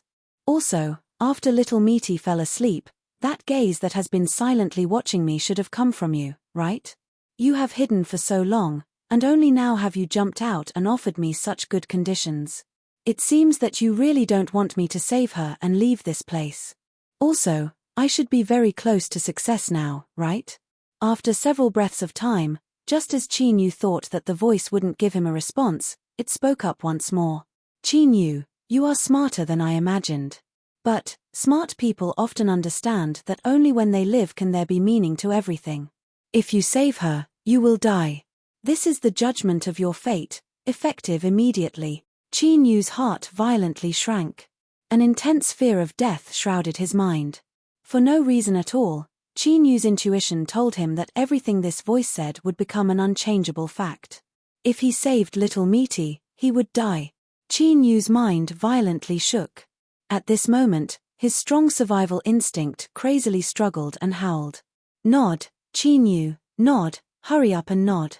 With a single thought, he would be able to escape from certain death and obtain an unimaginable fortune. What did the threshold of the Emperor realm mean? If he could see it in advance, he could prepare in advance and build a solid ladder step by step.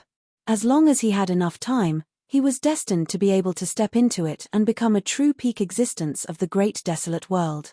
At that time, what would that clan do? It wasn't impossible to save Ningling. However, the bright future of a great life and the end of death could be decided by a single thought. What was he still hesitating for? Nod, hurry up and nod. In his mind, he instinctively let out a mournful roar, like rolling thunder, rumbling and exploding continuously. Blood seeped out of Qin Yu's orifices. Strangely, it wasn't frozen by the extreme cold of the darkness. Instead, it melted into the ice, like a drop of blood falling into clear water. It rapidly spread and dyed the entire giant block of ice dark red. Qin Yu's body trembled. The blood-red block of ice constantly shattered. Catcher, catcher, like a madly beating heart, refuse. Swish in his mind, the instinctive howls and howls instantly disappeared without a trace. Along with them, the voice that had appeared in Qin Yu's ears just now also disappeared. He had made his choice. It wasn't because Qin Yu wasn't afraid of death, but because he knew that if he wanted to obtain anything in this world, he had to pay a price. The more he obtained, the greater the price. To leave alive, the threshold of the Emperor realm, this meant that Qin Yu would have to pay a price that was equal to or even far greater than that. What would it be? Qin Yu didn't know, but it definitely wouldn't be too wonderful. It might even make him feel that living was far worse than death. Since this was the case, why not take a gamble? And the reason that supported Qin Yu and made him dare to take a gamble was actually very simple. Because just now, the owner of the voice had only dared to look at him after Misty had fallen into a deep slumber. If one pondered deeply, they would be able to decipher the meaning behind it. Do you think I must die just because you say so? That wasn't necessarily the case. Moreover, the future benefits of this gamble were extremely substantial. Having Misty by his side and not having Misty by his side were two absolutely different circumstances. As the saying goes, the bigger the bet, the bigger the win. This time, Qin Yu had even staked his own life on the line. As long as he won, he would be full. Your choice was correct. A trace of warmth suddenly spread from his chest. It was Qin Yu's beating heart. Right now, it was like a sun that released endless light and heat. The ice that covered the surface of his body rapidly melted away at a speed visible to the naked eye. Qin Yu gasped for breath and hurriedly closed his eyes. Under the illumination of the bright light, his face appeared incomparably pale. A great sun rose from his chest and appeared in front of him. A blurry figure emerged from within. It looked at Qin Yu with a complex look in its eyes. Qin Yu raised his hand and rubbed the space between his eyebrows. He narrowed his eyes and allowed his tears to flow freely. I'm guessing there's a but behind your words. You guessed right. The figure within the great sun said in a calm voice, there is one thing that you are mistaken about. It isn't that he can't appear before the master of this place falls asleep, but rather that the two sides have already made an agreement. Qin Yu frowned. Was I wrong? The figure within the great sun nodded. No one can change his judgment. He leaned forward and earnestly looked at Qin Yu. Now, do you regret your choice? Qin Yu blinked. Is there any use in regretting? The figure in the sun shook his head. Qin Yu smiled. Then why should I regret it? He raised his head and looked at the darkness above him. Since you took the initiative to appear, it means that I've found the right place. Is this it? Yes. Qin Yu lifted a finger, his movements elegant and confident. Go. Sure, this great sun suddenly rose high into the sky, and with a loud rumble, endless light burst out like a stormy sea, violently shaking and sweeping in all directions. In an instant, it illuminated this world that was eternally shrouded in darkness. This scene was like an ancient god splitting apart the heavens and earth. Chapter 1630. The light dispersed the darkness. Mity's eyelashes trembled slightly as she lay on a soft bed made of tree branches. She then opened her eyes. The first thing she saw was the great sun above her head that released endless light and heat. Her eyes widened and she revealed a helpless smile. Little Qin Yu, you actually managed to take this step. Sure, she stepped forwards and her figure instantly vanished. When she reappeared, she reached out a hand and caught the falling Qin Yu. Save one, die one. This was the judgment of fate. No one could change it. Since Misty had woken up, Qin Yu was naturally going to die. In the western barbarian territory, at the top of Mount Heng, amidst the endless falling snow, the black-tiled temple was solemn and solemn. The grand shaman of Meng Mountain, who was sitting cross-legged on the pure white floor of the temple, suddenly sensed something.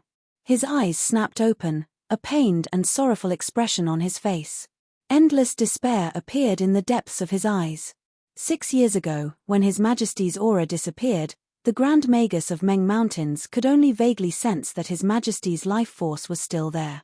It was as if he was in some strange place and had an unknown encounter. Yet at that moment, he could clearly sense the grief and weeping that came from his berserker blood. The barbarian sovereign had passed away. The Grand Shaman of Meng Mountains took a deep breath, slowly rose to his feet and knelt down. He roared, "Farewell, barbarian sovereign, for your body has transformed into the vast expanse, and your soul has returned to the earth." At the peak of Heng Mountain, a strong wind blew, and the falling snow turned blood-red. In the blink of an eye, it covered the entire mountain peak. It caused the snow-white world to turn into a boundless blood-red color, desolate and sorrowful. On this day, all the totems of the barbarian tribes in the barbarian territory outside the Great Desolate Lands revealed their true forms at the same time. They knelt on the ground and wailed in grief, expressing their grief towards the death of the barbarian emperor. The world was shaken. The totem of the flowing fire tribe was a palm-sized spirit that was born from the underground fire vein. Now, it appeared in the flames, rolling around and crying bitterly. My emperor has collapsed. The berserkers' kismet has been severed. They no longer have a path of survival. It's over, it's completely over. Everyone will die, no one will survive. The tribe leader of the flowing fire tribe and the few elders kneeled on the ground with pale faces. At this moment, they only felt that all their hopes had turned to dust. It wasn't because they were truly sad, but because their bloodline instinctively felt endless despair. It came from the bottom of his heart and he could not control it at all. Now, all of them had their eyes wide open, and their hearts were filled with blankness and fear. They thought to themselves, what exactly is going on? Last year, the clan had obtained a precious stone, and it seemed that they could use it to turn the situation around. How did the situation suddenly become like this? Berserker Emperor, when did the Berserker tribe have a new emperor? Moreover, he suddenly died without any warning. A few young barbarians rushed over in a frenzy. Uncle, uncle, the tribe said that our new emperor has fallen, and the barbarians are doomed. Their faces were filled with fear and panic. Then, they discovered that the old barbarian's body was shaking like a sieve. His face had become extremely strange. One moment it was red, the next moment it was purple. His eyes were wide open as if they were about to explode at any moment. Uncle, what's wrong? A young barbarian put on a long face as he carefully reached out his hand. He was afraid that the barbarian would not be able to withstand the blow and would pass out in a single breath. Before he could even touch the old barbarian's face, he was slapped away. Hee, ha ha ha, ha ha ha. You bunch of old bastards, I'm not wrong. You're the ones who are wrong. I knew you were wrong. The end is not the end. Only by being reborn from death can we usher in true change. The great prosperity of the Berserker tribe shall begin today. They rushed out of the tent. The old barbarian knelt on the ground and continuously kissed the ground. Tears streamed down his face, and he was extremely emotional. The young barbarians of the Flowing Fire tribe looked at the old barbarian who was on the verge of going crazy and were about to cry. It's over, Uncle has gone crazy from fear. Central Desolate Divine Continent, 13th Tower. The messenger flying swords were sent back as fast as they could, regardless of the cost. An old ancestor of the Shu family, who had betrayed the family and joined the 13th Tower, did not hesitate to exhaust his entire cultivation to ascertain the heavenly secrets. The Berserker Emperor was dead. Countless cheers rang out in the 13th Tower. The Qin Empire had ordered to reduce taxes and amnesty for the people. The important figures of the 4 clans and 4 sects heaved a sigh of relief at the same time. Except for the Shu family's yin-yang world, which had an extremely depressing atmosphere, they all revealed smiles. The Berserker Emperor's existence was like a fishbone in the throat to all the people in the 9 regions of the Great Desolate. If he died, then everyone would be safe. On the same day, the 3rd-generation junior of the Central Desolate Li family, Li Ruhua, passed through the Wutong County's array formation and directly returned to her family. She was received by the patriarch and a group of elders.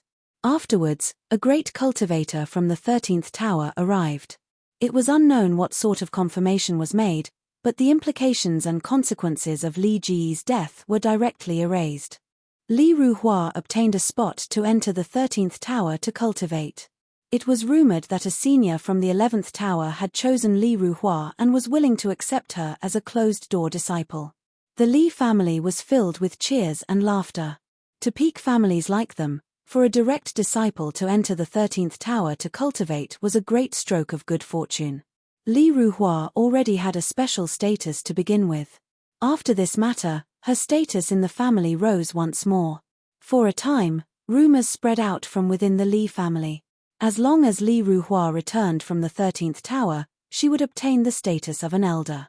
There was even a chance that she would become the next ruler of the Li family as a woman in the future, but no one knew that at this time, Li Ruhua was sitting alone in a training chamber. She looked down at the red spot on her palm, her complexion incomparably pale.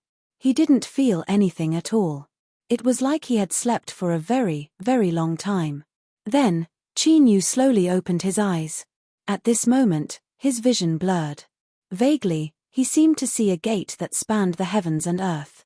This gate shined with a golden light, incomparably dazzling beneath the sunlight. But it didn't give off the slightest feeling of vulgarity. Rather, there was only endless majesty and dignity. He blinked, trying to see it more clearly. But this gate soon vanished and a familiar face appeared in front of him. Yo! You're finally willing to wake up. Hurry up and wipe off the drool from the corners of your mouth. How disgusting. Just what kind of dream did you have just now? Little Meaty had a look of disgust. She swept her eyes over Qin Yu's suspicious areas, but when she couldn't find any evidence, she rolled her eyes. It was unknown whether she was disappointed or something else. Little Meaty, Qin Yu shouted out loud. He suddenly sat up and looked around. As he felt the familiar aura around him, a smile gradually appeared on his face. We're back. Little Meaty's eyes softened a little. We're back. She stood up and walked outside. But you should clean up your personal problems first. You're so dirty and stinky. Soak in and take a short nap. It'll be good for you. Within the large wooden barrel, steam was rising. A pale green liquid was slowly bubbling. Qin Yu walked to the side and looked down. His eyebrows immediately furrowed together. With his messy hair and unkempt beard, he looked like a savage. Just how long did I sleep for? His lips twitched. Inexplicably, he thought back to how he had been frightened by Little Meaty. There was even a lingering fear. No, otherwise Little Meaty wouldn't be so calm. Stop trying to scare yourself. Qin Yu rubbed his chin and sat down in the barrel. Hiss, it was like countless ants had instantly drilled into his flesh and bones. It was numb and sore. But after that, he felt unprecedentedly comfortable. I closed my eyes, opened my eyes, and came back. I feel like there are many things that happened here. Just as Qin Yu was thinking this, he couldn't resist the overwhelming drowsiness. He leaned against the edge of the barrel and fell asleep. Little Meaty's figure appeared beside the barrel. She thought for a moment and placed a finger between Qin Yu's eyebrows. After sensing for a moment, she let out a light breath. Qin Yu, you're fine. You're even better than before. A calm voice sounded out from behind. Little Meaty turned and glanced at him. Let's go outside and talk. All right. The two walked out, one behind the other. Outside the cave, Baiji was kneeling on the ground. Go Sheng had already woken up. Although he was emaciated, his eyes were particularly bright. Their gazes carefully fell on the two people that walked out of the cave. They knew that as long as these two wanted to, they could leave them beyond redemption with a single thought. The madam was fine. They had long since become accustomed to her unfathomably strong and unparalleled strength. But who was this man? It was fine if he was handsome to the point of being unreasonable, but he was also so strong. Go Sheng's emotions were pure curiosity and awe. As for Baiji, besides these two emotions, there was also a deep sense of dread and hostility. The man walking behind suddenly turned around. Go Sheng heard a stifled cough from the side. He turned his head and saw that Baiji had become even whiter. Beads of blood were seeping out of her mouth, nose, ears, and eyes. Strong, really strong, strong to the point of leaving one in despair. But at this time, Go Sheng's eyes had become even brighter than before. Little Meaty didn't turn around. She lightly said, "She is my maid. Even if she is a bit stupid, if you want to beat a dog you have to look at its master." The man behind her faintly smiled. If it weren't for that, she would already be dead. Little Meaty thought for a moment and slowly nodded, agreeing with this explanation. She stopped and casually waved her hand. But at this time, she stopped midway. "You come." The man lifted a hand and isolated space, forming a small sealed world. He looked at Little Meaty and hesitated for a moment. In order to save Qin Yu, is it worth it to pay such a price? Little Meaty said, "Is there a possibility of regret?" The man shook his head. Little Meaty coldly sneered. "Isn't that just nonsense?" The man thought for a moment and then cupped his hands together. "In the end, I still have to thank you." Little Meaty waved her hand. "There is no need. When Qin Yu saved me, he didn't think too much about it."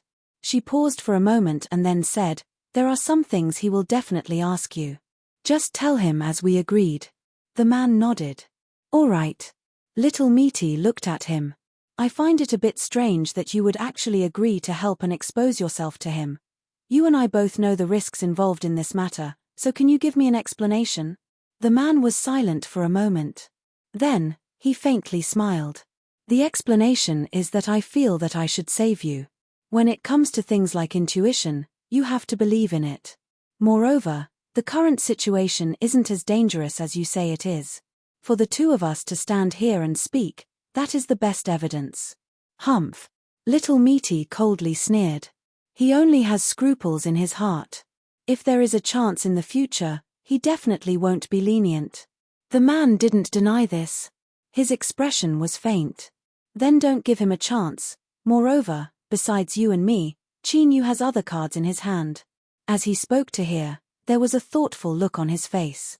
Although his memories hadn't been restored, after reaching this step, he could certainly sense that there was something unusual about Chinyu. Or, it was more accurate to say that he had already discovered something. In the past, when he was chosen to be the vessel, was it really just a coincidence? Or, was it something that was predestined long ago? Chapter 1631. Little Meaty seemed to guess his thoughts. She lightly said, there are some things that can only be verified with time.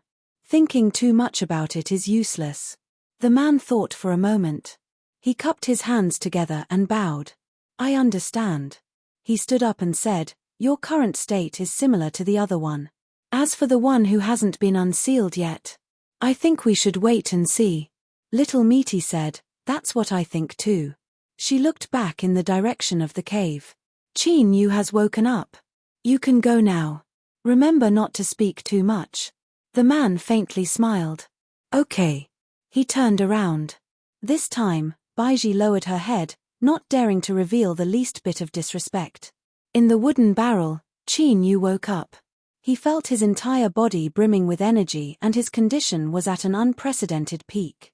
As he closed his eyes and sensed his body, he opened his eyes as he heard footsteps. He looked at the man walking in from outside the cave and asked, what happened after I fell unconscious? The man stopped beside the barrel. He furrowed his eyebrows. I promised her that I wouldn't speak carelessly. Chinyu sneered. It seems you have forgotten who is on your side. He stood up and prepared to pull the man into the barrel. The man dodged to the side. He helplessly shook his head. Even if you want to commit suicide, you shouldn't frame me. Hurry up and speak. The man looked up into Chinyu's eyes. You died. He paused for a moment and then said, and now you're alive again. Chinyu frowned. Don't learn to speak like that. It's hard for me to listen. Moreover, was the price she paid very great? Very great. The man had a serious expression. So, I think you should treat her a little better in the future. Chinyu rubbed his temples. He had clearly disregarded his life and risked everything to save her, so why did he end up owing her a favor? The man's smile widened. A truly intelligent man will never haggle over the women around him. Chinyu glanced at him. Are you very experienced? The man's smile froze. Humph. Chinyu curled his lips. Then stop putting on an act. Let's get down to business. Did we make a loss this time or did we make a profit? The man said, from the looks of it, we made a profit. He raised a finger. First, Little Meaty is back. With her by your side, as long as you don't seek death, it shouldn't be too difficult. Second, didn't you see a door just now? There's no need to doubt it. It's not an illusion. It's the gate you're thinking about. Since you've seen it, there's hope for the great Tao in the future. However, this isn't because that person is fulfilling his promise. This is an opportunity given to you by Little Meaty. That's why I said that you'd better treat her a little better.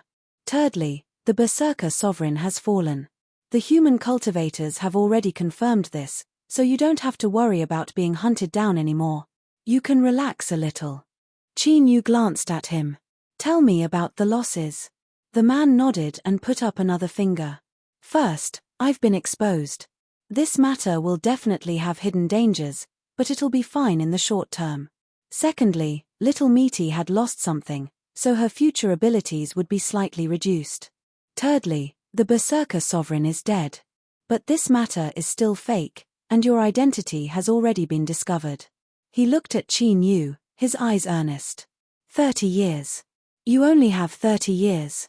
Then, everything will be revealed to the world. At that time, the human cultivators will stop at nothing to kill you. Believe me, only by stepping into the Emperor realm will you have a chance at survival. Otherwise, you'll definitely die. Even if little Meaty and I act together and use all of our trump cards, we still won't be able to save you. Qin Yu raised a hand and rubbed the space between his brows. Stepping into the Emperor realm in 30 years. Even though he'd already seen that door, he still felt pressure. Like a mountain. There was no pretense at all. It was true. The Berserker sovereign realm was known as the Apex realm, the level of the world's overlords. In the past tens of millions of years, countless geniuses had shone like stars in the sky, but how many of them had stepped into the Emperor realm? The Great Western Desolation, a vast empire that had accumulated countless years of history, only had 7 of them. How difficult would it be to step into that realm? Qin Yu's expression suddenly changed as he looked at the man in front of him. Half. The man shook his head. Qin Yu's face was ashen. Just like that, what nonsense was this about profiting? He might as well just tell him to enjoy his time in peace, and wait for his death after 30 years. If there's a chance, we don't want you to die, but 30 years is too short, so short that you can't afford to make any mistakes. The man slowly said, Little Meat has already arranged the specifics. You must hurry up from here on out. He turned around and walked out. Qin Yu gritted his teeth and growled, You're leaving just like that? I'm leaving. Don't think about it anymore. Did you forget something? The man didn't turn around. He tossed out an item. Qin Yu reached out and caught it. The item unfurled and wrapped around his wrist, turning into a light green bracelet. Traces of joy and joy flowed into Qin Yu's heart. I lent it to you. Remember to return it to me in the future. Also, only 6 years have passed in the Desolation realm. You really are just scaring yourself. The man's footsteps paused as he walked out of the cave. His eyes fell on Baiji. Put away all your thoughts. If you dare move even a little bit, you will die. Whoosh, his figure vanished into thin air. Baiji knelt on the ground, her face pale as if she was seriously ill. Her entire body was drenched in sweat. The footsteps stopped. She raised her head with difficulty, her lips moving. Madam, Bang Beiji was sent flying away by a heavy kick. Merits and demerits cancel each other out. After this kick, you can still live for the time being, but don't think that I will save you. Her eyes fell on Dog Leftover. He struggled to stand up and kowtowed with difficulty. As a dog, you are qualified. I am very satisfied with you. With a kick, Dog Leftover tumbled on the ground, tumbling several times before coming to a stop. If I tell you where to go, your life will be preserved for the time being. But if you can't arrive in time, then you are fated to die. Dog Leftover stood up. After respectfully bowing, without hesitation, he rose up from the ground and vanished without a trace. She had also been kicked, but Dog Leftover had survived. Baiji's merits and demerits cancel each other out, the disparity could be seen with a single glance. But her eyes were still as calm as before, without the least bit of resentment or unwillingness. As her eyes fell on Meaty, there was only respect and reverence. Humph. With a sneer, Meaty stepped into the cave. Towards the eyes behind her, she didn't feel the slightest bit of pity. An idiot should enjoy the treatment of an idiot. Otherwise, wouldn't the smart people of this world suffer too much? Qin Yu had already tidied himself up. It wouldn't be too much to say that he had rosy lips and white teeth. After waking up, he discovered that he had undone his changing state and returned to his original appearance. He wasn't just a little bit more handsome than Ning Qin. Meaty curled her lips. She looked him up and down several times. Your appearance isn't too bad. Qin Yu ignored her teasing. He slowly said, Baiji has been loyal and devoted to you. Her performance these past 6 years is the best evidence. Before she finished speaking, she was interrupted. Meaty sneered, Do I need you to teach me how to do things? She sat down, still seething with anger. vanish. Men really couldn't be trusted. He had clearly promised to keep his mouth shut, but in the blink of an eye, he had sold her out. This was simply preposterous. Feeling the way Qin Yu was looking at her, Misty couldn't stand it any longer. Her eyes widened and she fiercely said, "Qin Yu, listen to me well. I was willing to save you because you saved me first. So, we are even now. You don't owe me anything, so don't look at me like that. It makes my entire body feel uncomfortable." Qin Yu thought for a moment and nodded. "If you say it like that, it actually makes sense. It's just like how you easily paid off all my debts in the past." An unnatural expression appeared on Mita's face. She didn't look at Qin Yu. "Speak frankly. What do you want?" Qin Yu said, "Tell me, what is your current condition? In order to save me, what price did you pay?" Mita coldly sneered. "Don't listen to that person's boasting. He's just trying to make himself look good so that you think you've already profited by surviving. This matter, he is responsible for it. If he had acted earlier, then everything would have been fine. Why did he have to wait until the end?" Qin Yu looked at her, not speaking. Mita spread out her hands and spun them around twice. Look carefully. I'm perfectly fine right now. There isn't a problem at all." Seeing Qin Yu remain silent, his eyes shrouding her, Mita angrily rubbed her temples. "That's right, I paid some price. If I was omnipotent in the past, then right now, I only have around 9,900 abilities left." Qin Yu said, "Tell me in detail." Mita hatefully said, "Tell me in detail. Now that I have returned to this world, I can only display the strength of a ruler. Once I exceed that, I will lose my source and need to sleep to restore it. This can be considered an additional limit to my strength. Are you satisfied now?" She angrily said, "Qin Yu, that's enough. If I knew you were so annoying, I would have just watched you die." Qin Yu nodded. "Then let's leave it at that." He took a deep breath and slowly let it out. Looking at the gloomy Mita across from him, he bitterly smiled inwardly. She definitely wasn't speaking the truth. Although he didn't know who the owner of that voice in Mita's home was, it wasn't hard to determine just how terrifying that person's boundary was through what the little blue lamp had added. A single word could determine the fate of a living being. Even if Qin Yu was at the ruler realm, he would still be judged dead on the spot by that single word. If Mita wanted to reverse this matter and forcefully save him, the price she had to pay would definitely be far greater than what she had said. The so-called upper limit of the ruler realm's strength should only be one of the symptoms she couldn't conceal after paying the price. Just because she wasn't willing to say it didn't mean that Qin Yu wouldn't admit it, nor did it mean that the two of them were even. For instance, the debt that Qin Yu had mentioned just now, was the help that Mita had given him really something that could be repaid with the value of treasures? Moreover, those things had been loaned to him afterwards. A person couldn't be without a conscience. This was why Qin Yu had disregarded the dangers and first sought out His Excellency the ruler. After receiving his reminder, he had sought out the little blue lamp. He hadn't hesitated to expose his greatest secret in order to save her. There were some things that one could choose not to do, but there were some things that one absolutely had to do. Otherwise, even if one lived for 1,000 years, 10,000 years, even if one lived as long as the heavens themselves, so what? Looking back, his heart felt uneasy. Looking at Mita, Qin Yu smiled and said, "Tell me, what are we going to do next? I heard that you've already made arrangements." He would keep it in his heart for now. If there was a chance in the future, he would do what he had to do. There was no need to say too much. Chapter 1632. Nanqi Country, at the foot of Xiaoyong Mountain, the former Ox Village. It still retained this name, but it had become the ancestral land of the Qin dynasty that was heavily guarded. In the blink of an eye, 60 years had passed. 6 years had passed in the outside world, but in this strange place where time flowed at an astonishing speed, nearly 2,000 years had passed. Daoist cloudy mist had obtained the great Dao and his cultivation had increased tremendously. He was now one of the top figures in Nanqi and Huangliang countries. He was still free and unfettered. It was said that once he obtained the longevity fruit, he could live with the world.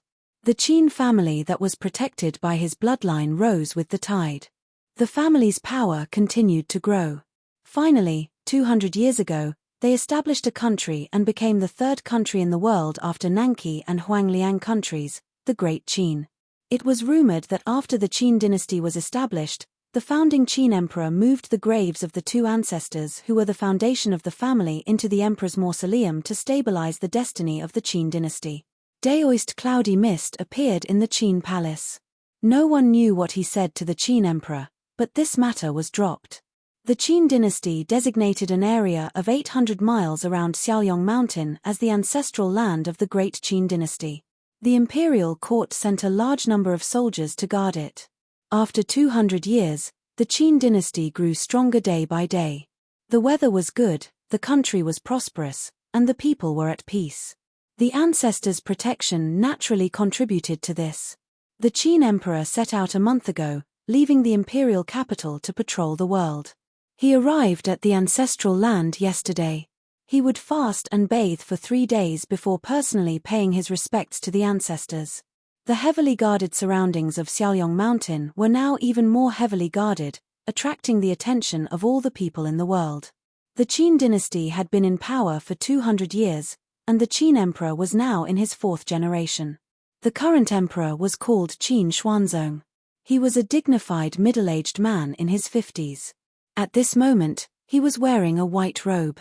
He was riding an ordinary carriage with only a woman from the palace, a young son, and 2 old eunuchs. They were slowly heading towards the Daoist temple halfway up Xiaoyong Mountain. The temple was called Xiaoyong Mountain, but it had not been famous for many years.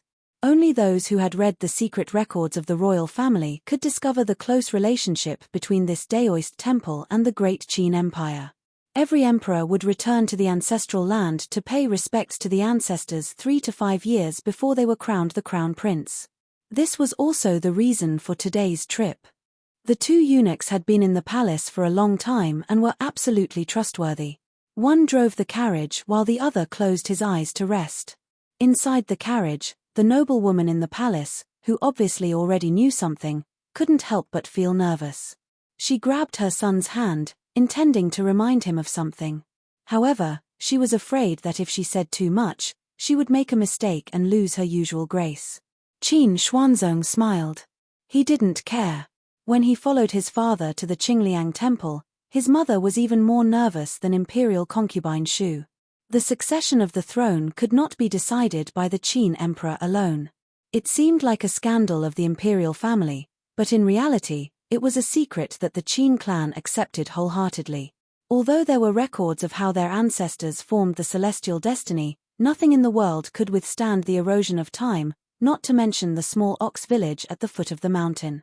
The Qin clan, which was born as a countryside doctor, had now enjoyed the power of the country for more than 200 years.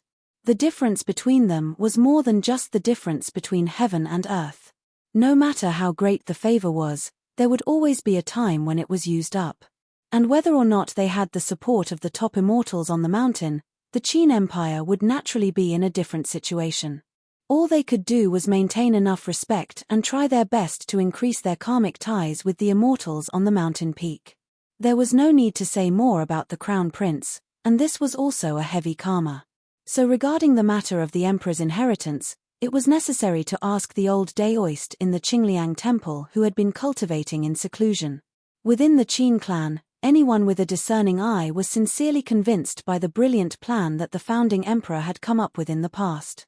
The carriage stopped. 2 eunuchs jumped down and respectfully waited at the side. Qin Xuanzong pushed open the door and stepped down. He lightly said, "You wait here." "Yes, Your Majesty." He took his son's hand and glanced at Imperial concubine Shu. Imperial concubine Shu faintly smiled. "Let's go." The emperor personally knocked on the door. The door of the Taoist temple opened and a little Daoist boy walked out. He respectfully bowed. "Your Majesty, Master invites you in." Qin Xuanzong smiled and returned the greeting. "Thank you, little immortal master." The little Daoist boy's face was tense, but he was still somewhat cautious. It was probably because he hadn't been on the mountain for long. The 4th prince was a 12 or 13 years old boy. He looked at the little Daoist boy in front of him with red lips and white teeth. He smiled and said, "You are so handsome. When you grow up, you must be very good-looking." The woman in the palace was startled. Her expression changed slightly and she was about to speak, but she was stopped by Qin Xuanzong's eyes.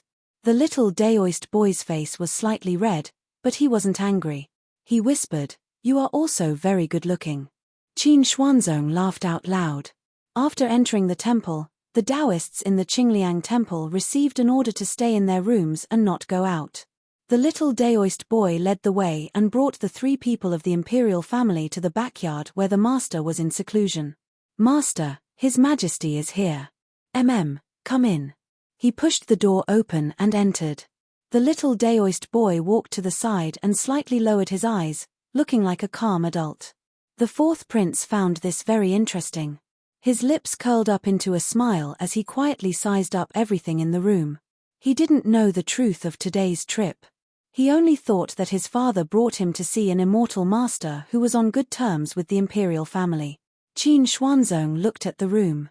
Daoist Cloudy Mist's appearance hadn't changed in the slightest from decades ago.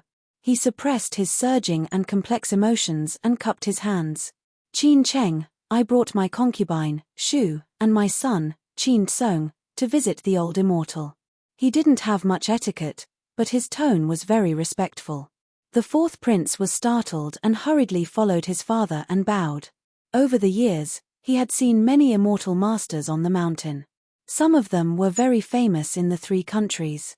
However, he had never seen his father being so respectful to someone before. His attitude was so humble. Daoist Cloudy Mist smiled and raised his hand. "Your Majesty, there is no need to be so polite. Please sit." He turned around and ordered, "Little boy, serve tea to His Majesty, Her Highness, and the Prince." Qin Xuanzong said, "I don't dare to trouble little immortal master.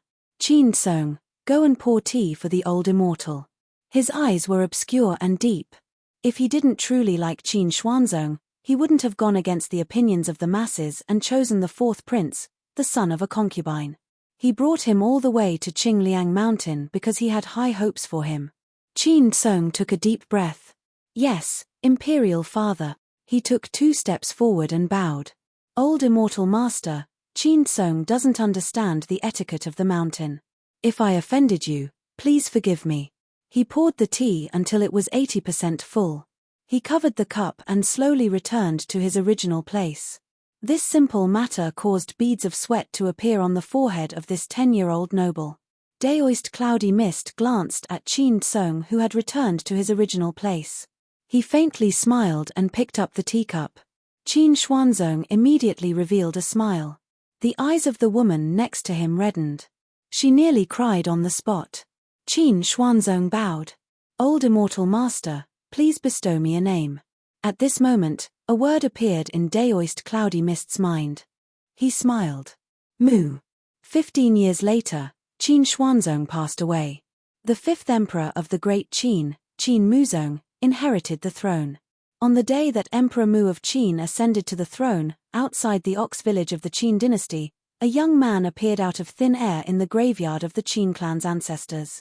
He stared at the gravestone that had been weathered by the wind and rain for thousands of years.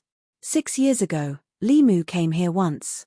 He hesitated whether or not to make a move. He opened the coffin to take a look to confirm his thoughts. But in the end, he still didn't make a move. After that, every year, Li Mu would come here once. He would do nothing but quietly stay here for an entire day. No one had ever discovered his whereabouts. Even Daoist Cloudy Mist, who had been quietly cultivating on Qingliang Mountain and was known to have an unfathomable cultivation level. Today, as he looked at the tombstone in front of him, the depths of Li Mu's eyes became increasingly deep, like a bottomless sea. He frowned and slowly said, "Is it just a coincidence that the Great Qin Empire is here? Or, is there a deeper meaning?" Li Mu felt even more awe and fear towards the madam that he had never truly met.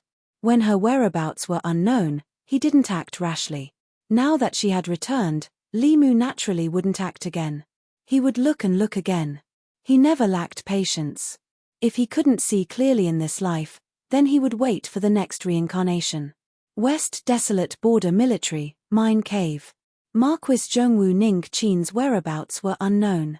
Although the imperial capital announced that they had sent Marquis Zhongwu for another important matter, as time passed, some rumors continued to spread. Finally, there were bad signs. True Saint Bai Yu buried his head under the lamp, frowning as he dealt with military affairs. In just a few years, his hair had turned white. It could be seen that the past few years had been really difficult. In fact, if it weren't for his royal bloodline and his powerful uncle, the sky-bearing king, True Saint Bai Yu would have been ostracized long ago. Who? With a low shout, True Saint Bai Yu suddenly looked up, his eyes shining brightly.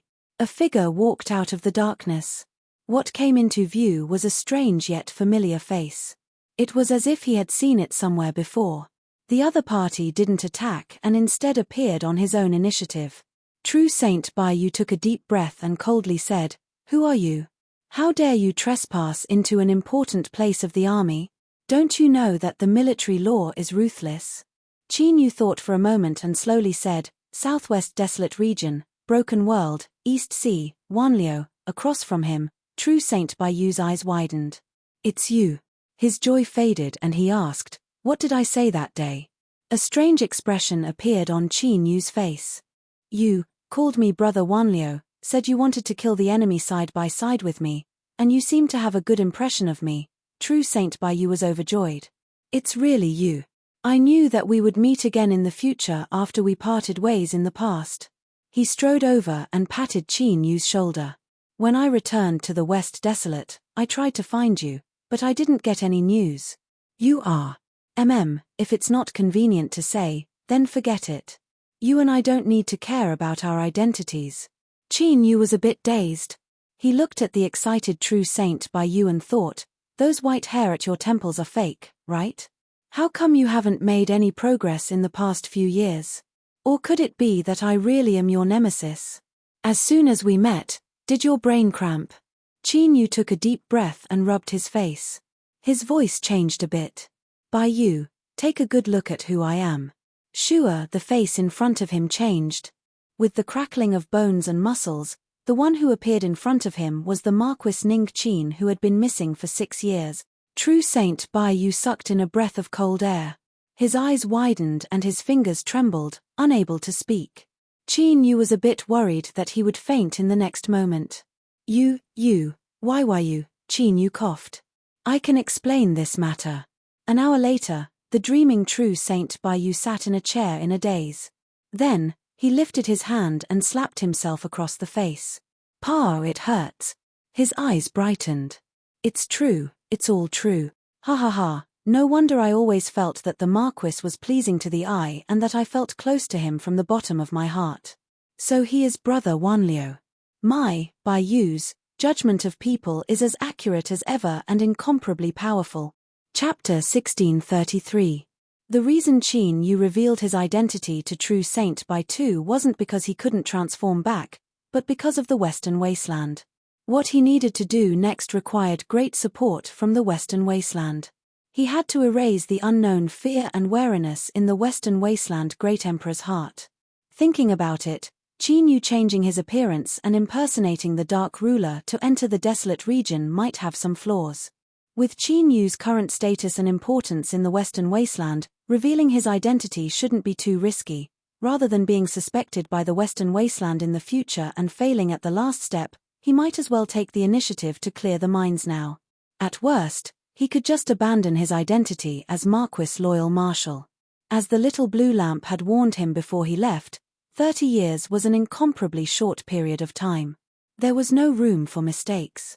He could walk down a more difficult and thorny road, but he couldn't walk down a relatively flat road and only discover a fatal problem halfway through. A carriage quietly stopped in the wilderness. Qin Yu pushed open the door and rubbed his temples. "I've obtained my new identity, but we aren't in a hurry to leave. I still have something to do." Little Meaty frowned. "Where to?" "Ironthorn City." 6 years had passed since the storm at the Western Border Army Camp. Ironthorn City, which had always been jittery, had returned to its former tranquility because it was used to seeing heads rolling on the ground. The only thing that made the people of the city sigh with emotion was that the Wang family residence was now in ruins. In the past, the Wang family was one of the highest-ranked families in Ironthorn City. They enjoyed wealth and glory for generations, but who would have thought that they would be embroiled in a high-level struggle of the border army, causing the deaths of hundreds of people in the entire family? Wang Kai had become a headless ghost in the underworld, but many elders in Ironthorn City still cursed and poked at his back. They used him as a negative example to educate their children. They said that he was an evil creature who had forgotten his ancestors and destroyed the entire Wang family for his own selfish desires. Even after his death, he would still be burned.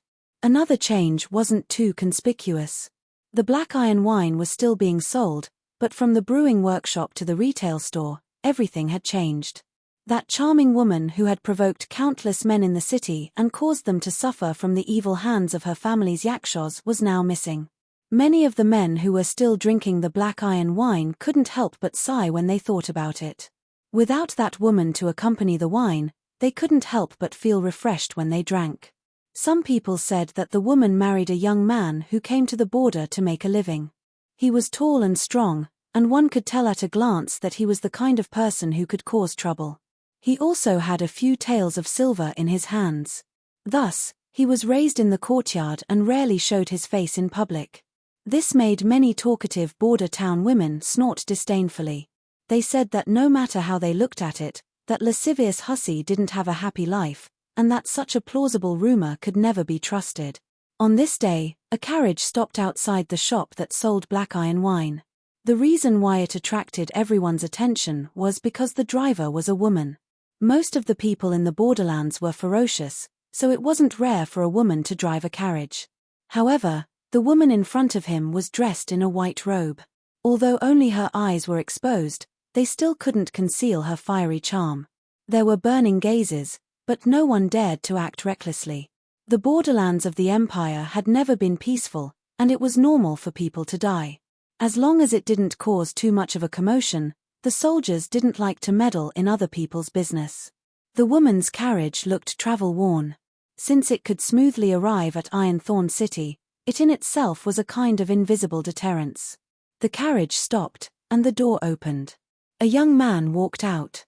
His aura was restrained, and his expression was calm. However, there was a hint of calmness in his every movement. The surrounding gazes fell on the white-robed woman like a mouse seeing an old cat, and they immediately withdrew.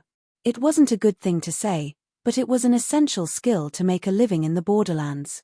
Only a blind person wouldn't be able to see that this young man wasn't someone to be trifled with. It was likely that he could pull everyone's head off without blinking. He approached the wine shop and found the owner. No one knew what he said, but he quickly turned around and bid farewell. The carriage slowly drove away and disappeared from everyone's sight. 2 hours later, the carriage stopped outside an inconspicuous small courtyard in the north of Ironthorn City. This time, the man didn't appear. The white-robed woman jumped off the carriage and knocked on the door. There seemed to be no one in the courtyard. The white-robed woman knocked for a long time, but there was no response. Just as she furrowed her eyebrows and a chill appeared in the air around her, a man's calm voice echoed out from the carriage. "Good. Since he isn't here, let's go." The white-robed woman respectfully nodded. She returned to the carriage, pulled on the reins, and slowly left. In the small courtyard, on the bed in the room, lying in a man's arms, the woman's long dress had mostly fallen off. Her face flushed with excitement, then paled. Her eyes were filled with panic. The man in front of her was tall, and he was also capable of tossing and turning. But he wasn't someone who came to the border to make a living, but someone who came from the border army. He was one of the interrogators who had been ordered to investigate the assassination of Marquis Zhongwu Ningqin. Afterwards, he found the woman. It was unknown what agreement the two came to, but she was soon removed from the eyes of all parties and raised in this small courtyard. "I'm afraid," the woman's voice trembled. Her snow-white chest was tightly pressed against the man's body. Her arms wrapped around his neck like snakes, her body shivering. The interrogator frowned, his complexion gloomy. "There's no need to be afraid. What happened in the past has already been settled. No one will have the patience to deal with you. I'll wait 6 years before I make a move." Puff, with a dull thud, the interrogator's eyes widened. Thick blood gushed out from his nose and mouth. A bloody hole had been torn open on his back. His heart was in the woman's hand, still beating unwillingly as it spat out massive amounts of blood. She casually pushed the interrogator onto the bed and stood up. She didn't care at all about her exposed body. She slowly said, "You're right, but I should still be a bit more careful. I can't rely on a fluke in my heart. I've used you to hide for several years, but now I must leave." She blinked, a charming smile on her face. "I'll take 6 years of service in exchange for your heart today. That's quite fair." She tossed the heart into her mouth. As she chewed, she fell to the floor, dead. A moment later, space twisted and a translucent shadow appeared in the room. Looking around, he muttered, "There's no one here. Could it be that I'm being too cautious?" Just as her voice fell, the translucent shadow froze in place. Little Meaty grabbed onto her neck. Her eyes swept over the blood on the bed and she frowned. Her grip tightened.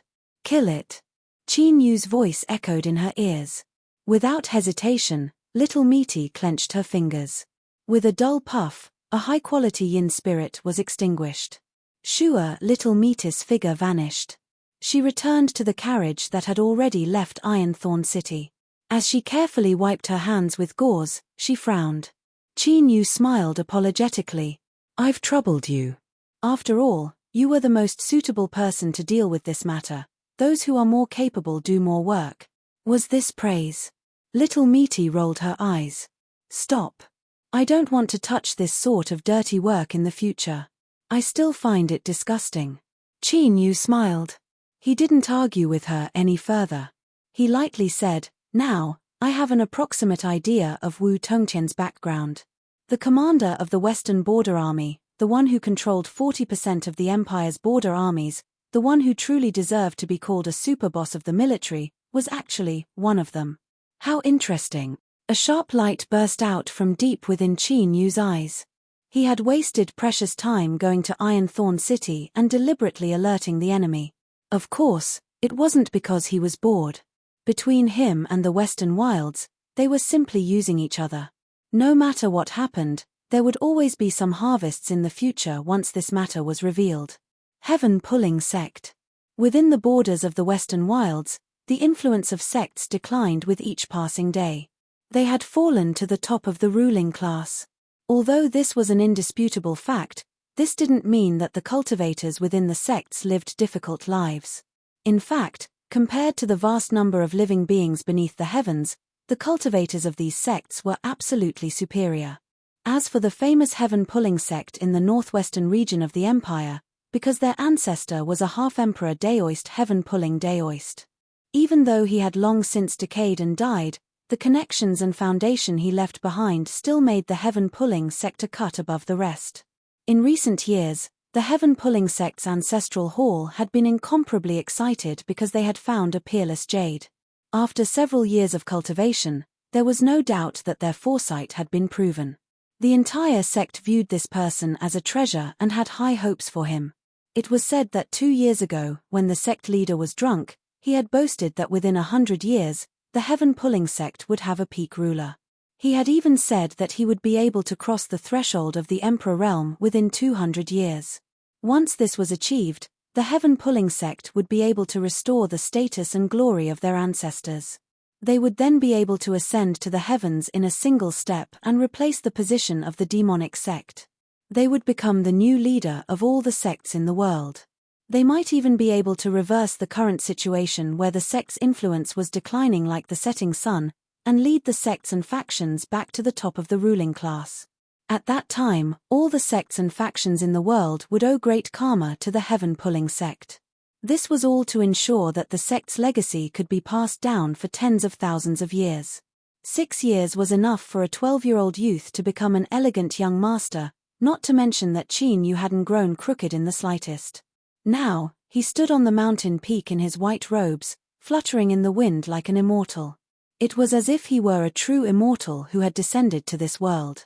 The female cultivators of the heaven-pulling sect looked at him with infatuation. If there were peach blossoms here, they would probably be in full bloom all year round. Sigh. Qin Yu, who looked like a young man, sighed. His brows furrowed slightly, and there was a hint of worry on his face. His frown almost shattered the hearts of his senior and junior sisters. A female cultivator in a white dress of the same style, who was as beautiful as a flower and as beautiful as the moon, took a step forward and said softly, "Junior brother you, what's wrong? If there's something bothering you, you can tell me.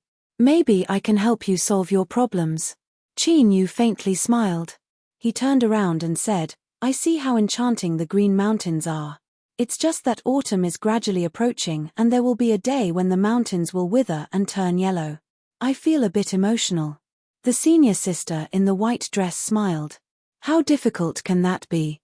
I will go back and report to the sect so that the old ancestor can use a supernatural power to prevent the bitter cold of autumn and winter, allowing the mountains to remain green all year round."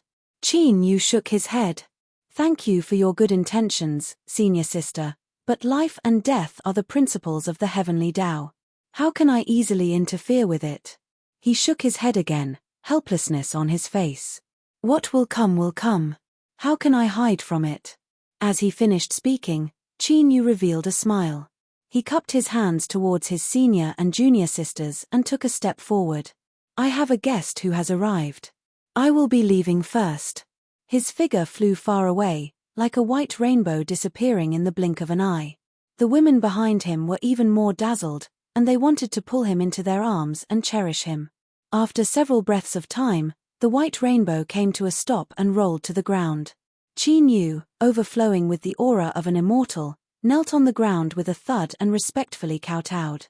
"Qin Yu greets master." The car door opened. Qin Yu sat inside and sneered, "If you don't greet me, you won't have to face me." "Qin Yu, what do you think I should do with you?" Qin Yu faintly smiled. At this moment, the sky was bright and beautiful, and it seemed as if all things in the world had come to life. "Madam, the past is the past. Since we are all still alive, we should look forward. Leave me and pretend that nothing has happened. That is the best choice, especially now that master is very pressed for time. Only with my help will you be able to step into the Emperor realm as soon as possible." His tone was calm, as if victory was already in his grasp. Little Rue's lips curled up, her eyes cold. "It seems that you are very confident,